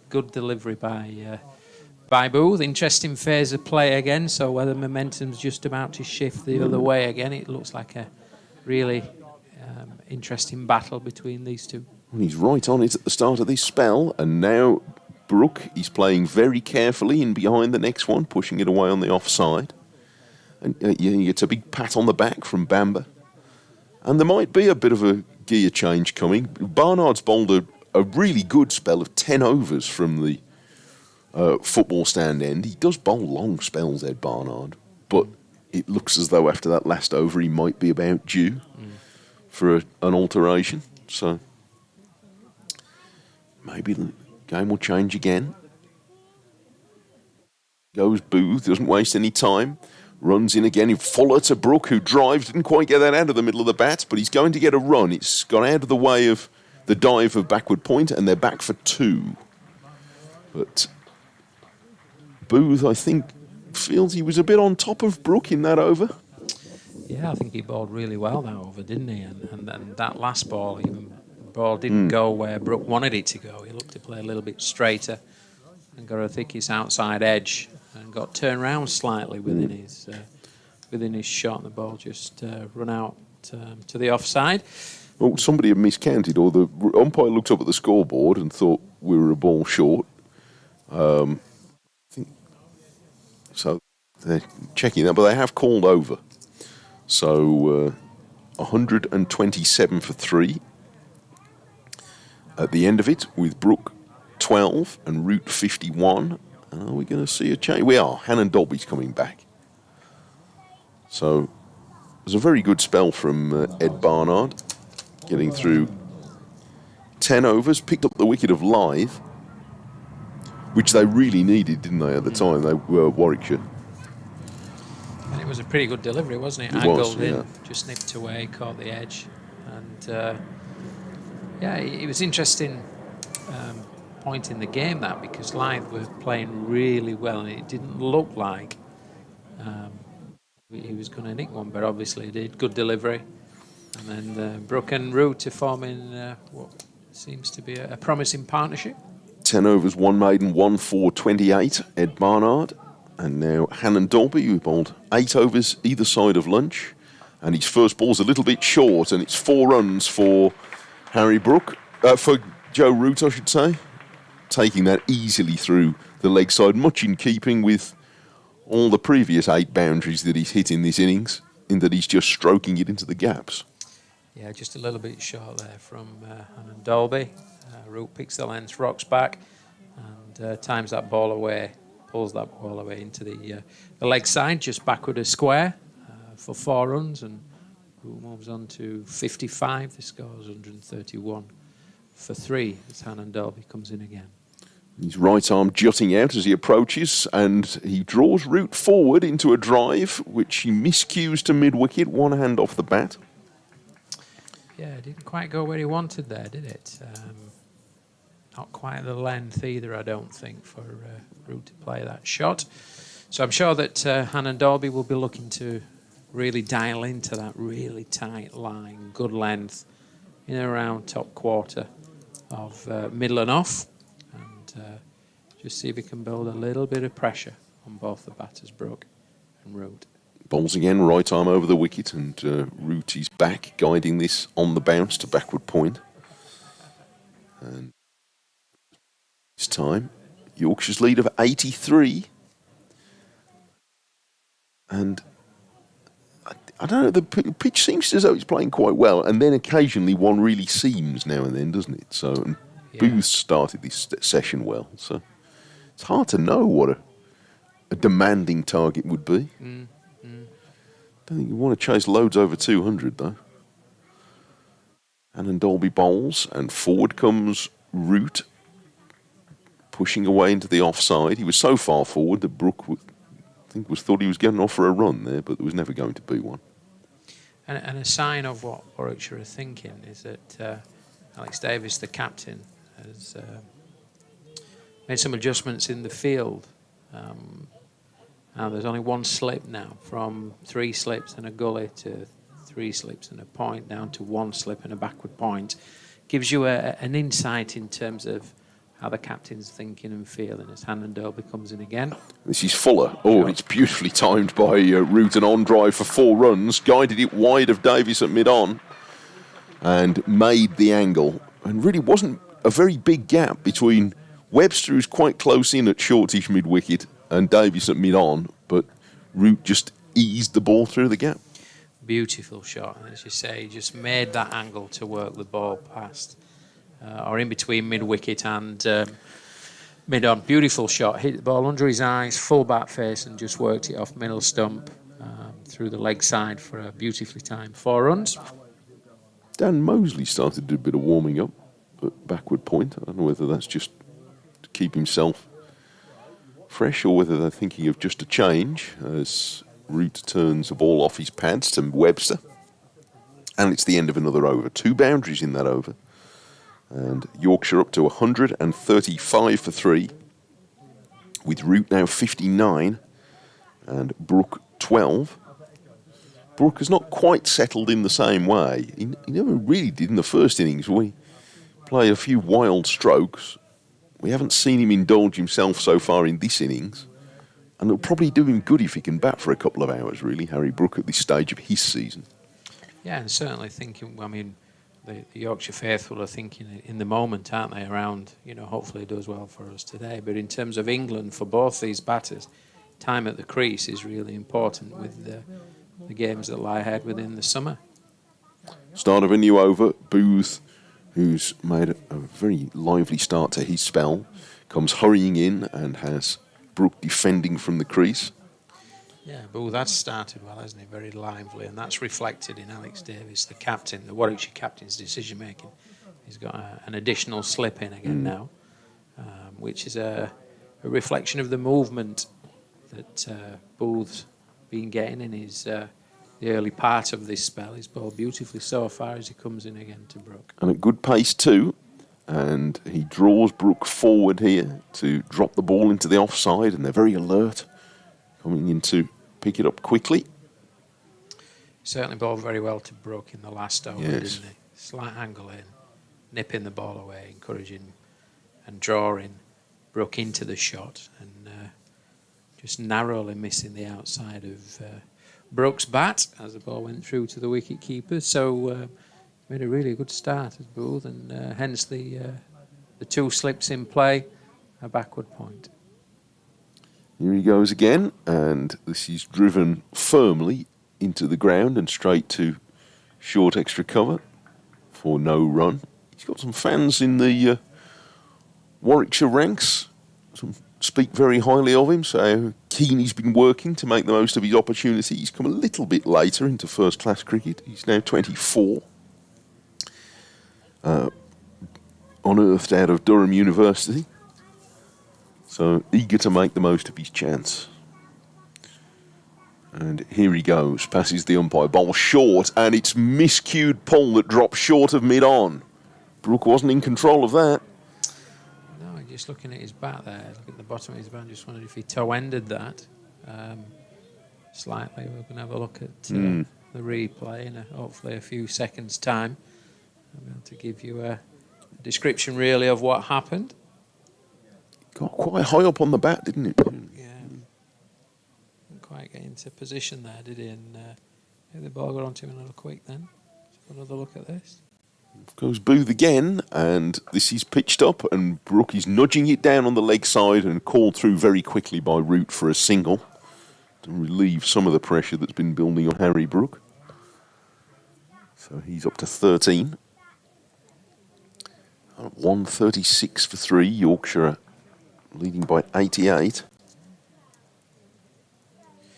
Yeah, it's difficult to say, isn't it? What is a good target to chase down, or a target that's a little bit too high perhaps on this pitch, because there is still movement in the pitch and good bounce, but actually if you get your head down you can score runs, and certainly when conditions are good.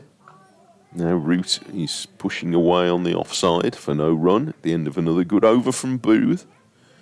Yeah, I mean, you could imagine a situation where the batters could get on top and you could, knock off quite a few runs reasonably quickly, as Webster was doing this morning. Yeah, so I'm just thinking of today, the partnerships this morning, the way Webster battered, and how quickly they accumulated runs in this morning's first hour or so, really, or hour and a half. And then you look at the two partnerships that Yorkshire have had with Lythe and Root, which was forming nicely, wasn't it? And free scoring. And also Brook and Root partnership now is up to 46. So if you get your head down and read the pitch and play smart, and move into the ball nicely and away from the ball when you're playing off the back foot, then actually you have a chance of scoring good runs. But it's never easy, but you can score runs. 136 for 3. Hannon Dolby starts a new over, and Brook, with a lot of time here, pushes this gently away, square on the offside. The other thing to mention is how many overs is this ball now? It's the 40th over. It is the second ball. They did change it after 24, presumably the same, similar sort of age. So in theory, the ball should be getting that little bit softer, Yes. seam not protruding as much, so it should become a little easier from a batting perspective once you're in. This is the 40th over of Yorkshire's second innings, and this is cut hard by Brook for 4 runs, backward of point. Yeah, that was a more authoritative stroke than we've seen so far from Brook. Yeah, Hannon Dolby just gives him both a little bit short and it's wide, which enables Brook to get into a good position and work that ball through the offside backward of point. And that's the 50 partnership from just 72 balls from Root and Brook. 12 overs they've been together, so moving things along. So, yeah, they've scored at 4 and over without necessarily really looking to go after the bowling. He's gone after this one, Brook, and he breaks the wicket at the non-striker's end with a full-blooded drive. Hannon Dolby was hoping to get a toe on the end of it, but in another way might be quite relieved he didn't. And umpire remakes the wicket, but he went after that one. He's been very restrained so far in this innings. Yesterday, frantic was the word used in Graham Hardcastle's report last night. That was a good word for it, because when he played more orthodox strokes, he was stroking it away quite happily, but there were some wild ones in there. Not so much yet today. Hannon Dolby bowls, and Brook drives hard. This one, keeper was standing up to the stumps there to try and keep him in his ground. He's going to get 2 runs, well fielded by Booth at third man. But 2 more to Brook. Yeah, it's good thinking from the wicket keeper and the bowler working in partnership. The same Brook is just beginning to advance down the pitch a little bit, so they've tried to negate that by the keeper coming up to the stumps and building a little bit of pressure that way as Brook takes guard again and Hannon Dolby comes in.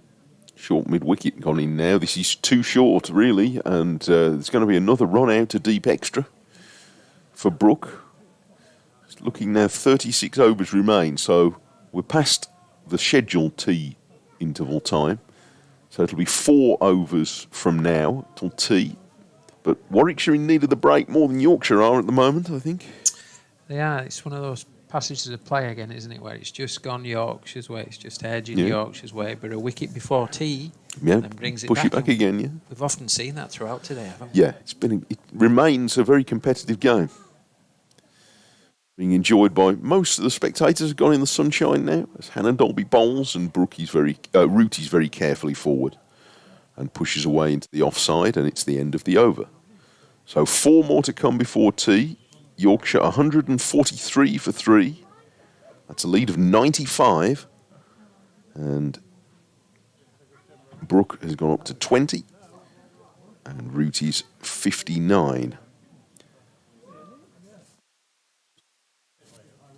Oh, by the way, there noticed there on the scoreboard, on the big scoreboard to our left, Warwickshire on the over rate, there is level. Yorkshire were a bit behind earlier on. It surprises me that there's a difference, given that we've essentially seen 5 seamers from both teams. But there it is. Warwickshire ruled to be bang on the required over rate, but Yorkshire will have a bit of catching up to do later in the game. And Booth is straight into another over. And he bowls 4. Oh, he might have pinned his man here, Brook, LBW. And Booth has won that contest. And it's been a very interesting battle for the last 20 minutes. But Michael Booth with a well-earned wicket. Harry Brook, LBW, to a very full delivery. He was pushing across it for 20, and it's 143 for 4. And that's a great breakthrough. Absolute, yes, that's plumb, isn't it? Yeah. Is in front there, definitely in front. But Booth has caused Brook so many problems in the last 2 or 3 overs that he's got his just desserts there. But Brook and Root will be disappointed with that dismissal. Just before tea, a partnership of 53 had been built by these 2 England players, and that just brings Warwickshire back into this game, puts them again into a strong position, and momentum again swings the way of Warwickshire. Brook departs for 20 off 44 balls, 2 fours and 63 minutes, and the score is 143 for 4. And what a fillip in confidence for a young cricketer like Booth, still trying to make his way in the game, that he not only has got one of the prize wickets around in Harry Brook, but he's got him with a sustained spell of good bowling. So that'll do his confidence the power of good. Exactly, and I think that's really important. He's putting a really good spell together, and he's built pressure made it difficult for Brook, and then he's gone really full and straight, and he's targeted the pads, and he's deceived Brook, really. Brook will be, as I said, really disappointed with that, but from a Booth perspective and Warwickshire perspective, it's a great breakthrough and a huge confidence booster for the young lad that's bowled particularly well in this spell. That brings out another very good player indeed, of course, with Johnny Bairstow, the Yorkshire captain, at number 6, but a slightly ticklish time to bat for maybe 15 minutes before tea. With the game back in the balance, Yorkshire leading by 95. Yeah, it certainly is. It's hugely in the balance here, and 1 can bring 2, can't it? New batter at the crease, Bairstow. Just coming in just a few minutes before tea, and Booth very confident, running in well, and runs into ball to Bairstow. Oh, slow starts with quite a wild bouncer, and Smith's done well to haul that in away to his left-hand side. But no wonder he's full of energy, Michael Booth, at the moment. Yeah, misdirected that, wasn't it? Just pushed that down the leg side, and made it very difficult for the wicket keeper, but he did pretty well to stop that ball as Booth is back to his mark. Yes. What delivery is going to ball here? Well, a full and straight one didn't seem like a bad idea, and he does go quite full and straight, but Bairstow is ready for it, and he eases it into the leg side for his first run. But exciting to see Booth, who is clearly feeling right up for it at the moment. 15 wickets he's now up to in the County Championship this season. The 24-year-old from Harare, who started last season in the team. He played the first game and then was injured and missed the next few weeks. And of course, missing 6 weeks at this time, you've missed half the championship season these days. Booth bowls. Oh, he beats Root on the outside edge. My goodness, I think that started a little bit outside off stump and looked from this angle as though that left him a tad off the pitch as well. He did. He certainly got a little bit of movement. Yeah, just holds its line and nips away slightly. Draws Root into the shot. It's a very good delivery. Good length as well. Good length. So, yeah, he's bowling well. Looks a really good prospect. I've liked the look of Booth. And also Webster, not just with his batting, but his bowling spell as well. Here he comes, Booth, and he beats Root again on the walk here, Joe Root. And he was groping a bit for that one. Well, he's managed to work out Brook. And this would be quite a double if he gets Root as well, but he's working on it. 144 for 4. Yeah, Booth scores both the England players. Some real challenging times, hasn't he? As you say, he got dismissed Brook, and also he's causing some problems at the moment for Joe Root. Finding some sea movement with, as you were saying, by no means a new ball. He bowls again to Root, who is right back in the crease this time, defending away on the offside. And it's the end of a good over for Michael Booth that brought in the wicket of Harry Brook. 1 for 4 in 4 overs from Booth, and just the spell that Alex Davis was looking for from him. Oh, fantastic spell, isn't it? He's come in, he's changed the game again, hasn't he? And as I said before, he's created that momentum swing that's shifted from Yorkshire now a little bit closer to Warwickshire and the game as such. Got them into a good position in the game. And also, I've been impressed with all the bowling unit of Warwickshire today. Barnard bowled a really good spell and some good deliveries, as each of the bowlers have done. And it's just about now identifying that this is a moment in the game where if they can get another wicket before tea, then it puts them in a really good position and not letting the game ride. See if you get in, one brings two, two brings three, and see if you can create those breakthroughs, those back-to-back breakthroughs. Well, yes, it'd be priceless to pick up another wicket in these 3 overs that remain. It really would put them back in a strong position. 144 for 4. But equally, there are 2 batters at the crease who could take the game away from Warwickshire in a session if they were to stay together. Hannah Dolby's going to try and separate them. And he runs into bowl to Bairstow, who is back pushing this firmly out on the offside. Let's see, Bairstow is, how old is he now? 35, and Root is 34, I think. And Hannah Dolby 35, so they would have come through the Yorkshire system, the 3 of them, more or less at the same time. Yeah, they'll know each other pretty well. Yeah. Hannah Dolby is now, well, long enough he'd been at Warwickshire to have got a testimonial last year. He's very, very popular there. And here he is to bowl to Bairstow, nudging this away on the leg side for no run. It's been a sort of a more traditional county career that Ollie Hannon Dolby has had, but he's had more success. Since turning 30, he's really established a place in the team in the last few years. He's consistently taken wickets. And he still looks in pretty good order at 35. So, an admirable career he's been putting together. And here he is, bowling to Bairstow, who is pushing firmly up to mid-on. I just wonder if Davis could have another catcher in place, just before tea. Bairstow's in. Not got off the mark yet. He'll be feeling it just a little bit, just thinking whether you go with another slip or someone under the helmet, maybe on the leg side, someone in front in a catching position, maybe on the drive. I think, for just a few overs before tea, there's an opportunity to get Bairstow before he gets going. Try and grasp the initiative. Just one slip and a short mid-wicket. Hannon Dolby to bowl to Bairstow, who's taken on the pad, coming half forward, and not a hugely convincing appeal from Hannon Dolby. As if maybe they thought it had taken the inside edge. It's hit him quite high, I think, as well. But nevertheless, just looks as though he's hit him on the back leg. Oh dear. Looks like the second replay looked slightly more incriminating there.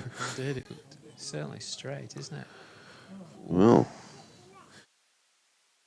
Yeah, it just feels like Bairstow is a bit tentative at the moment. Hannon Dolby bowls to him, and he dabs this away. That's nicely placed, wide of the short mid-wicket, and he is going to get his first run this time. Out towards the man on the boundary.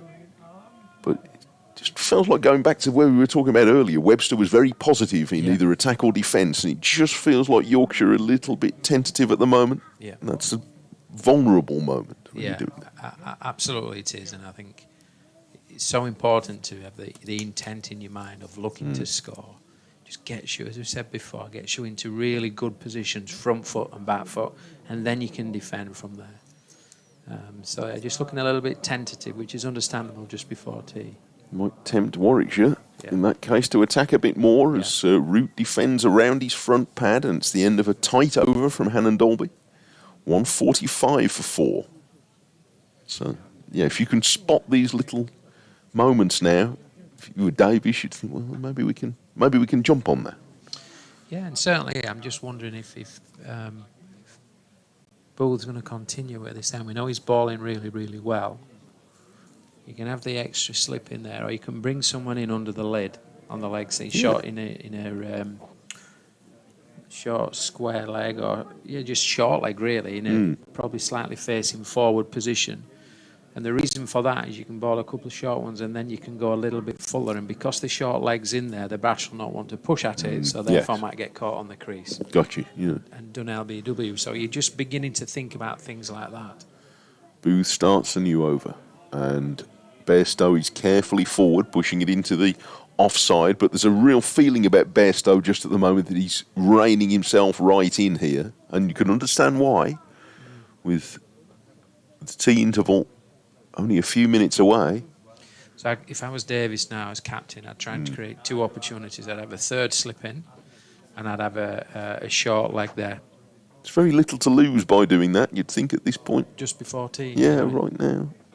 Because Bairstow's not in a particularly attacking mood, and he defends again on the onside.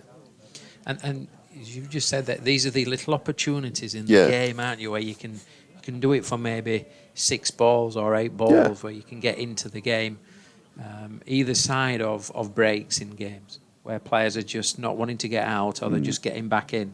They're the times to attack. Well, there's 4 to come in this over, and then we'll have 1 more, presumably from Hannon Dolby.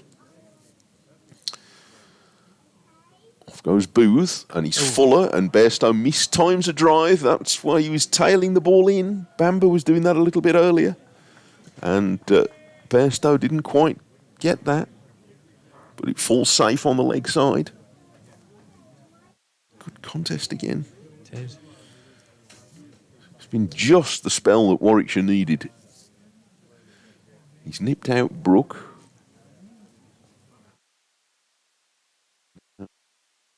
Turns again to face Bairstow with 2 slips waiting, and Bairstow defends firmly from the crease. But change. Jonathan's back. Is it time for tea? Are you coming back in before tea? You having a short run before tea? We'll see, he's up to it now. We've 1 more over after this one. 2 slips going to conference. Webster and Yates. He's going to save himself to come off the long run after tea, I think, Jonathan. Off comes Booth off his long run now. Oh, and he beats Bairstow, who holds the pose afterwards. It'll make a good photograph, but he did make a good shot. He missed it. He's bowling well, isn't he, Booth? Bowling very well, causing Bairstow some problems. Bairstow still looks a little bit uncomfortable, a bit tentative. Just over and over before tea, and senses there could be an opportunity coming here. Can Warwickshire steal a yard on this game really, and create that opportunity? Well, the change he's made is to put mid-wicket back on the boundary, as if to telegraph a bouncer. Double whammy and go full. Yeah, well, this is they made a big fuss of it, and he's gone full, and Bairstow's ready for it. So he saw the double bluff coming there, and he's going to get well fielded on the chase by Alex Davis, and they're going to have, I think, only 2 runs. So, yes, Bairstow won that particular battle of wits. 3 runs. They have had 3 runs. So, Bairstow's up to 4, 148 for 4. Yeah, they made it so obvious there. Still. The good news for Warwickshire is that Booth has had 5 overs, but he's about to have 20 minutes off, so maybe they can get him back after tea. Absolutely, yeah. They'll get a nice refresh break, won't it? Re-energise, back out there, ball another 4 or 5 after tea if you can. And game is evenly poised at this stage. Yorkshire leads of just 100 runs. 100 exactly, yeah. Well, I think he'd be up for it the way he's bowled in that spell. 5 overs, 1 for 7. And was caused problems for both Root and Bairstow as well. This will be the final over before tea. Hannon Dolby to bowl at 148 for 4. And Bairstow is going to nudge a run into the leg side as Root hurries through to beat the throw of Webster. So, captain's got himself up the safe end. Well done, sir. But I think you can trust the other fella. So, Smith is putting the helmet on. So he's going to stand up to the stumps. He's still got a great big sweater on, Kai Smith. I suppose if you grew up in Dubai, it's not that warm here. Hannon Dolby grew up in Halifax, so he hasn't had a sweater on for a while. And here he comes. Bowls to Root, and who has decided he also fancies the non-striker's end, and a well-judged single away on the offside. Yeah, good cricket there. Good cricket.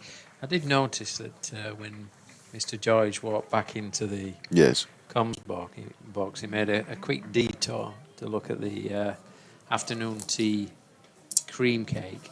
Yes. Just one remaining. Status check. Just having a being sure. Exactly that. Well, look. Howells was circling that cake like a piranha earlier on. Oh, he was. Now, this is where trust comes into play, isn't well, it? You know? He's got an honest face, Howells. Don't believe. Look, I couldn't possibly.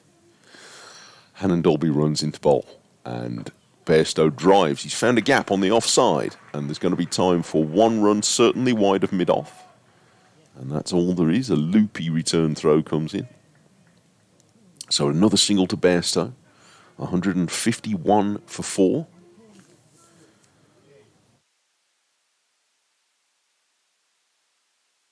And it really is a lovely day again now.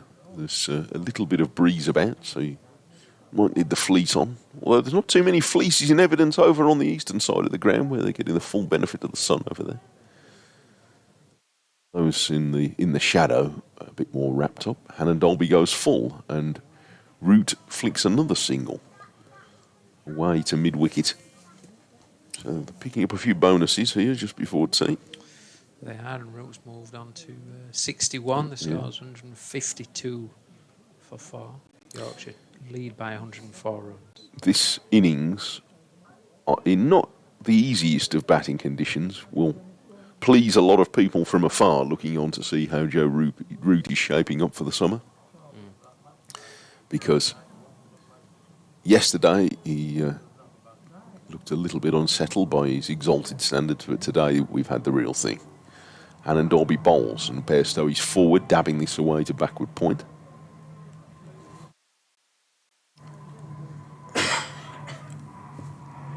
Still looks full of energy for the game. Joe Root at 34, he's played such a colossal volume of cricket, but his appetite for scoring runs doesn't seem to have lessened any. No, he loves being out there, doesn't he? Yeah. He loves the game, wherever format, wherever he's in the world, just loves playing and batting and batsmanship as such.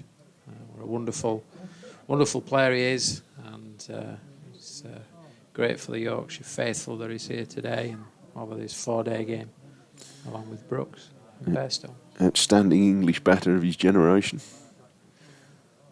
Last ball before tea, Hannon Dolby's going to have 2 short mid-wickets for a pre-tea indulgence.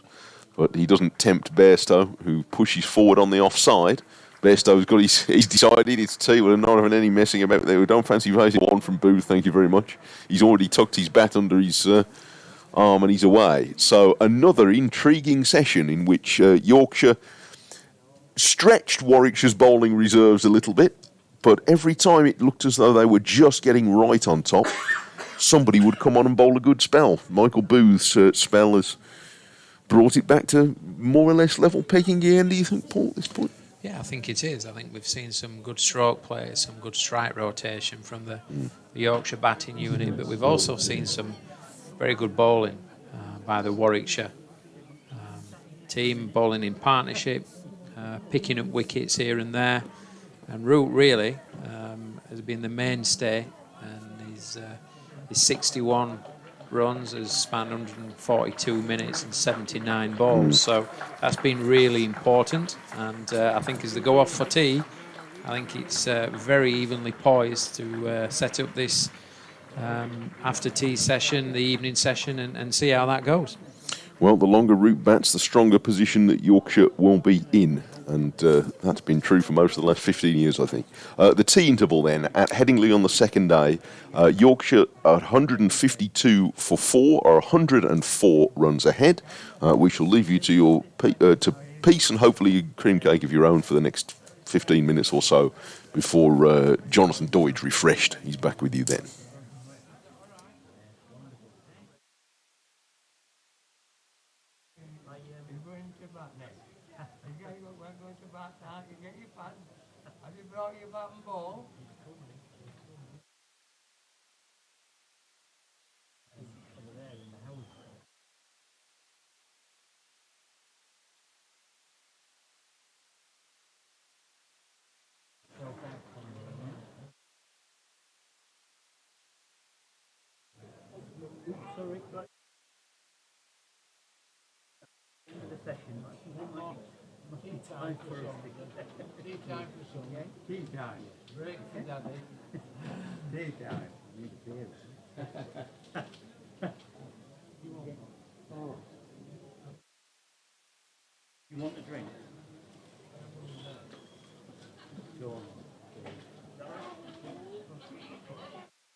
Welcome back from Headingley for the final session on day 2 of this county championship match between Yorkshire and Warwickshire.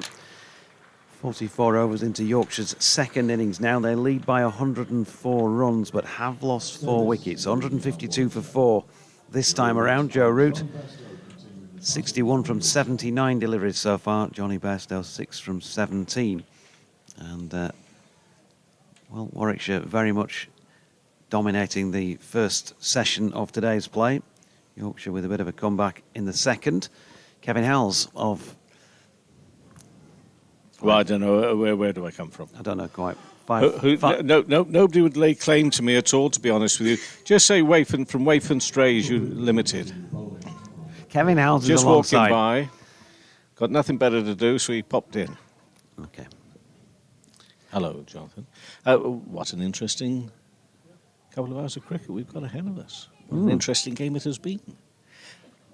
There has never been a period of this match where you've been able to, with any confidence, really predict what was going to happen, even in the first day when you couldn't really predict whether it would be 5 or 6 wickets which fell in the session. There's not been a period in this match where we could today, confidence say where you're from either. No, but today, for me, I mean, yesterday was fine, but today has been a really intriguing day of cricket.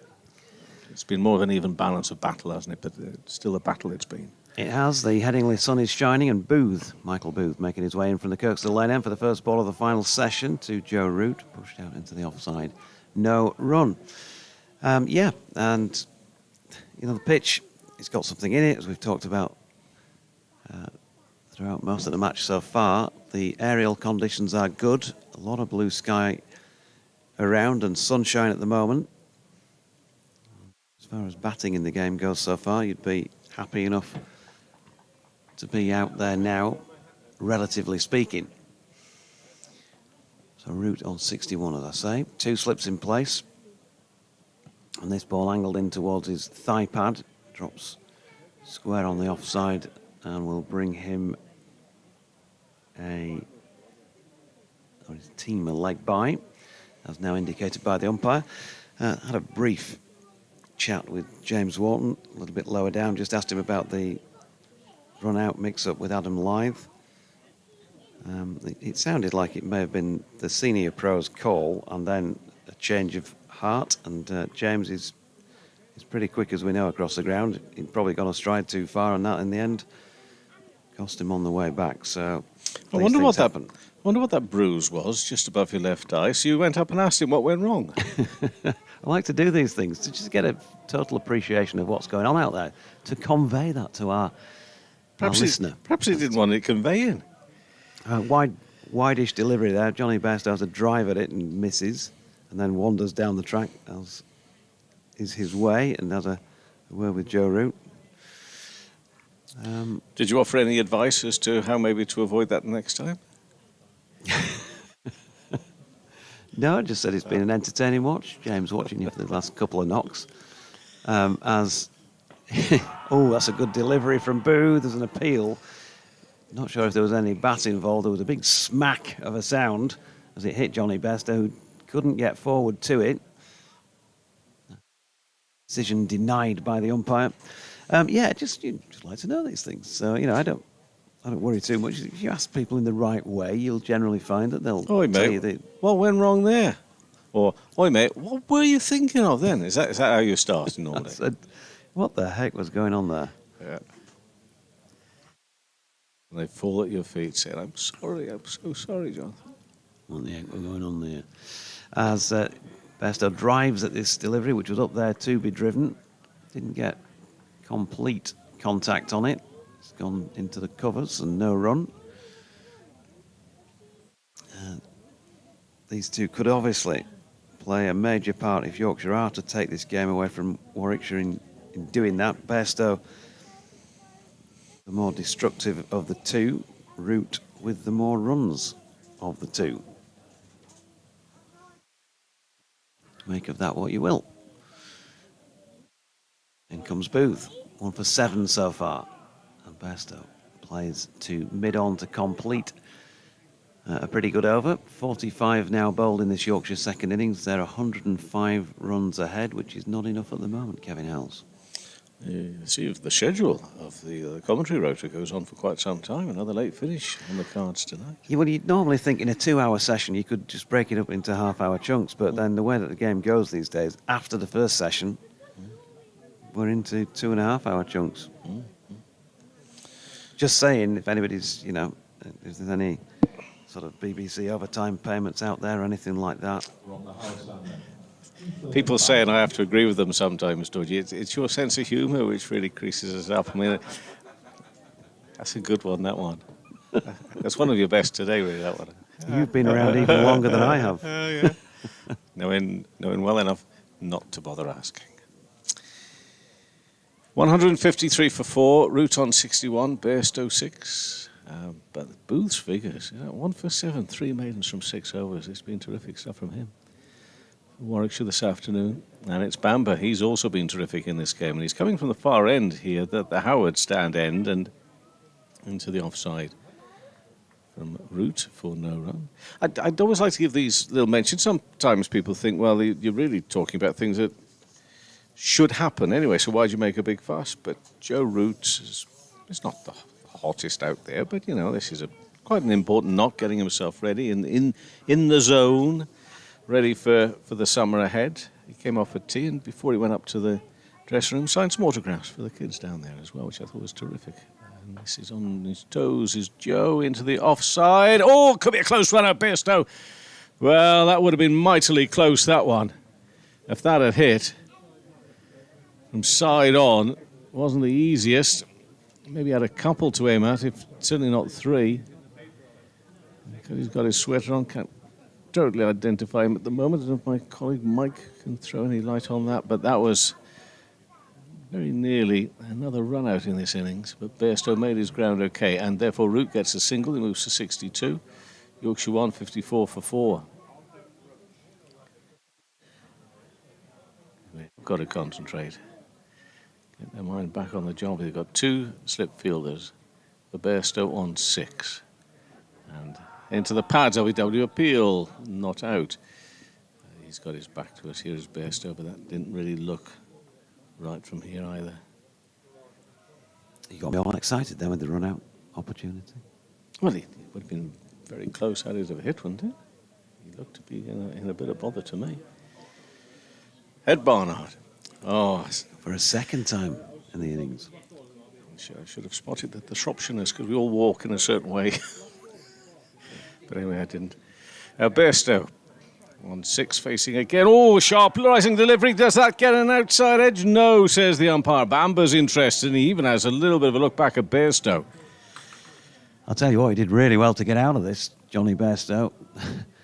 Takes a good player to be able to miss those. That was a beauty. We might get another look at it for those who are watching, but just from the first look, I think it's one of those that just about everybody would have been fancying getting some bat on, that sort of height where you just feel like you need to push at it, and he just dropped his hands in time. It's an uneasy little period, this, for Johnny Bairstow. It is. And Yorkshire's lead's only 106 runs, 4 down in their second innings. Bamber comes in to Bairstow now. Now, this is high in the air. The keeper's going to want it. Is he going to call for it? Is he going to take it? Yes, he does! Just hold on to it. And Bairstow is out for 6. 5 down, Yorkshire. 154 for 5. That lead, as I've just said, is only 106 runs. He did not look at all comfortable post-tee, and that is his undoing. Went for on a short ball, went to hook it, and it's top edge. And fair play to the keeper, because that was hanging around there. He was not so much running over his shoulder, managed to get himself in a good position in the end, but just had, 1-2 goes at it. Take a look again on the replay. Goes at it. Wasn't that short? And the keeper, Kai Smith, good take in the end. Very good take. Brilliant piece of keeping, really, because he threw himself out of 2 slips also, saying, well, we think it might be ours. No, it's going to be yours. So whether he made the call, I don't know. But good decisive keeping and a good catch. It was a very good catch. It's a curious shot, really, from the length of the ball. It doesn't really feel like it's that short to be playing a pull, and he doesn't. He sort of plays a flick, doesn't he, almost? For me, that's the story of those last 3 or 4 balls. A man who's just, for all his experience, when we talk about Johnny Bairstow being scrambled, what we basically mean is sometimes he's almost looking for things to ignite him, to get him going. And I'm afraid he is now out. But that was not a good little period of play for the captain. 7 catches in the match. Thank you very much. It's Mike Taylor with all the news from the back, with a lovely green shining apple there, which he's going to keep for later. Because I've already worked out in this box, nobody shares anything. Yeah, there are not many 6 off 24 balls in Johnny Bairstow's career. It's a bit unusual, yeah. Anyway, Hill is the new batter out there, and pressure upon Yorkshire here now. Roots at the other end on 62.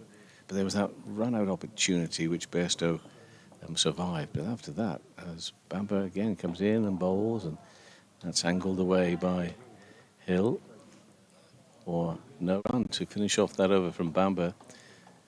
2 for 35 from his 10 overs, 4 maidens. He worked hard earlier on in this innings. He's picked up and in the day picked up 5 wickets in that first Yorkshire innings as well.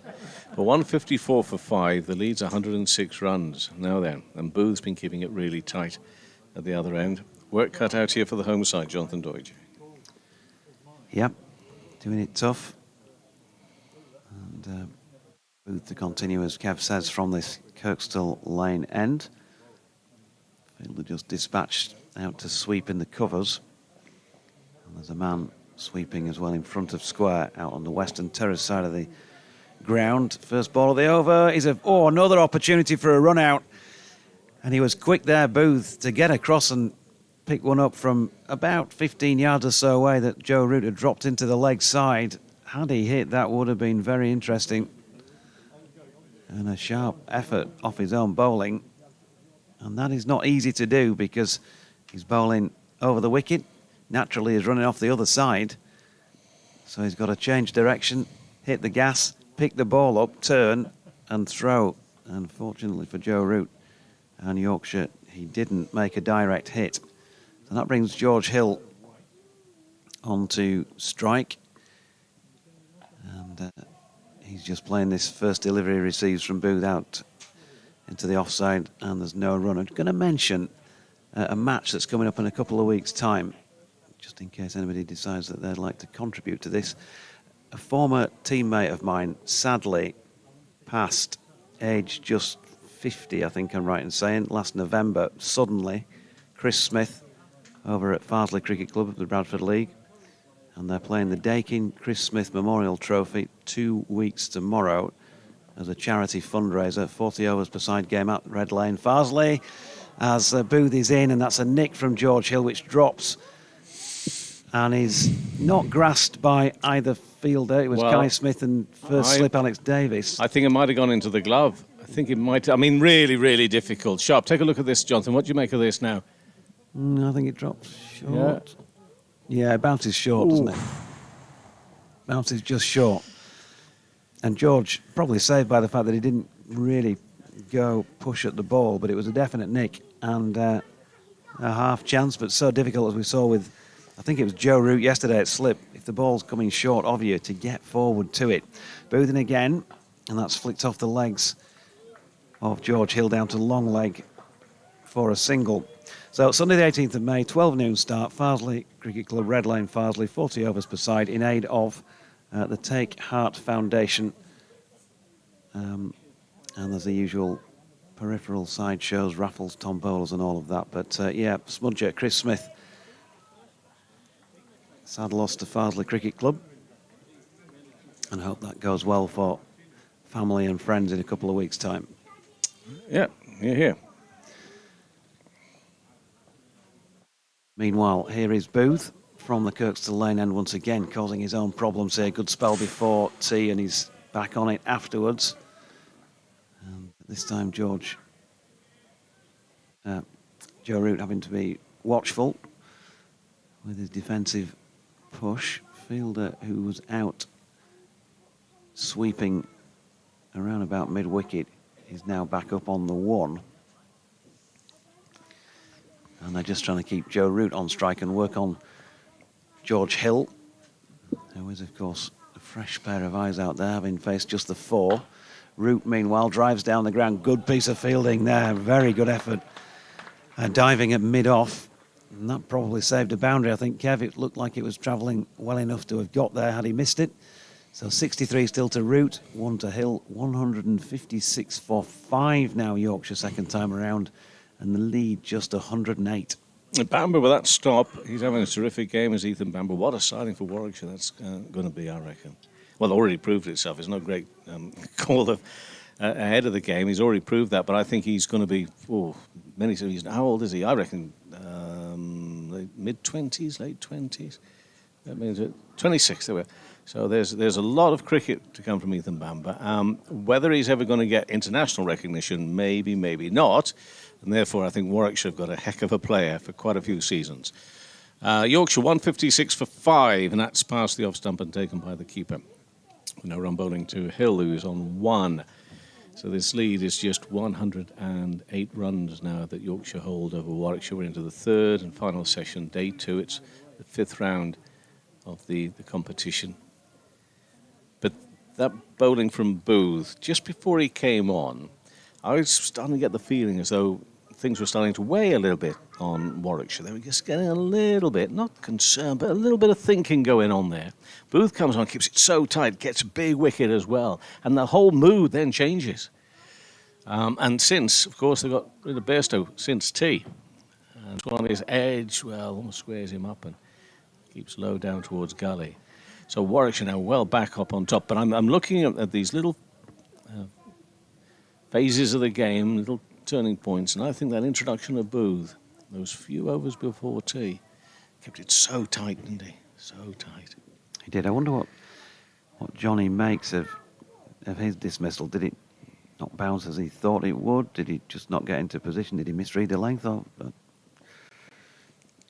Strange one. It's Bamber in again, and Hill happy to defend to backward point, and no run. But it's not like Johnny to always be looking to attack to get going, maybe to get the juices flowing post tea and everything, but it had just seemed a little bit hectic out there, a little bit scrambled. So he's also wise enough to know at that time to maybe slow it down a bit and just get back into things. So yeah, it'd be fascinating to think what happened there. Hill's on 1, and again almost gets squared up in the leading edge out into the offside. So this again is Bamber bowling beautifully and causing on this occasion George Hill a problem or two. Yeah, but there's an argument to say Johnny is at his best when it's a see ball, hit ball situation, isn't it? He just plays it as he sees it, and that's, when he's playing naturally like that, that's the best version of Johnny Bairstow, I think, that we see. Bamber again from the far end, runs in towards us, and he's going to bowl to Hill now, and Hill goes forward to that. It's past the outside edge through to the keeper. Continue to attack here, looking for wickets. Of course, the man at the other end is the prize scalp, but he still needs people at the other end to help him get through. There's Root, and it's in the form of George Hill right now. So, building again, this time for the 6th wicket, this Yorkshire pair. Shadows being cast from the stand at the far end of the ground. And it's from that end that Bamber now comes into bowl. And, he's not at all sure of this, goes fiddling with that really. The best way to describe it. So Root on 63, Hill on 1, and the pressure is on here because the bowlers have got their tails up. Warwickshire got their tails up as a team out there as well. Good energy in the field, so that good catch as well. Whatever reasons for that shot and stroke from Johnny Bairstow, it still required a good piece of fielding from the keeper. So Warwickshire with every right just to have a good feel about things at the moment, because this lead for Yorkshire is just 108 runs. Yeah, the drinks are making their way back to the seats at the moment with their respective holders as they're prepared to watch an over of Booth bowling, and Joe Root having a bat there, and George Hill taking a bit of a tumble in a collision with Kai Smith, having completed a run that he had to run pretty quickly for. Joe Root calling him through there, having dropped and gone. So Joe on to 64, and his shoulders a large percentage of Yorkshire hopes rest. That's not to say they haven't got other players who can do it. And here's a man who can, George Hill. Ball short of length, which he turns into the leg side. There's no run. George has had several first-class hundreds. Let's just remind myself of precisely how many. If I say 4, it'll be 5, and if I say 5, it'll be 4. It's 4. And 15 half-centuries to go with it. You never once said 4, did you? You know what I was saying. I do. It was 4. And he's just, lovely shot, but great piece of fielding. Took one hand off the bat, short ball it was from Booth, and he played it well enough, got over the top of it, punched it into the covers, but another good diving stop. And if this game goes down to just a few runs, not saying Yorkshire haven't fielded well, because they have, but certainly Warwickshire have saved quite a few that were boundary bound or cut off an odd run here and there. There's Booth in again, and Hill playing the original line to a ball that clearly deviates and leaves him. Doesn't get any bat on it. And I know there are not loads of championship games that go down to just, single figure runs, but there was a very exciting one here a few seasons ago against Northants. Well, it's the sort of thing that when you see it, as you did, and relatively still a short period of time ago, a couple of years ago, you're always left wondering, aren't you? You're always left wondering about those very, very small margins. Yeah, here's Booth again. That's Fuller and defended by George Hill. George averaging 33.36 before this match started. That will have suffered slightly with the first innings duck, but he's avoided the pair, and he'll want to build here and take his time. A lot of time left today. Just over 27 overs remain on day 2, and he would love to be there at the end, and if he is, then again the complexion of the game will have changed. But at this moment in time, another good delivery from Booth, who's impressing from the Kirkstall lane end. That's another one that nips on George Hill, final ball of the over. So 49 now complete in this Yorkshire second innings, 157 for 5. The lead still just 109. Essex a chance to go top of the championship table because of the 3 that were there at the start of this round of matches not playing, and they're in a good position in an otherwise low-scoring game at Taunton. Essex second innings 102 for 2. They're in front by 163 runs, having bowled Somerset all out for 145. Hampshire 55 for 1 after Durham made 511 on a pitch that just getting the impression already that there could be a lot of runs scored in that one, and not very many wickets taken. But still take nothing away from Graham Clark. It took him a while to get up to that 160, but he got there. Very important runs. It's a little bit different here in Leeds. I think Joe Root's just changed his bat. Jack White is the man, I think, or is it Alex Wade? It's hard to tell under the cap with head bowed. Well, Root on 64 to backward point down towards Gully for no run. Oh, to be that good to have to change your bat when you're out there. Had to have a selection of bats, Kev. Yeah, clearly unhappy with something with the first. Already picked up the wrong one at tea time. Imagine if you're good enough in the combox to change your mic. Well, you are every time.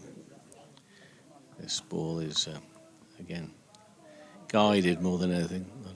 An edge just guided away by Root for no run. As you say, there are plenty of good players and batters in the Yorkshire team, but this really is the wicket that could end up making a massive difference, but he's got a lot to do still. He's already scored 64 runs, but that lead needs to stretch. Even on a low-scoring game that we've had, scores of 205, 253, and now Yorkshire 157 for 5. It's just 109 in front. And it's Bamber bowling to Root, gets plenty behind that. He will note the skill and show here from Ethan Bamber. He's been with Middlesex numerous years. And never easy, I imagine, just making a move from a county you've been at throughout your career and then moving on somewhere else. You've got to establish yourself. Well, he's done so ever so quickly with his new club. Bamber bowls now and driven straight back up to Bamber, giving it straight, but giving Joe Root plenty to think of. And you know that because Root's gone off on a bit of a stroll. Yeah, Joe's passed 2,500 runs in first-class cricket on this ground when he made it to 2 in this innings. Averages over 46 here, Kevin. He's played a lot of cricket here, hasn't he? So that's pretty useful. 8 tons here. It's just one slip in for him. Root on 64. Bamber bowls now and looking to get it away. And the look of frustration there from Root. Looks down at his bat. Much toe end, didn't get it timed right. So he shadows that shot. Maybe to have left it later to carve it away. There is someone down here at third, but there's a big gap now in that area, especially with only one slip, although that slip is it's a very wide slip from the keeper. Makes himself not so wide now. I think it's Bamber that's told him to go just a little bit closer to the keeper. Bamber bowls. Oh, and that's gone through Root and through to the keeper as well. Well, this is a real tester, but what a joy to watch Ethan Bamber bowl and cause someone like Joe Root such problems out there, as well as Yorkshire generally. Yorkshire 157 for 5, 109 in front. Root on 61, Hill on 1, and Ethan Bamber. Really looking forward to seeing more of him and Warwickshire over the seasons to come. Yorkshire might not want to see too much more of him, but they're going to, whether they like it or not, here today, because he's on song. But Booth at the other end, I mean, 10 runs from 8 overs from Booth as well. This is hard work for Yorkshire, Jonathan. Yep, they resumed at 152 for 4 after tea. So I've added just the 5 runs, as make that 6 as George Hill's just turned a short ball into the leg side for a single. Yeah, he looks a player with plenty to come, doesn't he, with the ball, Ethan Bamber. Booth's got the pace at this Kirkstall Lane end. Bamber doesn't have, but as we know, county cricket. Just seen Sam Cook, who's probably around about 80 or something like that in terms of bowling speed, get into the England side. We know what Ben Code's capable of, as Booth's latest delivery is pushed into the offside by Root for a single. And then on the other end of it, Joe himself, talking about his average here and all that, 65 runs to his name now, and 1 in the first innings when he looked scratchy, looked rusty, entitled to be that given lack of recent practice out in the middle, but never lasts for long, does it? And he just finds a way. George Hill trying to do the same and turns this one to mid-wicket. Another good piece of fielding will prevent him from scoring a run. But it's that thing of finding a way, trying to suss out the pitch, what the bowlers are doing, the conditions.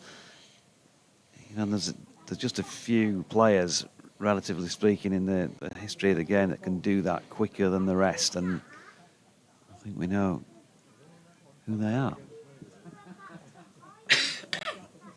As in comes Booth again, and George Hill just stepping into this one, drags it slightly from where he wanted to play it to the fielder. That 1 wicket to have fallen since tea.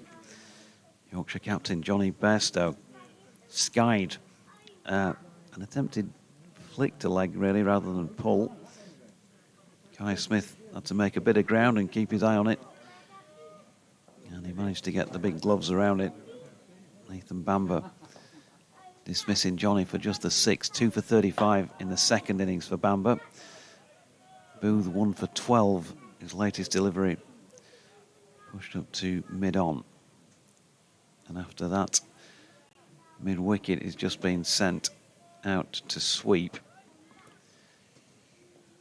Going to be ending up a few yards inside the boundary rope, a little bit squarer than he was, and also point sent out to the east side boundary, as in again comes Booth, and that's a quick enough delivery, which is wide of off stump, and George didn't really move his feet there, put himself in a little bit of danger with a swish, and it hastily made its way through to Kai Smith's gloves. End of the over, 51 complete, 159 for 5, and Nelson 1-1-1 is the Yorkshire lead. So he saw some width there, didn't he? Thought, but maybe sort of just a bit too late.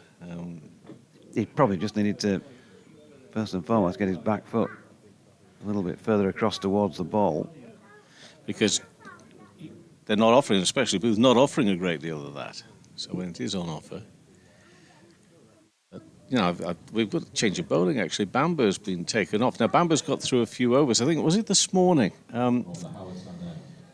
Just trying to think, Ed Barnard's going to come on here. Now, Ed's been bowling well anyway, but maybe Bamber just over-bowled a little bit. Was it earlier today? So they're just going to just look after him a little bit better. Kept going a long time, didn't he? Yeah. I'm going to step out and bring Paul Shaw back in. Okay, thanks very much, Jonathan Deutsch. Paul Shaw will join us in a second.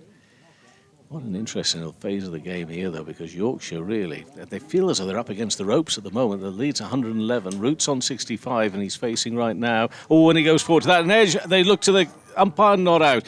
Well, it wasn't the most convincing. Who went first for that? Was it the keeper?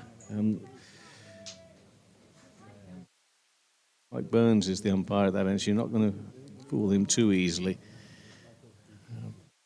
I must say, even though obviously the appeal wasn't strong, and that is not out, even Joe Root, you just feel as though he's under a bit of pressure here, because this bowling is so good at the moment from Warwickshire, and it's Barnard who now is in and bowls to Root, and again he sort of goes forward and just pulls his bat out of the way of this one. This is wonderful cricket to watch here, Paul Shaw, isn't it, at the moment?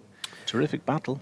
Yeah, I think it's the game's poised beautifully as well, isn't it? It's the greatest battle against bat versus ball, which is beautiful to watch. But what I should say is the great capability of the Warwickshire bowling unit is they've come slightly mid-crease as opposed to getting too close to the stumps, which has created that slight angle into the stumps, and the ball's just nipped away, so it pulls the batters in. We'll put another slip in here, 2 slips now. Roots is onto that one, and he'll create enough space and room out there on the offside to jog through for a single. He'll be happy about that, because he was looking a little uneasy. Yorkshire now 160 for 5. It's a lead of 112 runs, and it is Route 66 all round on his back and on the board at the moment. But Ed Barnard will have a go at George Hill here right now. Hill is only on 2. Again, 2 slips remain as Barnard comes in and bowls, and plenty of bat on that, but just defensively behind square on the offside. So there will be no run. George Hill, who was caught by Davis off the bowling of Bamber for naught in that first innings, when Bamber picked up that 5 for 47. There were 3 wickets for Ed Barnard in that first innings as well. He's currently got 1 to his name at the moment. He's bowling his 11th over of this Yorkshire second innings, and he's bowling to George Hill. Far too wide. It's not going to tempt Hill to that. I mean, they might be thinking to themselves, because of that width, that it almost was his undoing, because he wasn't quite ready for that. Just a little bit too wide. It was never going to be a temptation for him, or to muddle the brain at all. That's an easy, just let that one go by. Absolutely, and I think if Barnard gets too close to the stumps, the ball's only going to go one way. But if he can create that little angle, which they've done so well today. And he's in bowls. That's full. Yorker length delivery, driven up to mid-on. So he bowled that width and then went straight in on those stumps. They're trying to vary it, because there was that period, as I say, I'm going back to that Booth, introduction of Booth just before tea, where they just looked as if they were trying a little bit too hard, maybe starting to worry about ideas of how they were going to, which is a bit strange bearing in mind how many wickets. It was just that feeling I got. And then Booth comes on and all of a sudden it's under control again. And then, of course, you get the big wickets of Brook before tea and then Bairstow after tea. And they've definitely got the squeeze on right now at 160 for 5, Yorkshire second innings. Root on 66, Hill 2, the lead of 112 runs. Paul. And I think that's the key, isn't it? Before tea, Booth came on and bowled really accurate lines at pace, and he bothered both Root and he bothered Brook just outside that off stump, just swinging the ball away and nipping the ball away off the pitch. But it's the accuracy that causes the problem. The accuracy, then that little bit of movement, and then obviously got the wicket of Brook and Bairstow after tee as he bowls now.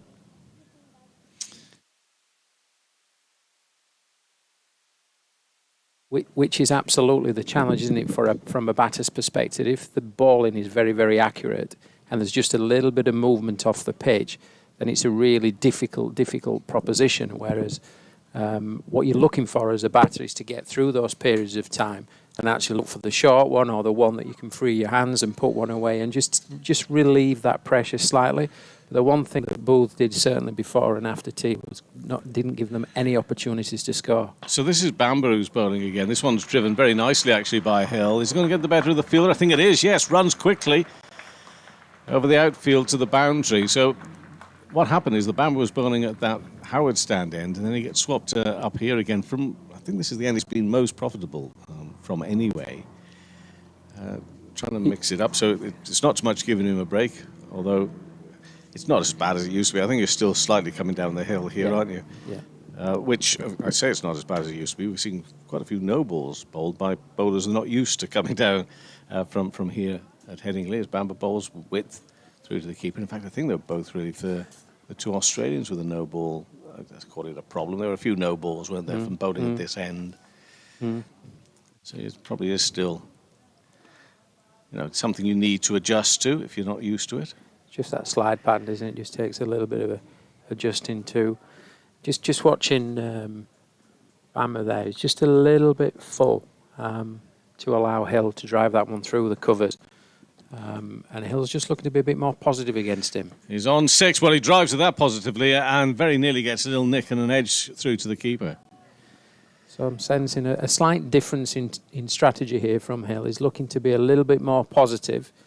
Got to be a little bit careful. Bamber's bowling well. He's got a little bit of movement off the pitch too. So I think they're both locked in. Looks like a really interesting duel at this point in time. Scores 165 for 5, Root on 67 and Hill on 6. That lead is only 117 runs. That reads 117 for 5 really then. And Bamber will bowl again full and nicely played actually. He's timing some nice shots here is Hill. That's going to run up. I don't think it's going to get quite to the boundary. It should get fielded here and it does. So they will pick up just a couple of runs. But he's probably feeling a little bit better. He's getting a bit of timing on it. A bit of timing on those shots at the moment. So he moves to 8. Takes Yorkshire to 167 for 5. It's 119 runs in front. Yeah, he's a good young player, isn't he, Hill? We've been impressed with him with the ball. He's put, I think, a yard of pace with the ball over the winter and started the season well. He's got a few runs as well. Becoming a good all-rounder, and the way he's timing the ball at the moment is really important for this Yorkshire team. And he just takes a little bit of pressure off Root as well. Bamber to Hill, and again he goes forward to that, but it's past the outside edge through to the keeper, so he completes another over. We've got 23 left on this second day, overs that is. 167 for 5, Root on 67, Hill on 8. And Bamber's bowled 13 overs, 2 for 42, 6 maidens. He's been working hard, Bamber. I say, really excited. Barnard has been, Mr. Reliable for Warwickshire. Certainly in the last 12, 18 months or so, he moved from Worcestershire.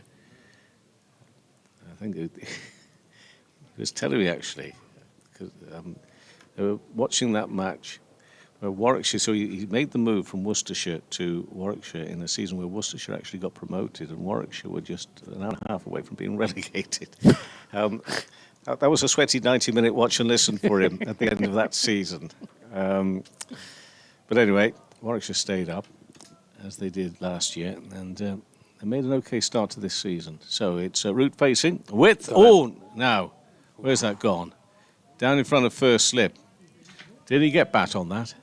I'm not too sure. Was that just the movement from the bowling of Barnard? I need to see it again. The response says to me that... Bottom edge? Maybe, yeah. I mean, it didn't carry out to them. But Root himself maybe he just needs to settle down a little here. He's on 67. He's doing a really great job for Yorkshire, but they need more from him. Plenty more. Barnard in again. He drives. That's a lovely drive this time through extra cover. There's nobody there up until the deep. Comes in off the boundary, so a single for Root. He moves to 68. 168 for 5. A lead of 120 runs. So Root himself has played really well. He'd be really satisfied with his knock, but he does know that he needs to stay composed out there because it's sort of all built around him really at the moment. George Hill we know is a talent, and there's more talented batting to come, but it's around that experience of Root that Yorkshire will give themselves a fighting chance if they can in this game. And Hill just does a little bit of gardening down there as well. No doubt wants to be out there for a little while and wants Root to be out there for a little while because there'll be an awful lot of not only fighting and scrapping away in terms of the match, but a lot of learning as well to be done when you're out there with somebody like Root. So he's on 8 and Barnard comes in to bowl to him now. And that's fairly straight up onto his toes. No width or room to work with to get that one away. Paul? I think that's a really important point, Kevin, that you've just made there. I mean, being out there as a relatively young player, with an experienced player, high-quality player such as Root, you know, he can chat through those situations, and that accelerates your development as a young player, doesn't it? I mean, from a coaching perspective, in training and dressing room chats and off, you know, this side of the boundary rope chat's really good, but in the middle with a real high-quality, experienced player takes some beating. Barnard bowls and defended by Hill. We thought that, mind you, down at Sussex one day. James Coles was there and he was batting with Steve Smith. Steve Smith, who had just signed for 2 or 3 matches with Sussex. And he was out there for a long time. He said, "Oh, that must have been great learning for you." Yeah, it was terrific. What was he saying to you? Because you kept on saying that, something. He said, "Watch the ball." Is that all he said? Yeah, every time he spoke to me, he said, "Watch the ball." Which is good advice, really. Hill is on 8. And when he plays a swish at that one, that's not really watching the ball, is it? 168 for 5 then. And Root and Hill are the not-out pair, but the bowling at the moment is really testing for them. It's been testing throughout, but we're in that period here where the scoreboard has also got a bit of pressure to it because they can read that as 120 for 5 also. I'm not too sure on this pitch where you do start to think, well, we're in decent territory because obviously we have had some low scores, but Yorkshire will be certainly wanting to get up to the 200 mark, and after that, you'll be thinking to yourself, okay, we've given ourselves a chance, but I think they need to get that far. Well, maybe not, Paul. You might disagree. I just wonder how you might view that as we see Bamber coming in now to bowl from the Kirkstall Lane end. Almost gets under the batter route, but it's driven out onto the onside. Would you say less or more? No, but I think probably in your region maybe a little more. I think they'll certainly want to get another 100. And that's why this partnership's so important, isn't it? Yes. You know, getting through to the end of today, adding another 60, 70, maybe 80 runs, all of a sudden you're putting yourself into a good position for hopefully a good batting session tomorrow morning, and then all of a sudden they're in at lunch. But Root's on 68, drives at that one, through to the keeper. Yeah, I didn't explain myself properly. What I probably meant is this partnership, or maybe one more wicket at 6 down, and you've got 200 in front. I'm just saying it would be a position where you then start to think, okay, how many more do we need? That's just the bottom line basic, isn't it? The 200 is what I'm thinking. Yeah, definitely. And I think that if they can break this down as two good players, break this down into small sections, keep getting 5s, 10s, 15s, 20s, and keep building it that way, all of a sudden you can accumulate quite quickly. Bamber to Root. That one keeps slow past the off stump, taken low down by Smith as well. We also know that there's been phases in play today where for maybe 20 minutes, half an hour, the ball's done a little bit. And then it seems to have calmed down again, and then the batters get on top, and then ball starts doing a little bit more, and then it eases again. So more time they can spend in the middle just looking to accumulate runs, putting the bad ball away when the bad ball emerges. If it's not there, just take what you can and keep rotating strike just to keep accumulating. There's one slip in at the moment, and Root gets bat on that into the offside and no run. I mean, what can the explanation be for that narrative that you've just described? Is it just the bowlers just not using that ball properly, or how can it be that a ball can change like that? Well, I mean, the pitch is gradually changing throughout, isn't it? The more that it dries, it's some we already know it's very hard. There's hairline cracks in the pitch, which all of a sudden, if the ball hits that, it deviates a little bit more from cloud cover from time to time, and the angles that the ballers are using.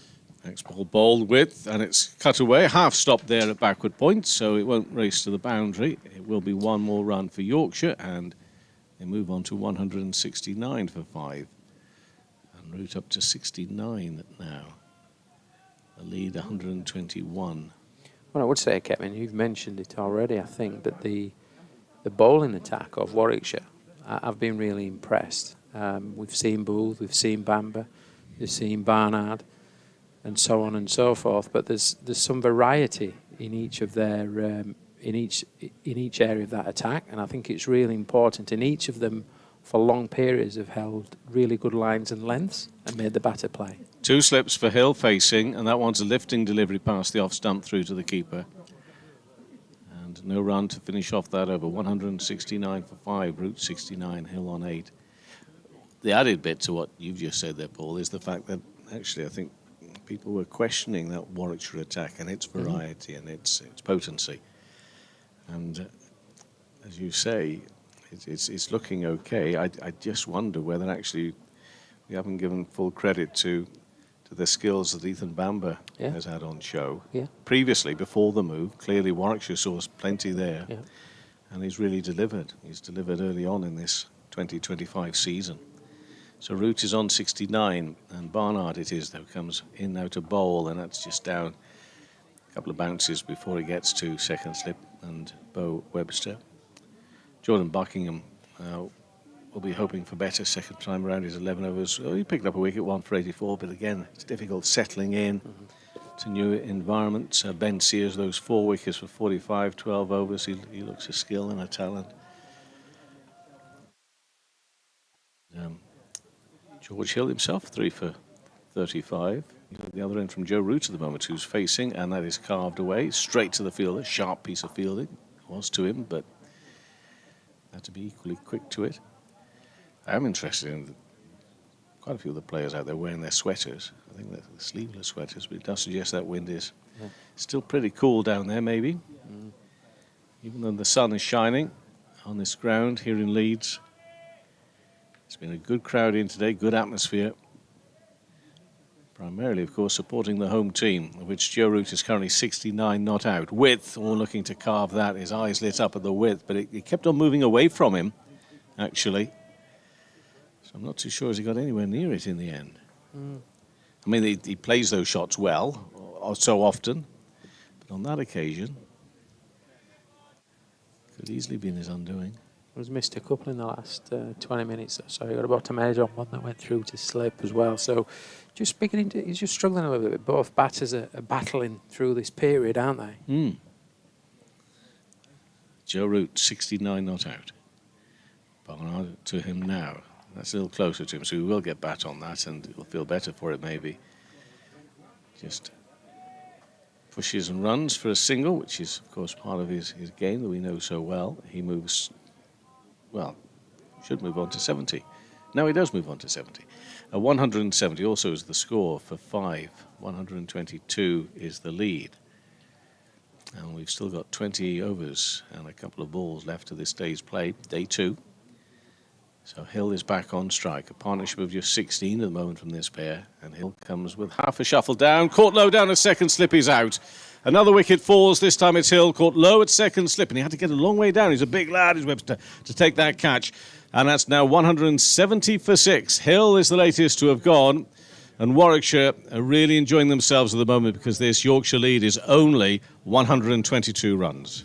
Absolutely. Barnard comes in, he used mid-crease, just hangs the ball outside off stump, and I think it is in two minds there, Hill. He's thinking about leaving it, and then he's also thinking about playing it. Probably just down to third man with a little bit using the pace of the ball. And it's a low shot, really, but it's a really good catch by Webster at slip, who's had a good day. And George Hill is dismissed for 8 off 34 balls, 1-4, and was out there for 39 minutes. So that's a good breakthrough for the Warwickshire bowling unit, and certainly after tea they've made it quite difficult for the batting unit of Yorkshire, and have taken that wicket, which is a big blow, and just enables Yorkshire just to stumble a little bit. And looking at Root at the moment, just taking on some refreshments as Jordan Thompson walks out to the middle to have a quick chat with Root, just to see how the pitch is playing, what the bowlers are doing, and the best strategy to put in place in this phase of the game, Kevin. Which generally, they're given the impressions that they're trying to be as positive and attacking as they can be. And is that really working for them at the moment? I think it's a really good point. I mean, about 2 or 3 balls of where we saw Root play a loose shot, didn't we? And then the one was a little bit tighter to him, and he just dropped it and run and just rotated strike. For me, I think that's the way to play. So just keep picking them up where you can, rotate strike. If you pick 2 or 3 singles up and over, all of a sudden momentum starts to shift, and then you get the loose balls that you can put away. And I think that's the way of being positive from me, and really going through what I would term as batsmanship in those situations. And then momentum just starts to shift again to your way, and then you can take advantage of that. Jordan Thompson goes out to join Joe Root. Still got Ben Code, Ben Sears and Jordan Buckingham coming for Yorkshire. 122, that is the lead. Thompson faces his first ball round the wicket. He faces his first delivery, and that's from Barnard. Ooh. And it's caught him. I think that is a bullseye. I think I'm giving that bullseye, I think. And you can always tell when it's a bullseye because everybody's smiling and laughing, and you've just got to take your time. So they tell me. Yeah, well, Jordan's trying to laugh as well. Oh dear, oh dear, oh dear. Just sit down and take your time, son. We've got a lot of time. This is only the second day. We can wait for you. Ed Barnard's bowled 13 overs, 1 maiden, 2 wickets for 31. Yeah, and it's causing him to limp. So that pain must have gone down both legs as well. As it does. Well, yes. Oh, dear. Exactly. A couple of deep breaths. And A couple. take your time. Root, though, it is facing. He's on 70. And next ball bowled. And that one keeps a little low as well, but it's angled away by Root on the leg side for a single. And the score moves to 171 for 6. 123 runs in front. There's somebody coming back from some foreign land saying, why did we waste all that money? We could have had a glorious week here in Yorkshire this last week. Yeah, it's been beautiful, hasn't it? Just a bit, yeah. It is a bit cooler today, so let's hope that they didn't put everything in their luggage and they've got a jumper to put on as they get out of Leeds Bradford, because it can be a bit nippy up on there, up on the top. So Thompson back on strike. Left-handed bat, and therefore Bamber it is, coming around the wicket into bowl to him, or lifting delivery again through to the keeper, and he'll go off for a bit of a walk, will Jordan Thompson. Can't take anything away from this attack here, as I said. Just that little period of time, was it half an hour? I don't know, half an hour, 40 minutes. But I thought they were just looking for it a little bit too much, Warwickshire, with their bowling. But generally speaking, aided with good conditions for bowling, obviously, in terms of a cloud this morning, and then we've had plenty of grass left on and all that sort of stuff. But still, you've still got to be able to do it, and this one is turned away onto the onside for no run. You're talking about still got to make sure that your lengths are right, and you're asking the right questions and making the best use of those conditions. But I think generally speaking they have done. Although the wind today's gone up considerably. I'm just looking here at the trouser legs of Ethan Bamber. They really are blowing quite some as he makes his way back up to his mark here. It's the Kirkstall Lane end. He's back to the end of his run-up, and he's off now. Going to come around the wicket to Jordan Thompson. Thompson with plenty of width on that one. Doesn't get up too high either for Smith, the wicket-keeper, to move to his left-hand side to take. You really so much enjoy this game. So much so that I I would like to see a Yorkshire recovery here, because it's the sort of game that I don't want to finish just yet on a second or an early part of a third day. I want at least good 3 days out of this one. I'm not too sure I'll get a fourth, but a good 3 days. Let's see, Thompson still yet to get off the mark, around the wicket, in and bowls. Oh, sharp! That's gone through the gully area where that would have been caught otherwise. Didn't know a lot about that, but he moves to 1 and takes Yorkshire to 172 for 6. Lead of 124. That's what I like about this bowling attack as well. There's some real sit-up moments, aren't there? Real sharp bowling. Yeah, some brilliant stuff. The way he set Jordan Thompson up that over was absolutely fantastic. Coming round the wicket, angling the ball into the mid-drift, into the hip type area. Then his third ball leaves one, just hangs outside off stump. And then fourth ball just angles it in, nips it away. So beautiful putting together of 3 or 4 balls there. Be a massive wicket to get Joe Root. He's on 71. Again, enough width for Root to play with that one. I think he's found enough space and gap out there on the offside to get to the boundary rope just ahead of the fielders. That's 4 runs. 4 for Root, moves to 75. The lead's 128 and it's 176 for 6 at the end of that over. And you can almost feel the relief and the applause from the Yorkshire supporters as well. On that boundary. Absolutely. Much needed from a Yorkshire perspective. And Root's just able enough to get enough bat on that and to drive the ball into the ground, and it generated enough pace to run across the square here at Headingley, which is very quick, and run away for 4 runs. But I have to say the Bamber and Barnard in partnership are bowling really well here, so it'll be interesting to see how Jordan Thompson copes with this attack at this stage of the game. Still a little bit of movement in the pitch, a little bit of bounce too, so interesting duel ahead. So, start of the next over and defended into the offside. And this is Ed Barnard doing the bowling, and he's bowling to Thompson. We've had lots of good combinations if you want to set up legal firms later in their lives, haven't we? What was it yesterday? We were talking about Sears and Buckingham. We thought that sounded a good one, and I've just got a bit of a ring to Bamber and Barnard, or maybe the other way around. No, I think that's right. Bamber and Barnard works better than Barnard and Bamber. Just thinking for later in their careers. Right now they're doing okay as bowlers, and that one is pushed defensively by Thompson to mid-on, and there will be no run. Bamber and Barnard. Sounds expensive, doesn't it? Well, so does Sears and Buckingham, doesn't it? The sort of companies that you know, I'm just trying to think, where would it be? I think it'd have to be Channel 4 as opposed to ITV advertising. You caterers is what? Yeah, well, I go legal firms, but yeah, same thing.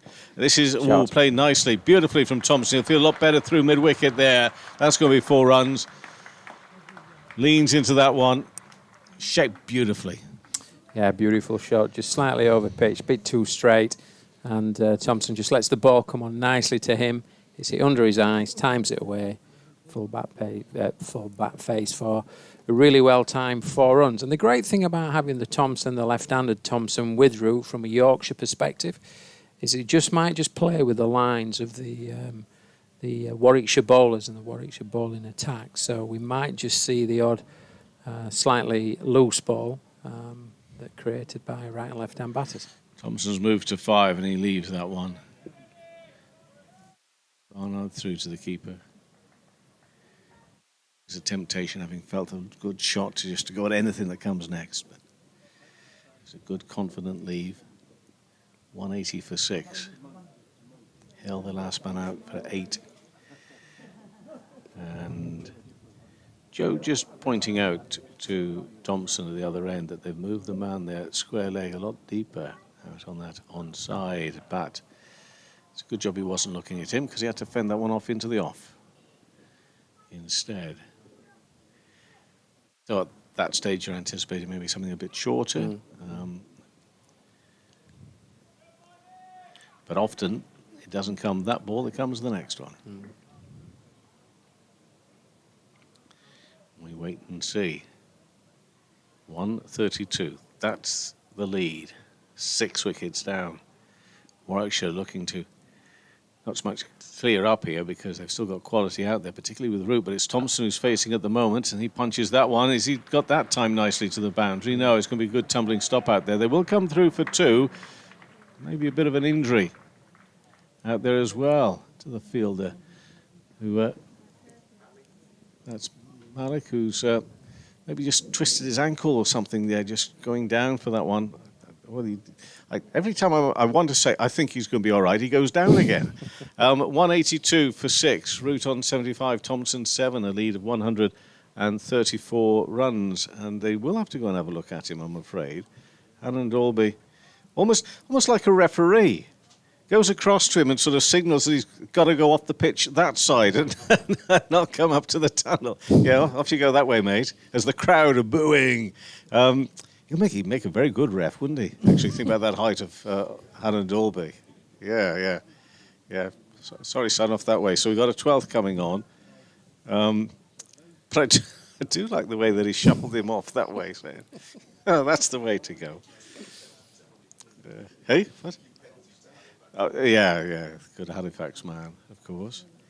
I'm sure there'll be members of the family in watching him here. Nice game a little closer to home. I'm sure they travel the land and enjoy a bit of Birmingham as well, and have done over many years now. Gosh, how many seasons for Oliver down at Warwickshire? Had a testimonial, which used to have to mean 10 years at one point, but I'm not too sure it does. 2013. Gosh, that'll be 12 years there, Mike. Yeah, thank you. Next over, bowled to Root, and that's pushed up to mid-off. Well, they're all stretching their hammies out there at the moment. Oh, it's a no ball. We've had a few of these no balls from this end. We've talked about them. Generally, I think, have they all been at this end? I think. As far as I remember, majority have, certainly, yeah. And it's another one, even for our man Bamba, who, for our money, seemingly can't do anything wrong. The other thing to point out is the physio for Warwickshire has just got to him as well now. He had to make his way to him, and that's pushed square on the offside. My final thought on that, it really did have a look of, we don't want any time wasting going on here, didn't it, as he shuffled him off. I have plans for this evening, looking at how many overs left. Well, yeah, I suppose if he's local to Halifax, there may be a barbecue or something planned. And yeah. 184 for 6, 136 in front. Again, it's Bamba in, bowls full. And that's Root, steers that down towards third. And Root will move to 76. The lead of 137. I'm going to be making way for Mike Taylor. I just need to make sure that Mike's already prepped up. And when I say prepped up, I mean he has a lot of pieces of paper, which he's going to bring to the party in a moment or two's time with Paul Shaw. Meantime, it's Bamba to Thompson. Thompson's on 7. He's happy to leave that through. We haven't seen a lot of confident much really from Yorkshire's batting post in any form. We've seen a lovely shot from him. I suppose we saw a couple of nice time shots from Hill. But there's not been a lot. Most of it has been hard questioning of the batting. Yeah, the bowling units bowl very, very well and asked some very difficult questions and of this batting lineup. And they've targeted the stumps, got a little bit of movement, made it really difficult. Thompson on 7, faces again. And again, it's wide enough for him to leave without any real concern. Because he will know, although his nature, of course, Jordan, is to be attacking. Seen some wonderful knocks from him down the years. That attacking nature really needs to be held back a little. We were talking about bottom line asking price, if you want to talk about house buying. That's 200 runs. That's where we're going to start. And after that, so Thompson's on 7 into the offside and no run. But that, how's this pitch going to change? It is easier to bat out there, but I mean it's still difficult. Is that fair? Easier? Easier. But and as the ball's getting older, what's the ball now? 58.5 hours old. It just becomes that little bit more softer, so there's less pace in the pitch. We know there's bounce and a little bit of movement, but it just looks a bit more difficult to get away. I've seen Root trying to work the ball away quite a lot and found that quite difficult. Around the wicket he comes again, and that's far too wide, and he'll know it. I wonder if Bamber's due a bit of a break here. He's worked hard. 185 for 6, Root on 76, Thompson on 7. Just quickly looking at that forecast for tomorrow. Today was forecast we're going to get 9 hours sunshine. Tomorrow in Leeds they're forecasting cooler again with the temperature and quite a strong wind and 3 hours of sunshine. Very, very small chance of rain, but just 3 hours of sunshine tomorrow. So plenty of cloud around maybe tomorrow. Okay, Paul, your thoughts, and then we'll see Mike Taylor move into this chair. Just reflecting on the day's play, and I think it's ebbed and flowed for our listeners and our viewers on the live stream throughout the day. I think for the neutral, it's been a great game of cricket as Bamber comes in to bowl to Root. Puts that one away beautifully. And it just manages to reach the boundary. It's a great effort by Deep Point, who puts in a phenomenal effort, phenomenal dive, try and stop that ball, but Root times that beautifully away. It puts him on to 80. The score is on 189 for 6, and the lead just grows a little bit further. Yorkshire lead now by 141 runs. Welcome back, Mike. Okay, he's still feeling that ankle, isn't he?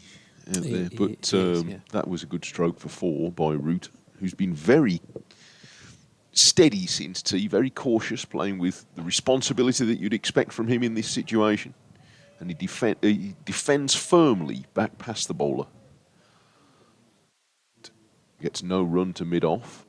Alex Davis has already managed to get one ball changed in this innings, and he started to look suspiciously at this one as well.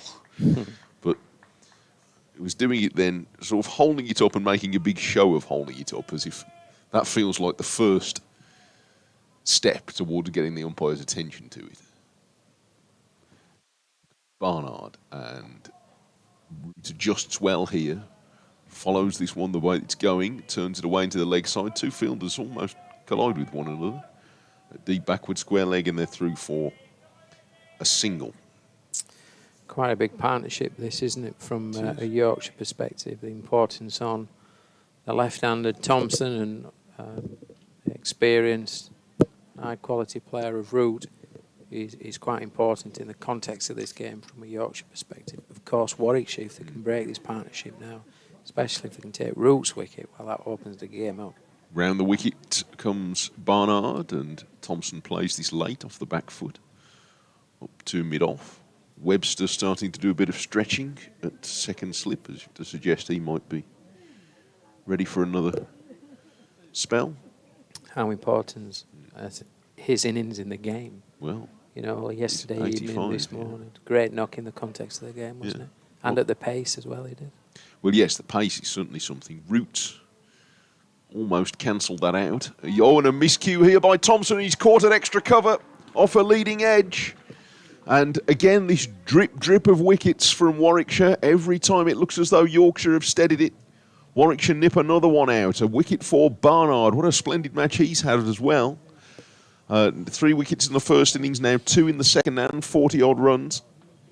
But Thompson, the latest of Root's partners to go, mistiming a drive right off the leading edge and spooned up to extra cover. He's out for 7 and at 190 for 7, caught by the substitute fielder Tazim Ali, the young spinner who's on at the moment. And 190 for 7, Yorkshire's lead. He's only 142.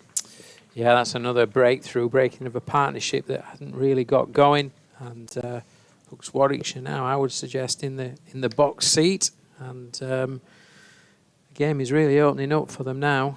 Jordan Thompson departs for 7 off 17 balls in just 18 minutes with 1 boundary. So it's all at the moment on Root's shoulders. We know Root is a high quality player. But it's not been the easiest of days for Joe Root. He's found himself battling away, trying to get into rhythm. At times he's looked in rhythm. But I think, to be fair to the Warwickshire bowling attack, I think throughout the day they've bowled beautifully today and caused many challenges by the angles that they've bowled, by the little bit of swing that they've got, but more often the bounce and movement off the pitch certainly has caused the Yorkshire batters some challenges today, as the Yorkshire score is 190 for 7. Root is on 81. Code's just walked to the wicket to support Root. And just a reminder that Yorkshire lead Warwickshire by 142 runs.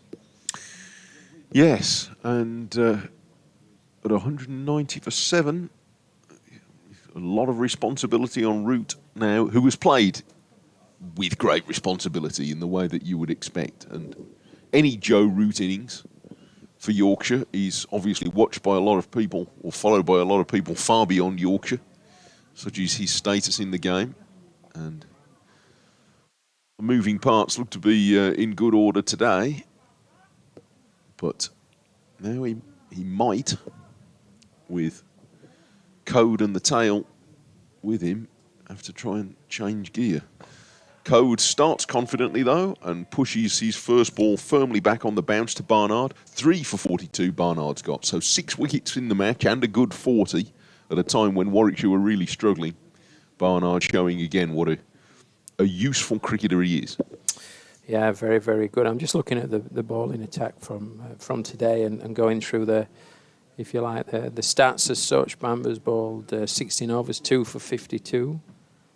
Hannon Dolby, none for 39 in 12 overs. And Barnard, just with the wicket there of Thompson, 3 for 42 in his 15. Webster, none for 37 in 8. And Booth, who's bowled tremendously well today, one for just 12 in his 9 overs, and caused a lot of pressure for the Yorkshire batters just before tea and just after tea, didn't he? And that's been a big part of this game so far, and the wickets that's been taken as the game's gone on. Very important spell. I think they'd like to use him in short spells, Booth, and you can sort of see why. But he made a real difference. Now Webster starts a new spell, rolling in from the Kirkstall Lane end. And Root guides the first ball down to third man for 1. Looked a little stiff then, did Webster, as he running for that first ball.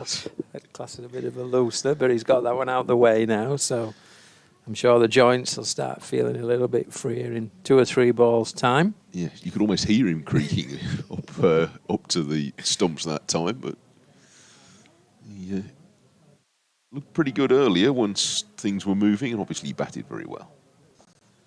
Picked up a handy catch as well. Here he comes. It's a very gentle approach for a man with such a big frame. And this one is well wide of off stump and shaping away. I'm trying to think who he reminds me of in terms of... Remember Brian McMillan, who's Yes. a South African all-rounder African. of the sort of 1990s. He was another big fella. Yeah. And he would sort of not amble up to the stumps. That makes it sound like he's not trying. But you know what I mean? He used to sort of, for a big fella, he used to sort of pad in up to the stumps. Just doing that. He was a good player, McMillan. Mr. Bowles on the pads, and Code's going to have possibly a leg by here. Yeah, the umpire's doing the little pre-signal, which all the scorers appreciate. Yep, there it is. There's the proper signal. So they pick up a run, 192 for 7. There are 15 overs available today. Warwickshire would love to get the 3 wickets today. I don't think they'd love to have a session batting tonight. So, but you know, beggars and choosers. This is Fuller and turned into the leg side, not all that far away from Davies at short mid wicket, but they're going to get a run out to Sheikh on the boundary. Well, might actually be the sub Tazim Ali on the boundary. Actually, I think Root was just looking for 2 then, wasn't he? Just wanted it to go another 10 yards to the left of the fielder. To turn for 2, but not able to, which brings Cord on strike to face Webster. Here is Webster, and floats this right up to Code, who very stylishly drives up to mid-off. He shapes like a higher order player, doesn't he, Code, batting at 9. And I always thought he was being right at the tail end, but he looks better than that, doesn't he? He's scored some quick runs at times down the order, useful runs down the order. 2 slips and a gullet in play. Well, there's a temptation to attack now if they can nip the last few out. Webster floats this rod, and Code drives elegantly for 4 runs. That was a fine stroke. It was right in the slot for driving. Code sent it through the gap. That's as good a stroke as we've seen. And he's away. Yeah, great shot that, wasn't it? Just a little bit wide and slightly over pitch, which enables Code just to free his hands and get his hand through the ball. Nice clean bat swing, full back face, and driven nicely through the covers for a beautifully timed 4 runs. And as you rightly say, it didn't look like a tail ender's shot at all, that, did it? He's very capable with the bat in hand. Well, you can go down to Joe Root there and tell him all. This is how you do it. Watch this. Very good. So he's away with 4, and who's to say that every boundary isn't going to make a difference in this game, which neither team has ever felt far in front for long. 197 for 7. Root flicks. They've got the short mid wicket again here for the new over from Barnard. Quite fancy. You might nibble it there, and it does go in that direction, but on the second bounce to Webster. So, and Webster is definitely going to be in Root's eye line there. He'd be in Root's eye line wherever he is. Webster the size of him. But you'd certainly know he was there. Barnard's on his way again. He's in another long spell, Barnard. And Root's right back against his stumps and pushing this away into the gap at extra cover and taking 1. Warwickshire won't mind that. On a day where he's had the other bowlers in reasonably short spells, how useful for Alex Davis to be able to turn to Barnard and say, give me an hour from that end. He bowled 10 overs in a row from the football stand end in the afternoon session. This is already his 6th in this session, but he just absorbs all his workload. And also it's dropped nicely in terms of bowled, hasn't it? Because he bowled a really good spell just before tea. He got the reset at tea, refresh himself. Oh, yeah, it was and then have another little spell straight after tea. So those two bowlers have bowled some great spells today. He's a little bit over pitch this time. Code flicks him in the air over mid-wicket for 4 runs. That was a very confident stroke. He was searching maybe for a Yorker there. And Code, who's in a nice bit of touch here, by the look of it, flipped that away. Nicely played, isn't it? Just a little bit full and goes a little too straight down towards leg stump. And Code just picks that ball up nicely over mid-wicket for beautifully timed lofted 4 runs. By that, lifts Yorkshire to 202 for 7. Warwickshire 1 behind on over rate, incidentally, at the moment. Barnard bowls and Code off the back foot. He's pushing this away into the covers. I raised the over rate thing because obviously they might not be bowling for very much longer, so have a slight points penalty. Yorkshire were further behind than that. -3 was the last number I saw against them earlier. And so far, we have still had no overs of slow bowling in this match. Barnard comes into bowl again too. Oh, and he's crunched it, Code here, through extra cover. That's another good stroke. His 3rd boundary. And 3 of the best strokes today from Ben Code. And that's a great shot because it looks like he's hit that on the up. Just look at this. What a beautiful shot as he's just ball's just a little bit wide, and that enables him again just to free his hands, hit through the ball, lovely contact point, and works it through extra cover for again a really well timed 4 runs towards the western terrace. Yeah, he backed his eye a bit there, didn't he? Because it was quite a way away from his body. Just cuffed it through extra cover. So he's 12 already, Ben Code, and he's looking good as Barnard tries to tuck him up, and this time he'll keep the strike. I'm protecting you, Joe, you might be saying. And he nudges it away into the leg side for a single. So 10 runs from that Barnard over. Yorkshire to 207 for 7. Root 84. And Code 13. And the lead now 159. And already the partnership's moved on to 17. And Code... so far, playing really well, timing the ball well, and picking up the loose balls and punishing the bowling attack at this point in time.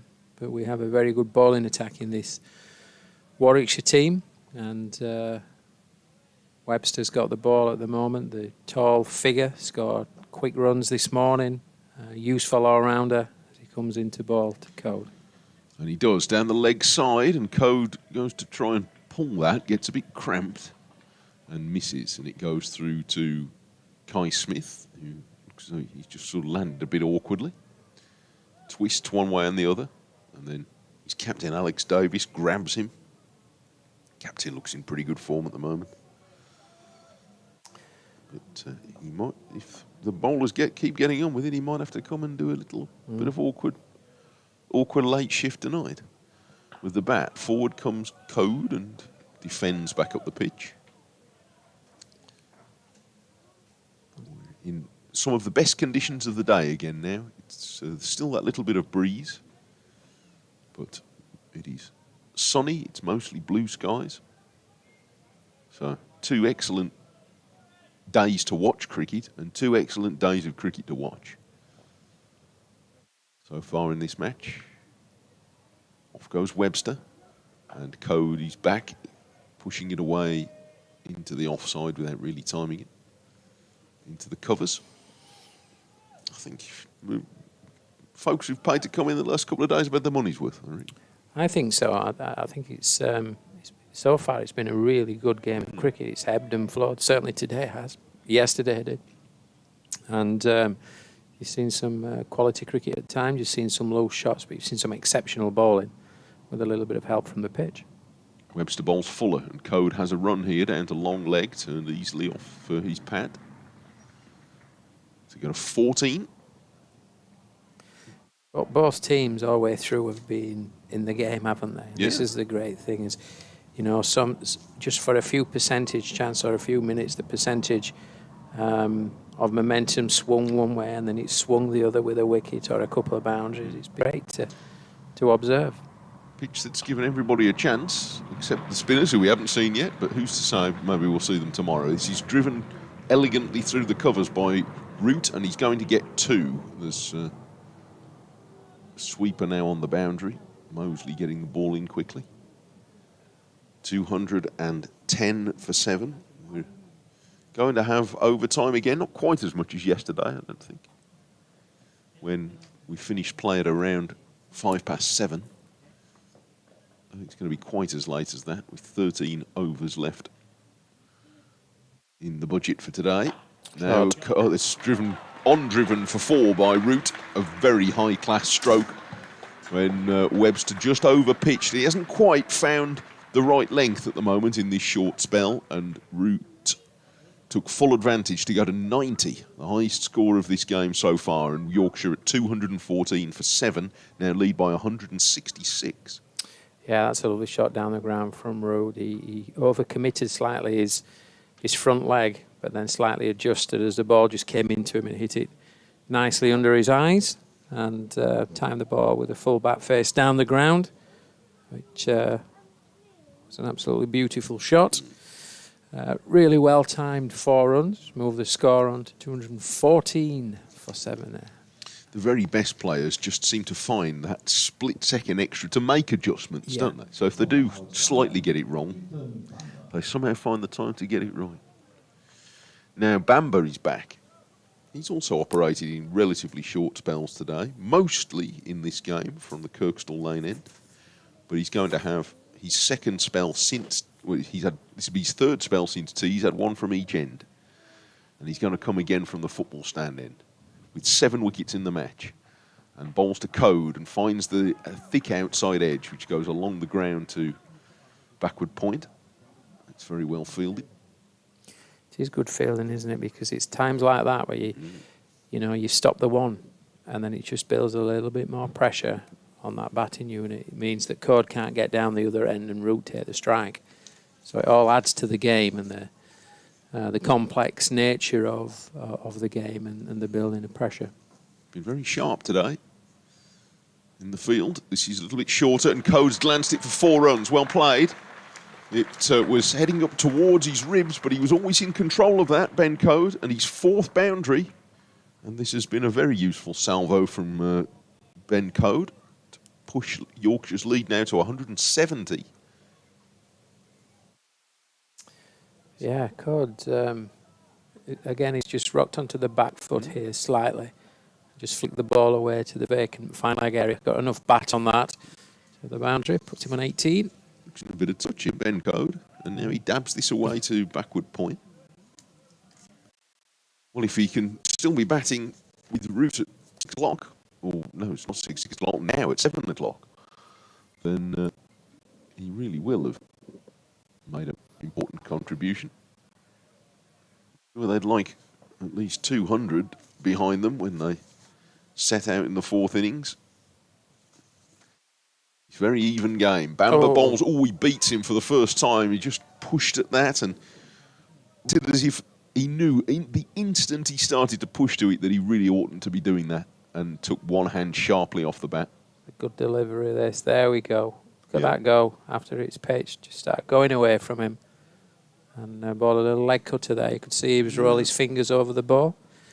Beautiful delivery. Bowled with a lot of skill today. 2-18 for 7. Bamber Bowles. He beats him again. That one looked as though it held its line a little more. And Code just missed it on the inside. Been really impressed with the skills of the ball unit. Again, just runs his fingers over the balls. That one goes straight on, just holds its line. But again, just bringing the batter into play at that shot. Just pulls you in, Yeah, this has been a game and on a pitch which has rewarded skillful batting and bowling. There's been assistance, but it says no stage has been a lottery. He's nudged. Does he touch this one? I'm not sure it's carried to Smith. They're not claiming a catch. Smith tumbled over. Code flashed the guilty look over his shoulder to suggest that he might have touched it. I wonder if it did carry. That looked odd, didn't it? Did it? No, it didn't. Didn't carry. No, he definitely touched it. But, it was below bail height. It was another one that didn't get up quite as much as it might have done, but he definitely touched it there, Ben Code. But he survives. And, there have been a few deliveries that have misbehaved, but there's not many wickets in the match that because of the pitch. They've fallen because people have used the conditions very well, very skillfully. Webster's having another go, and Root is defending on the offside. So there's been reward with bat and ball if you play well. Yeah, I think you're absolutely right with that. And it's really encouraged the skillful bowlers to really work hard, isn't it? Work on the ball, look to hit the seam, and look to bowl the leg cutters, the off cutters, etc., at good pace. And that's really important. If you bend your back, you get a little bit of bounce off the pitch. And the batters are having to work through their skills to combat that too. Webster bowls, and that one rises, but from well wide of the off stump. So Smith takes it with his palms facing upwards. There's just one slip at the moment. Tricky, really, to decide, I suppose, whether to attack here. Do you try and contain Root? Try and get him out? At the moment, they're going for containment. Yeah, just for the one slip. It's a man on the flick drive again, close in at mid-wicket. But this is outside off stump, and Root again takes one hand off the bat as he pushes this without any timing away to extra cover. 2-1-8 for 7 if you're joining us for the closing part of the day. Yorkshire conceded a first innings lead of 48 after some free scoring, particularly driving through the offside from Bo Webster. He was very harsh on anything wide in making it 85 for Warwickshire this morning. This is a full delivery driven firmly up to mid-on by Root, but again straight to the fielder. Root's got to be just a little careful not to get frustrated here with the field setting and maybe not timing the ball as much as well as he'd like. Just saw a little bit of frustration in his body language there. You stay composed, play the ball. Merit, if you get it away, you can get it away. Code's in decent nick at the moment, so he will support quite well, I would hope. So just got to be a little bit careful here. Webster bowls, and Root is forward and then again takes one hand off the bat. He's just jarred a bit by that one hitting the bat. I was wondering if he just bounced a little more or a bit more than he expected. But that said, Webster is a tall fella, isn't he? So he's going to get that vertical bounce from the pitch. A bit of extra bounce. Here he goes, Webster. And this is flicked towards that close in mid-wicket fielder, but always into the ground first. And it's a maiden from Webster. 2-1-8 for 7. 11 overs remain to be bowled today, and Yorkshire lead by 170. This partnership already is 28 runs. Contribution from Code has been 18 runs, so he's certainly added to this partnership, and looking a little bit more healthy for Yorkshire, but still in a very precarious position. Yeah, it still feels as though just one short partnership might decide this game one way or the other. Bamber starting in again to bowl to Code, who jabs this carefully wide of the 2 slips down to third man and gets 1 run. Nicely played that, wasn't it? Just slightly back of the length. Giving the room just to free his arms slightly and then just rolls it off the bat face down to third man and bring Joe Root on strike. And pick up another run for the team. Very controlled since gone out there, Ben Code, in this short but important innings so far. Settling Yorkshire after the loss of Thompson. And Root always forward here to a ball that maybe just scuttled a little bit. There's just a few doing that. And Root played it very cautiously, with all his weight coming forward over the ball. Which certainly struck him towards the bottom of the bat. Warwickshire won't be too thrilled to see those at the moment. Now that there's some airline cracks in this pitch, which you would expect over 3 days would get a little bit broader. Yeah, we had 2 days of sun on them. Now Root goes to swish. He's going to be caught at backward point. He got it right off the toe end of the bat, trying to hit it over mid-wicket, and he's out. Root for 90. Caught at backward point. A 3rd wicket in this innings for Bamber. 8 in the match now. And Root, trying to force the pace, has perished. And the most important wicket Warwickshire have taken with 10 overs still to go today. What a huge wicket that is for Warwickshire, and in particular Bamber. He got the big wicket and prize wicket of Joe Root, dismissed for 90, 233 minutes, 131 balls and 13 boundaries. And he's had to work hard throughout the innings. It's not been the easiest of innings for him, but he has played well and got a much needed 90 runs.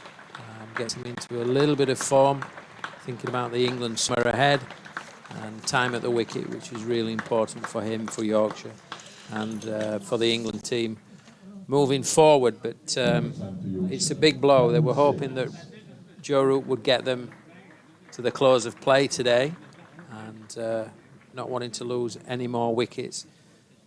They have, and that puts Warwickshire into a pretty strong position as they move towards the end of day 2. We're heading towards, at the moment, it would seem, unless something dramatic happens, a Warwickshire chase of about 200 tomorrow, which is not going to be a straightforward one, but it certainly sets up what has been a really intriguing game throughout to a good day. Probably a 3rd and final day tomorrow by the look of it. At 219 for 8. Sears is the new batter to join the so far very fluent Ben Code. Now, some of that responsibility, I suppose, transfers to Code at the non-striker's end. So he's watching Sears follow a ball from Ethan Bamber that leaves him a little bit, but he doesn't touch it. And it's through to Kai Smith. 219 for 8.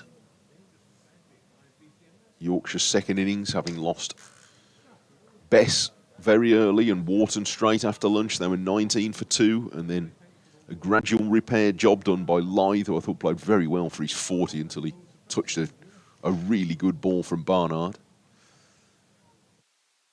Sears, he's hit on the pad by a ball that nips back from Bamber, who's very excited, but he sort of goes through an appeal that isn't really an appeal, in that I think it was evident it was never going to be out, but he felt it was worthy of shouting. So he sort of turned through a pirouette, yelling. It was a bit of a Magnussen, wasn't it? I've started, so I'll finish. Yes. I think he worked out very quickly he wasn't getting that one, but, you know, it's a good ball, so I'm going to have a shout.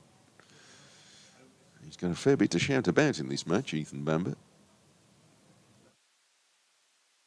8 for 104 at the moment. Forward comes Sears to play the last ball of the over back to him.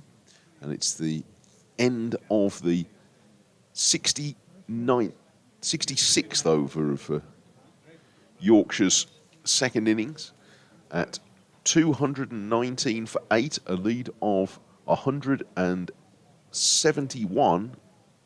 I still think there's very little to choose between the teams, Jonathan Deutsch. Said in great Sir Peter O'Sullivan style there. Well, yes, I suppose. Little to choose between them the team, as yes. they jump Well, the final quite. Michael Booth. Yeah, changing bowling here. Let's see. Michael Booth was good earlier today. 1 for 12 from 9 overs and 3 maidens. Well, He'll fancy his chances of wrapping up the tail. Bit of muscle might be the way to go here, Booth. Yeah. See how Ben Code goes here. That one is up there to drive. He's actually just dropped it into the offside and taken a single. He's on to 20, so he's made a contribution with the bat, Ben Code, in the match. Ben Sears has done that in the first innings. It's not loads of times we see batters make contributions in both innings, you know, of serious note themselves. So it's to be less expected, I guess, of those batting 9, 10 and Jack that they would. But you never know. Ben Sears seemed to enjoy himself first time around. Right-handed, and he waits. And then comes Booth, and there you go. Oh, he's grasped it. Second slip has put it down. And that should have been Ben Sears making no second innings contribution. An out fourth ball, but he's been put down at second slip by Webster, I think. Yeah, and it's a very catchable chance, really, at this level. Just across the front of his left shin. He's got both hands to it, and it's hit the deck. Can Sears capitalise? 220 for 8, a lead of 172. And the good delivery from Booth. And he's having a little feel outside off stump for that one, Ben Sears. Really been a first-class effort today from the Warwickshire seamers in lots of different ways. Booth has looked threatening in every over. He's only bowled in short spells. They haven't overused him. This is only his 10th over in the innings. And he has just 1 wicket. But he's looked like he could get a wicket at almost any time. Yeah, sometimes figures don't reflect the performance, do they? And that's why statistics are not everything. Another good delivery, and Sears can't get bat on this one. 28 off 20 balls in the first innings for Ben Sears. Like I say, enjoyed himself. He hit a 6 and 5 fours, and a 6 and 5 fours right now would be very handy in the context of the match. Well, that's true. Yeah, quick. Well, not necessarily a quick 20, but 20 runs now could really put a thumb on the scale. He comes again. Oof, that's might have wrapped him on the glove, I think. It certainly took off. Yeah, he's looking down at the top hand. He's got it away square on the leg side for a single. The glove on the left hand has been removed, so don't worry too much about his bowling hand. Say that he's not worried about his left one, but that's the one he's removed to indicate that that's the problem area. 1 ball left in the over. He's off the mark. The lead now 173. It feels like there's definitely something to bowl at there in these conditions on this pitch. But whether it's enough to win is a different matter. We'll find out in due course as Code pushes 1 into the offside, gets through quickly, and they're all useful. 2-2-2 for 8 Yorkshire. At the end of that over, the lead 174. Code 21, Sears on 1. 9 overs remain in the day.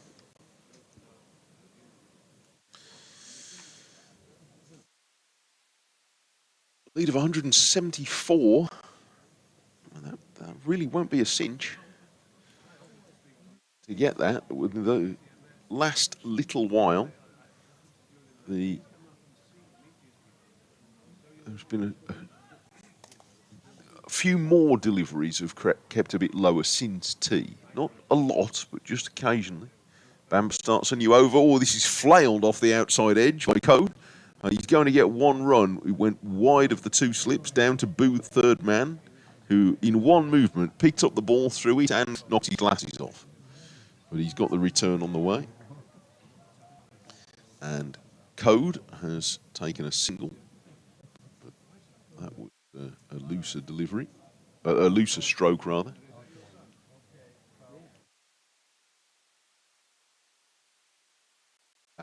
To take on Sears, who is defending carefully away on the leg side.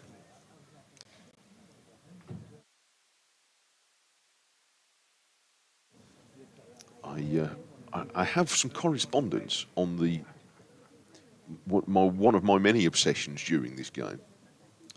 I'm indebted to Taylor Jr. the Elder, who spent rather too much of his afternoon flicking through his playfair on the tallest partnerships available in county cricket. Question. Sears defends out on the offside. Because I suggested at this time yesterday that Hannon, Dolby and Webster at 6'7" each, so that's 13'2" of batter, can match it with Daniel Hogg and Ben McKinney of Durham, both also at 6'7". He reckons that's a joint winner, but I'm still open for other contributions on that. But you'll be doing very well, so thank you for that. Bamber bowls, and this is pushed away into the offside for no run. 223 for 8. Yeah, well, let's just say they are. I think the Lancs lads, Yes. when they were here a couple of seasons ago, were using the word. Keaton Jennings was saying they're giraffes. Himself and Luke Wells, I think they were referring to. Cricketers are taller than they used to be.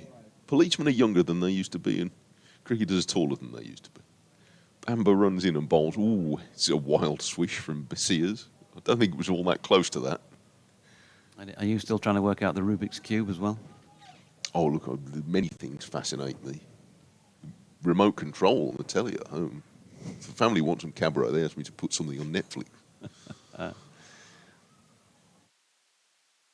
Set for that. It'll blow up if I touch it. Not touching that. Yes. Changing the battery in the smoke alarm. I go, that's another tester for someone like me. Here comes Bamber. He's pushed away carefully on the offside by Sears. End of another over. 223 for 8. 8 overs remain. Cody's 22. Sears 1. And Yorkshire's lead is 175. And of course, you've gone for the full 70s action man haircut as well. Have I? Yeah. Oh, yes. Well, I bet Shawsey, in from rich part of the world, an action man with eagle eyes. Could move his eyes from side to side. Definitely haven't got those. No. Well, I like to think I'm becoming more aerodynamic in my middle age. Here's Booth. 1 for 15 off 10 overs and 3 maidens. This one's short of length.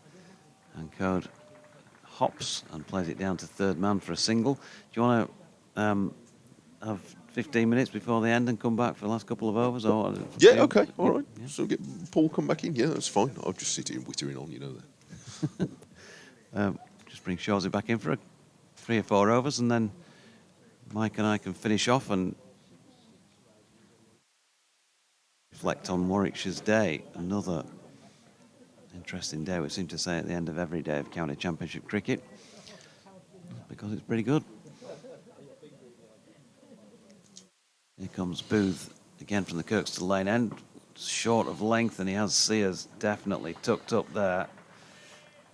He's already hit him on the hand in the previous over, and that has dropped out into the leg side. And I'm guessing Ben Sears might make a mental note for when he's got the ball in his hand.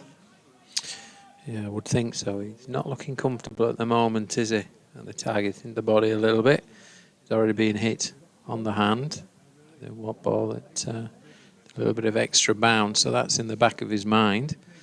But he does get the single, which brings Cord on strike. Oh, now then, he just pulled out at the last second there. Bit of a comedy of, well, all sorts really. Because Booth delivered the ball. It was so late that he went through with it and then fell over. And then Ben Coate, holding his bat out, sort of patted it into the turf really with one arm. Ah, right, okay. Ben Sears dropped his bat. Hadn't picked up on that, thanks, Mike. And so Ben Coate stepped away. Difficult for the bowler. The bowler's there in his delivery stride, isn't it? They offer up this time then. Oh. Sears keeps hold of his bat and Ben Coate nearly loses his.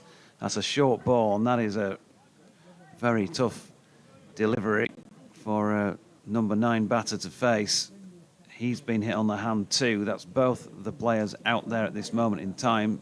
Now, again, Coate has been hit on the left hand. So, there's a right-hander at the top hand.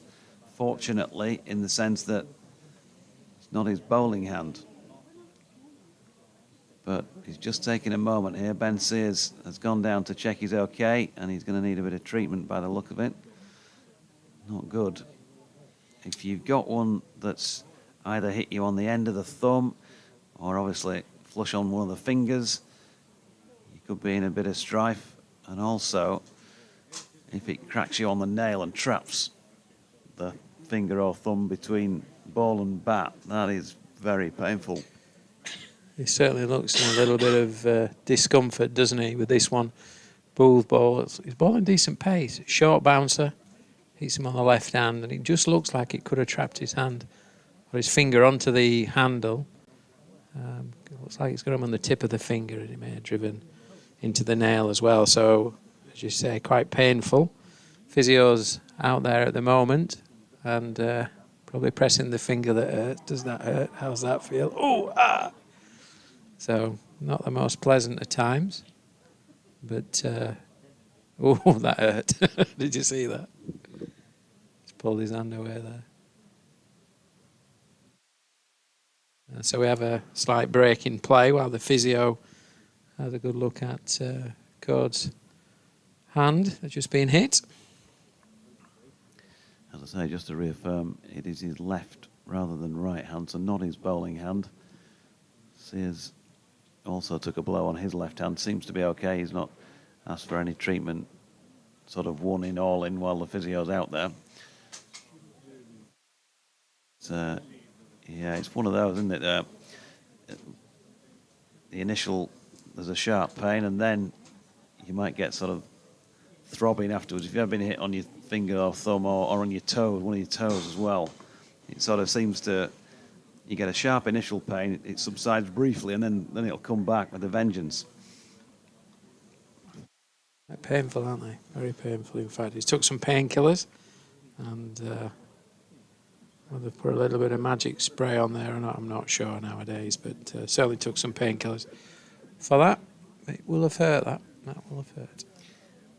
Once took one on the big toenail end. I've done that, it's happened about 3 times actually, but the one I remember most knocked it back into my foot. Oh. Right on the very end of it was. And because everything went numb and he carried on batting, you sort of don't notice at first, and then when you get off the pitch, take your sock off. It was and red socks or red sock on that day. Oh, it's bowled him another short one here. Ben Coate, well, who would be, but he's certainly not comfortable against the short ball when there's a bit of extra zip, as there is with Michael Booth. And having been hit on the hand the ball before, understandably, he was, I suppose, slightly backing away from that one and just fended at it. So he's in peril here, Ben Coate. Which is not good news from Yorkshire's point of view, but can Booth find the delivery now? Will he go full. Yes, he will. And Code has driven him through the offside for 4. And that is just so typical of Ben Code. So many times I've seen him do that now. Discomfort against the short stuff, but throw it up there. And it was a good piece of thinking by Booth to try and, well, he's got him on the back foot, finish him off. But he enjoys those deliveries when you throw it right up there, doesn't he? And he got his hands through it. It did. He managed to get a good contact on the ball. It went through the covers for 4 runs. And in the end, it was a good shot. But what a fascinating few overs this is. The big Yahoo this time. There's an appeal for caught behind, which is not given. So Ben Code survives. 27. Uncomfortable over, but the lead is now 181. And again, it's not like you're saying that is a commanding match-winning lead right now, but it's starting to feel like they've got a fair bit to bowl at here if they can bowl well. Yeah, well, that's the key, isn't it? It's bowling well on this pitch and getting any help at all that there's left in the pitch. But tight lines is the key. We've seen today that when Warwickshire have bowled really tight lines and tight lengths, then the ball's done a little bit. And it's given them dismissals, so Yorkshire will have to do similar, I think. Bamber continuing, and he's got a wicket. Oh, has he? Yes, he has. It looked as though for a sec it might have been fumbled, but he's gone. Caught at point there, Ben Sears. Got underneath one, wraps his pad in self-disgust. And as I said, I hate to say I told you so, but how many times do we see players make 2 scores in a match? He got 28 first time around, had a bit of fun, but this time he's made just the 1 from 14 deliveries, and Yorkshire are on the brink of having to try and win this with only 181 in hand. And it wasn't a great shot, was it, when you look at it, really? He got right underneath it and somewhere up near the top of the bat, lobbed it, really. And it was Dan Mosley who took the catch. Yeah, it's a good catch in the end, wasn't it? Because it just looked like it may have just got over him, but he's managed to leap into there and catch that ball. And brings to the wicket Jordan Buckingham as he comes out to bat. And Ben Code's just had a little bit more physio, a bit of time spent with the physio, having been hit just a few balls ago on his left hand, his non-bowling hand. But he's in a little bit of discomfort. But Bamber now's got 4 wickets, 4 for 58 in his 19.1 overs. And he's bowled really well, as have all the Warwickshire bowling lineup today. I think they've bowled with decent pace, good areas, have been pretty accurate. Got a little bit of bounce off the pitch and movement, side movement, seam movement. And just occasional bowler swung as well today. But I think they've bowled really well and got the ball into good enough areas to create maximum impact. And have Yorkshire at 229 for 9. So, last man standing, Jordan Buckingham. And Ethan Bamber has got 5 deliveries on him here. Possibly 5 deliveries. Ben Code on striking end on 27. Bamber from the Howard stand end. Can he finish it? 2 slips of very first up to Buckingham, passes the outside edge. Through to the gloves of Kai Smith. Well, 205 is all they managed to make first up, Yorkshire. Worcestershire 253. And now 229 for 9. So the difference remains 181 in favour of Yorkshire. It could be enough. Who knows? You always want more in these situations. Here's Bamber. Good delivery again. Sears playing down one line, the ball going through another. Not Sears, Buckingham, my apologies.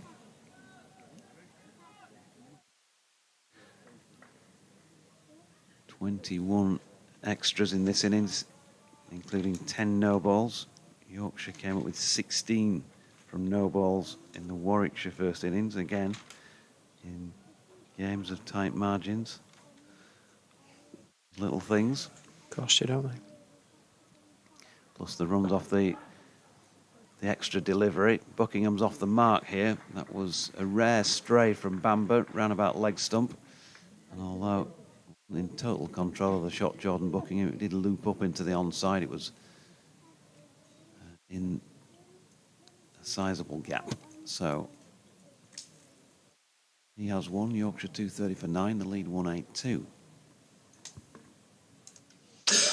A card on strike. 2 balls left in this over. Field goes out. Giving the opportunity for Code to take the single and have another delivery at number 11. Interesting what Code does here, whether he's going to take on the boundary option or get back down the other end. Fielder's just coming in, recognising that he might just take the single and just give his number 11 1 ball to face. He's got underneath this one, Ben Code, wide of off stump.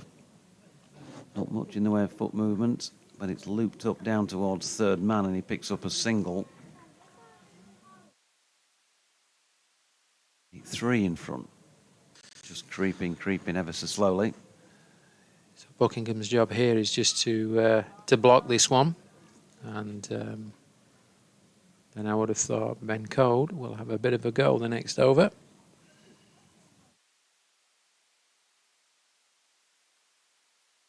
Final ball of the 70th. Bamber to Buckingham. It's almost like it's gone through a hole in his bat 2 or 3 times in this over. And he's checking that he's still got one in his hand, I think, at the moment, Jordan Buckingham. 6 overs remain in the day. I think there's still a bit left in day 2. Maybe a wicket, maybe a few more runs, who knows. But at the moment, Yorkshire 231 for 9, 183 in front. Yes, and knowing the way that Code plays, I think you'll see some a little bit of stroke play in this over. He's already got 28 runs and played quite well. He's been hit on the left hand, so he's been in a little bit of discomfort. So I think he might just think about standing and delivering here. The Alex Davis, the Warwickshire captain, is sensing the same thing, and fielders have gone out onto the boundary. Short ball, dear me, that is not the sort of thing that anybody wants to face, and right around the head of Ben Code. He took evasive action, and in the end it's going to end up a bye because it was very difficult for Kai Smith to try and take that one cleanly, wasn't it? It was very difficult ball for the key. That was sharp though, wasn't it? It was sharp, it was at his head. He did a bit of a periscope, didn't he? Slightly ducked and the bat went up in the air as it does. Followed him, really. Nasty, fasty. Michael Booth then. The 2 Yorkshire batters meet in the middle. Ben Code saying, good luck, son. You just take these next 5. I'll wait down here for you. I'm sure you'll do fine. I think your technique's been great last over. Just, you need a bit of practice. And there's no better practice than out in the middle. Dear. So 3 slips in place. Man's just been brought in from out towards the boundary to backward square leg. Booth goes full, bowled him, and that's that for Yorkshire. 232 all out. Skittles flying everywhere. And Buckingham's gone for 1, Code 28 not out. And Warwickshire will need 185 runs to win this match. Will they get them, Shawsey? Well, it's an interesting total, isn't it? I mean, there's no doubt there that Buckingham is out. We saw 2 stumps removed completely out the ground with a full straight Yorker, a good pace Yorker. And I think Booth's ball really, really well. We've just seen the replay now. Pretty full, just started swinging away.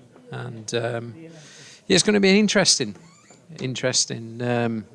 finish to the day, and certainly interesting day 3 tomorrow. I'm just going through so far the Yorkshire scorecard live with 40, Bess on 5, Wharton run out for 4.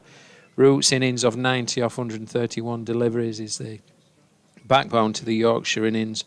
Brook got 20, Bairstow 6, Hill 8, Thompson 7, and Code a really good 28 of just 30 deliveries, giving them quick runs towards the end of the Yorkshire batting innings. Very interestingly enough, from a Warwickshire perspective, I think today, so far, I think they've bowled beautifully as a bowling unit. Just looking at the bowling figures now, and Bamber's got 4 for 60 of 20 overs. Anand Dolby's got none for 39 off 12. Barnard 3 for 52 off 16. Webster none for 50 off 11. And Booth, I think, has picked up 2 for 20 off just 11.2, and I think bowled exceptionally well in the spells that he's bowled today. So we've seen the game ebb and flow today from a Yorkshire perspective to a Warwickshire perspective. And now for sure Yorkshire are going to have to bowl very, very well to give them the chance of winning this game. We're approaching the end of day 2. It's a low-scoring game, and certainly Warwickshire will be looking to get through the last few overs of today as they come out to bat, and all being well, a good day's cricket tomorrow, and yeah, it's going to be an interesting finish to this game, Dorji. Yeah, just checking what were there remaining when at the point the wicket fell. There's probably only going to be a couple of overs. Yeah. 5 overs. There's 5 or 6 overs left when the wicket fell. Yeah, take 2 off for the innings change. There's probably going to be 2, maximum 3 left. Mike thinks 3. Well, we'll stick around obviously for the next few minutes of play. We'll just take a quick breather and update our figures here in the comm box, and back with you as soon as the players come out.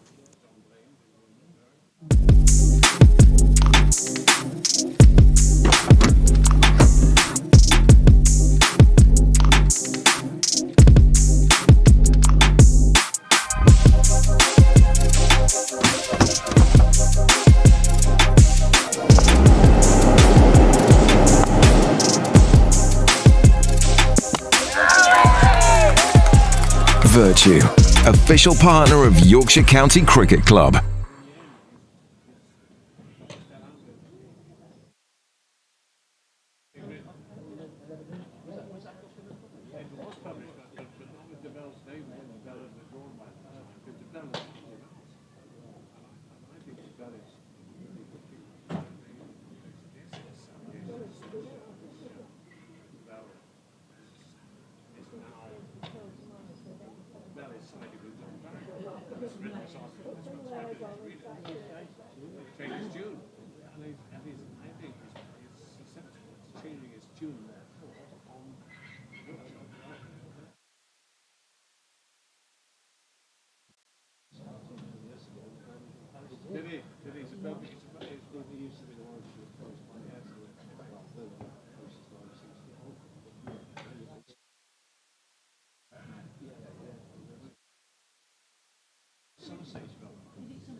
Well, welcome back. The umpires back out there. Yorkshire now forming their huddle.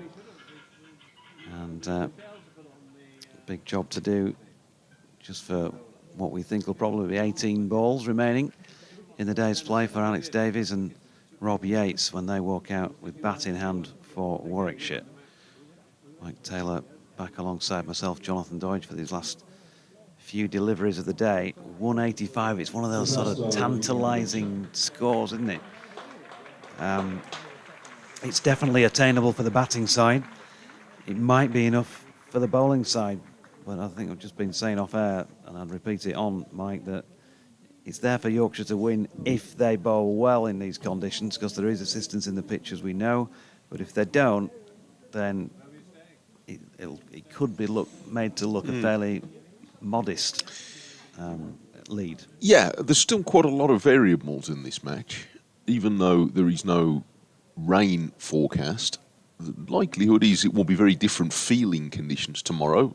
That may or may not make a difference. I don't think the ball has swung all that much today. It certainly seemed.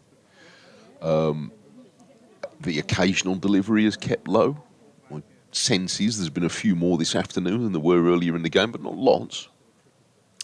So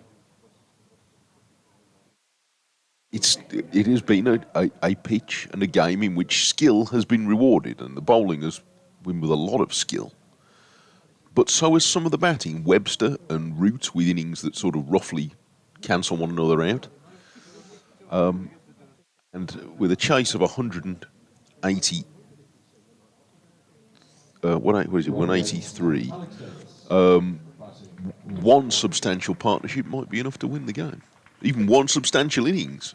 You know, Root got 90, Bo Webster got 85. If somebody gets 85 in the second innings, Warwick should probably win. Yeah. Alex Davies and Robbie Yates. It's not a long turnaround time, is it? A couple of overs to get your pads on and back out there. The Yorkshire fielders waiting for them to make it out to the middle. And Kaffoon, it is 3 overs to face. Yeah. The first of which is going to be bowled, by the looks of things, by Ben Sears. Ben Sears. Very interesting. And very different as well. Ben Code, highly unusual for him not to bowl the first over at the Kirkstall Lane end. He is limbering up, so are we to assume then that he's going to open from the Howard stand end for a change? 3 slips in place, long leg, third man, point, wideish mid-off, short leg, mid-on, and Sears, right arm over the wicket to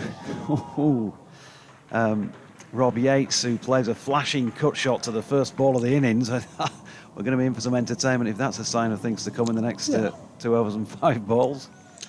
I'm not entirely sure that I can imagine when he was visualising how he was going to play this, walking out to bat, Rob Yates thought he'd be flailing away a drive at the first ball, but it's funny what you do when the pressure's on, isn't it? I'll just crash the first ball of the innings into the pink respect board over on the Western Terrace side. Here's Sears again, straight. They're all up in the cordon as it cannons off the pad down towards fine leg for a leg by, as now signalled by the umpire. As Ben Code goes through further exercises, so 184 now needed, count them down if you're a Warwickshire supporter. And we've just got 16 balls remaining. Fascinating game of county championship cricket once again. Alex Davies, right-handed of course, just taking his guard for the second time in the contest. Made 10. Caught Harry Brook, bowled Jordan Buckingham first time around. Was the first man to go. Here's Sears bowling at him. Very casually. Played into the offside this time, no run. Still a hardy few. Well past tea time here in Yorkshire at 10 to 7 nearly, lad. Stuck Yes, around, it's going though. to be, after all, well, almost the same as yesterday. It was about 7:05 yesterday. It's not going to be far off. Surprised Shaw's is still here because he normally has his tea on table about 5 o'clock. The chippies not stay open late round here. Yeah, some do. Sears to Davies. easy leave this time on length. Looked the more threatening of the two overseas fast bowlers in this match so far. Understandably, he's had an extra couple of weeks to acclimatise. Poor old Jordan Buckingham, as I said earlier, off the plane on Tuesday. And I think it's fair to say he'll have better matches, but who knows? He could be the hero of this one still. 10 wickets still to take.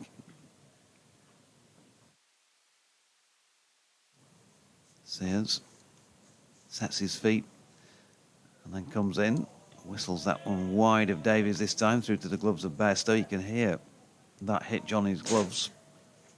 Gives you just a little bit of an idea pace-wise. And Paul Shaw doing some wicket-keeping type gesticulation there. But I think you'd want, with 18 balls to bowl tonight, you'd want the batters to be playing as many of them as possible.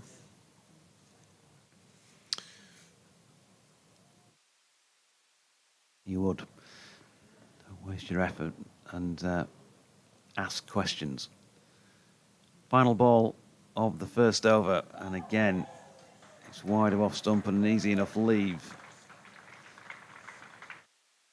So it will go down as a maiden in the scoring book charts, whatever you call it these days, because of just the leg by.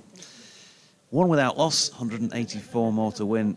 12 balls to survive, I guess, this evening for the Bears. But it wasn't an especially good maiden from Sears by the standards that he saw in the first innings. He did bowl well. Ben Code, who's unbeaten 28, could yet prove to be a significant factor this game tomorrow, and he's going to have a go from the full stand-in with 4 slips. And I wonder, Mike, if, having been out there with the bat for a little while and facing Ethan Bamber from that end, if he thinks he's got more opportunity of nibbling it around there. And it's only for 1 over, so might as well. But he angles this first one into the hips of the left-handed Yates, who gets his first run off the bat down to long leg, where Bess does the fielding. A funny game, hasn't he? Bess hasn't bowled. Done an orthodox job opening the innings. I don't actually think he shaped up too badly. He got done today by a beautiful setup by Bamber. But the suggestion from the groundsman that it's a pitch that would assist spin later in the game, well, perhaps we'll never know. Code bowls on the pads of Davies, who's flicked this away down the leg side, and it beats Sears, who didn't quite get as far as the dive. He dipped his hand down low, and then, having missed the ball, ended up in a heap beyond the boundary rope, and the ball was beyond the rope as well. So that's a bonus 4 for Davis. Yeah, it might take a bit of spin on day 7. Yes, possibly.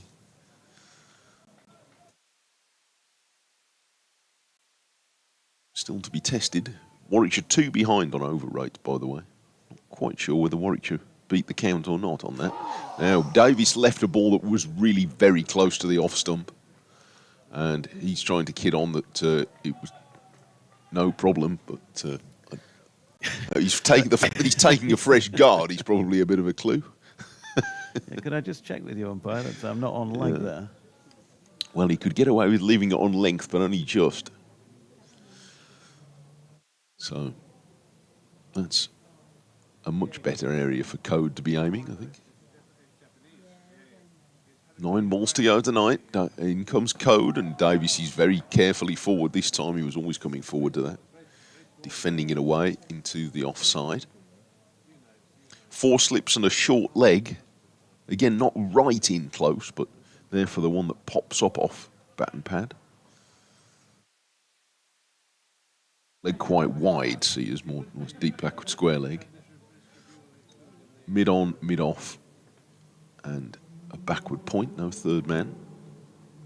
For the time being, Code bowls, and Sears drives hard up to mid off, and he's going to get a run because it's gone through the grasp of the fielder there, so he picks up 1 run. Jordan Buckingham. That's Buckingham there. Well, yes, he has had a tricky match, Buckingham.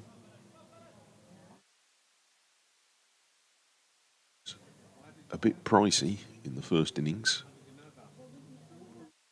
So they'll keep him in reserve to have a go tomorrow. Round the wicket to the left-handed Yates comes Code, and that one seams away, having started wide. So it's the end of the over. 2 negotiated by Warwickshire, 1 to come tonight, and they've made the first chip in the target. 7 for none, needing another 178. Can Ben Sears have a late effect? Of course, a wicket of any delivery prior to the last of the over will bring about the close. He's going to be bowling here to the right-handed Davies. He's got James Wharton under the helmet, almost 2 pitch widths away at short leg.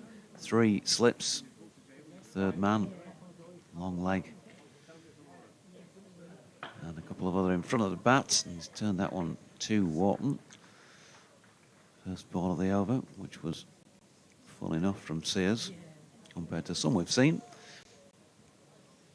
There's a point in place as well. Yorkshire trying to keep themselves going verbally out there in the middle with a bit of enthusiasm. 5 balls for the Warwickshire pair to see off here. Sears from the Kirkstall Lane end goes full. It's a pretty good delivery.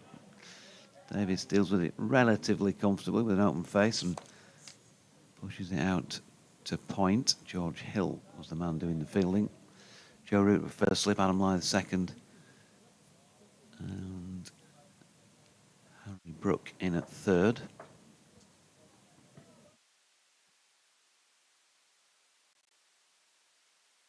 Staff. A bit of petrol going into one of the machines, ready for post-match. Outfield to cut this evening. In comes Sears again, it's wide of off stump. Davies is able to give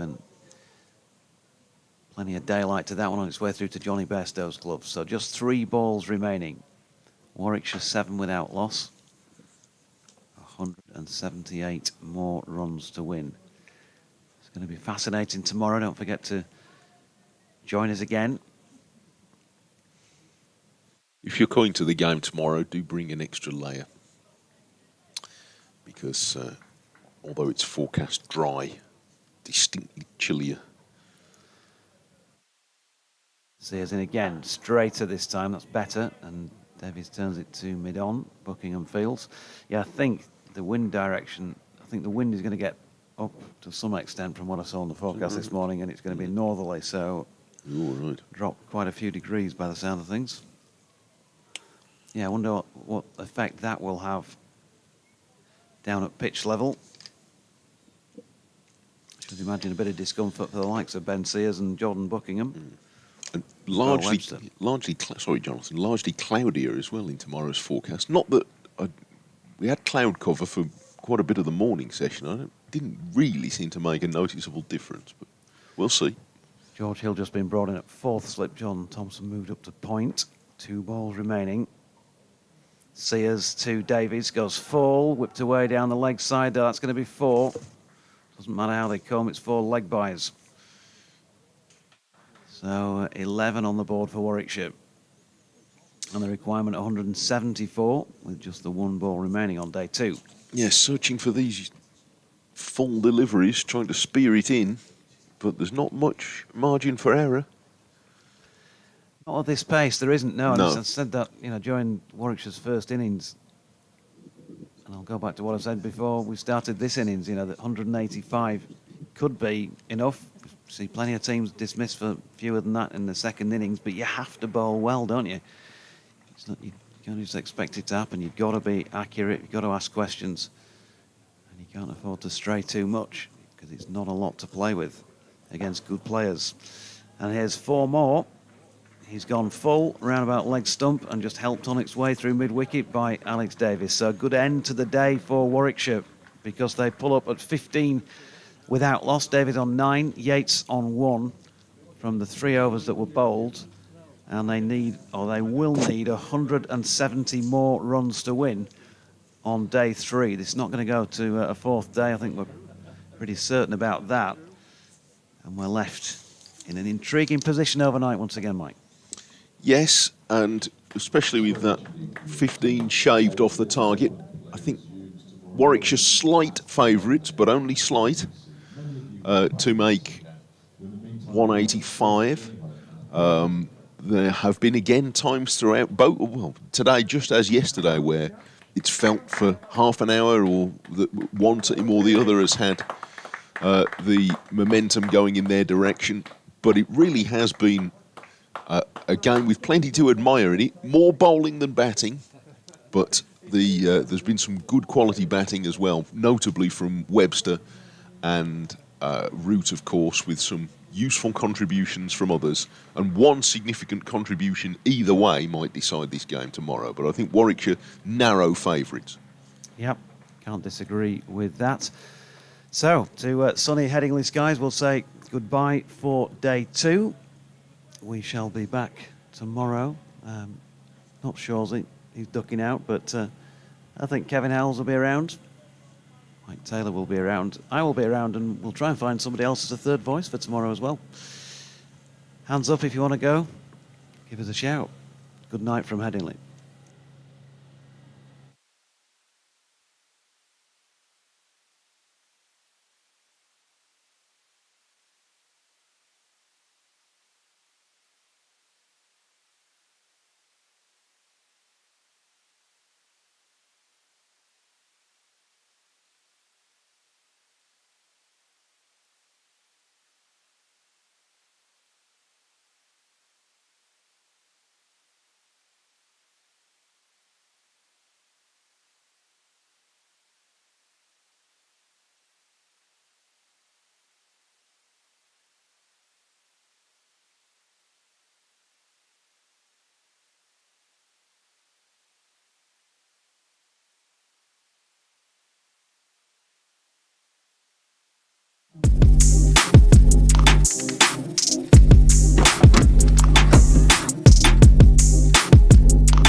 Vertu, official partner of Yorkshire County Cricket Club.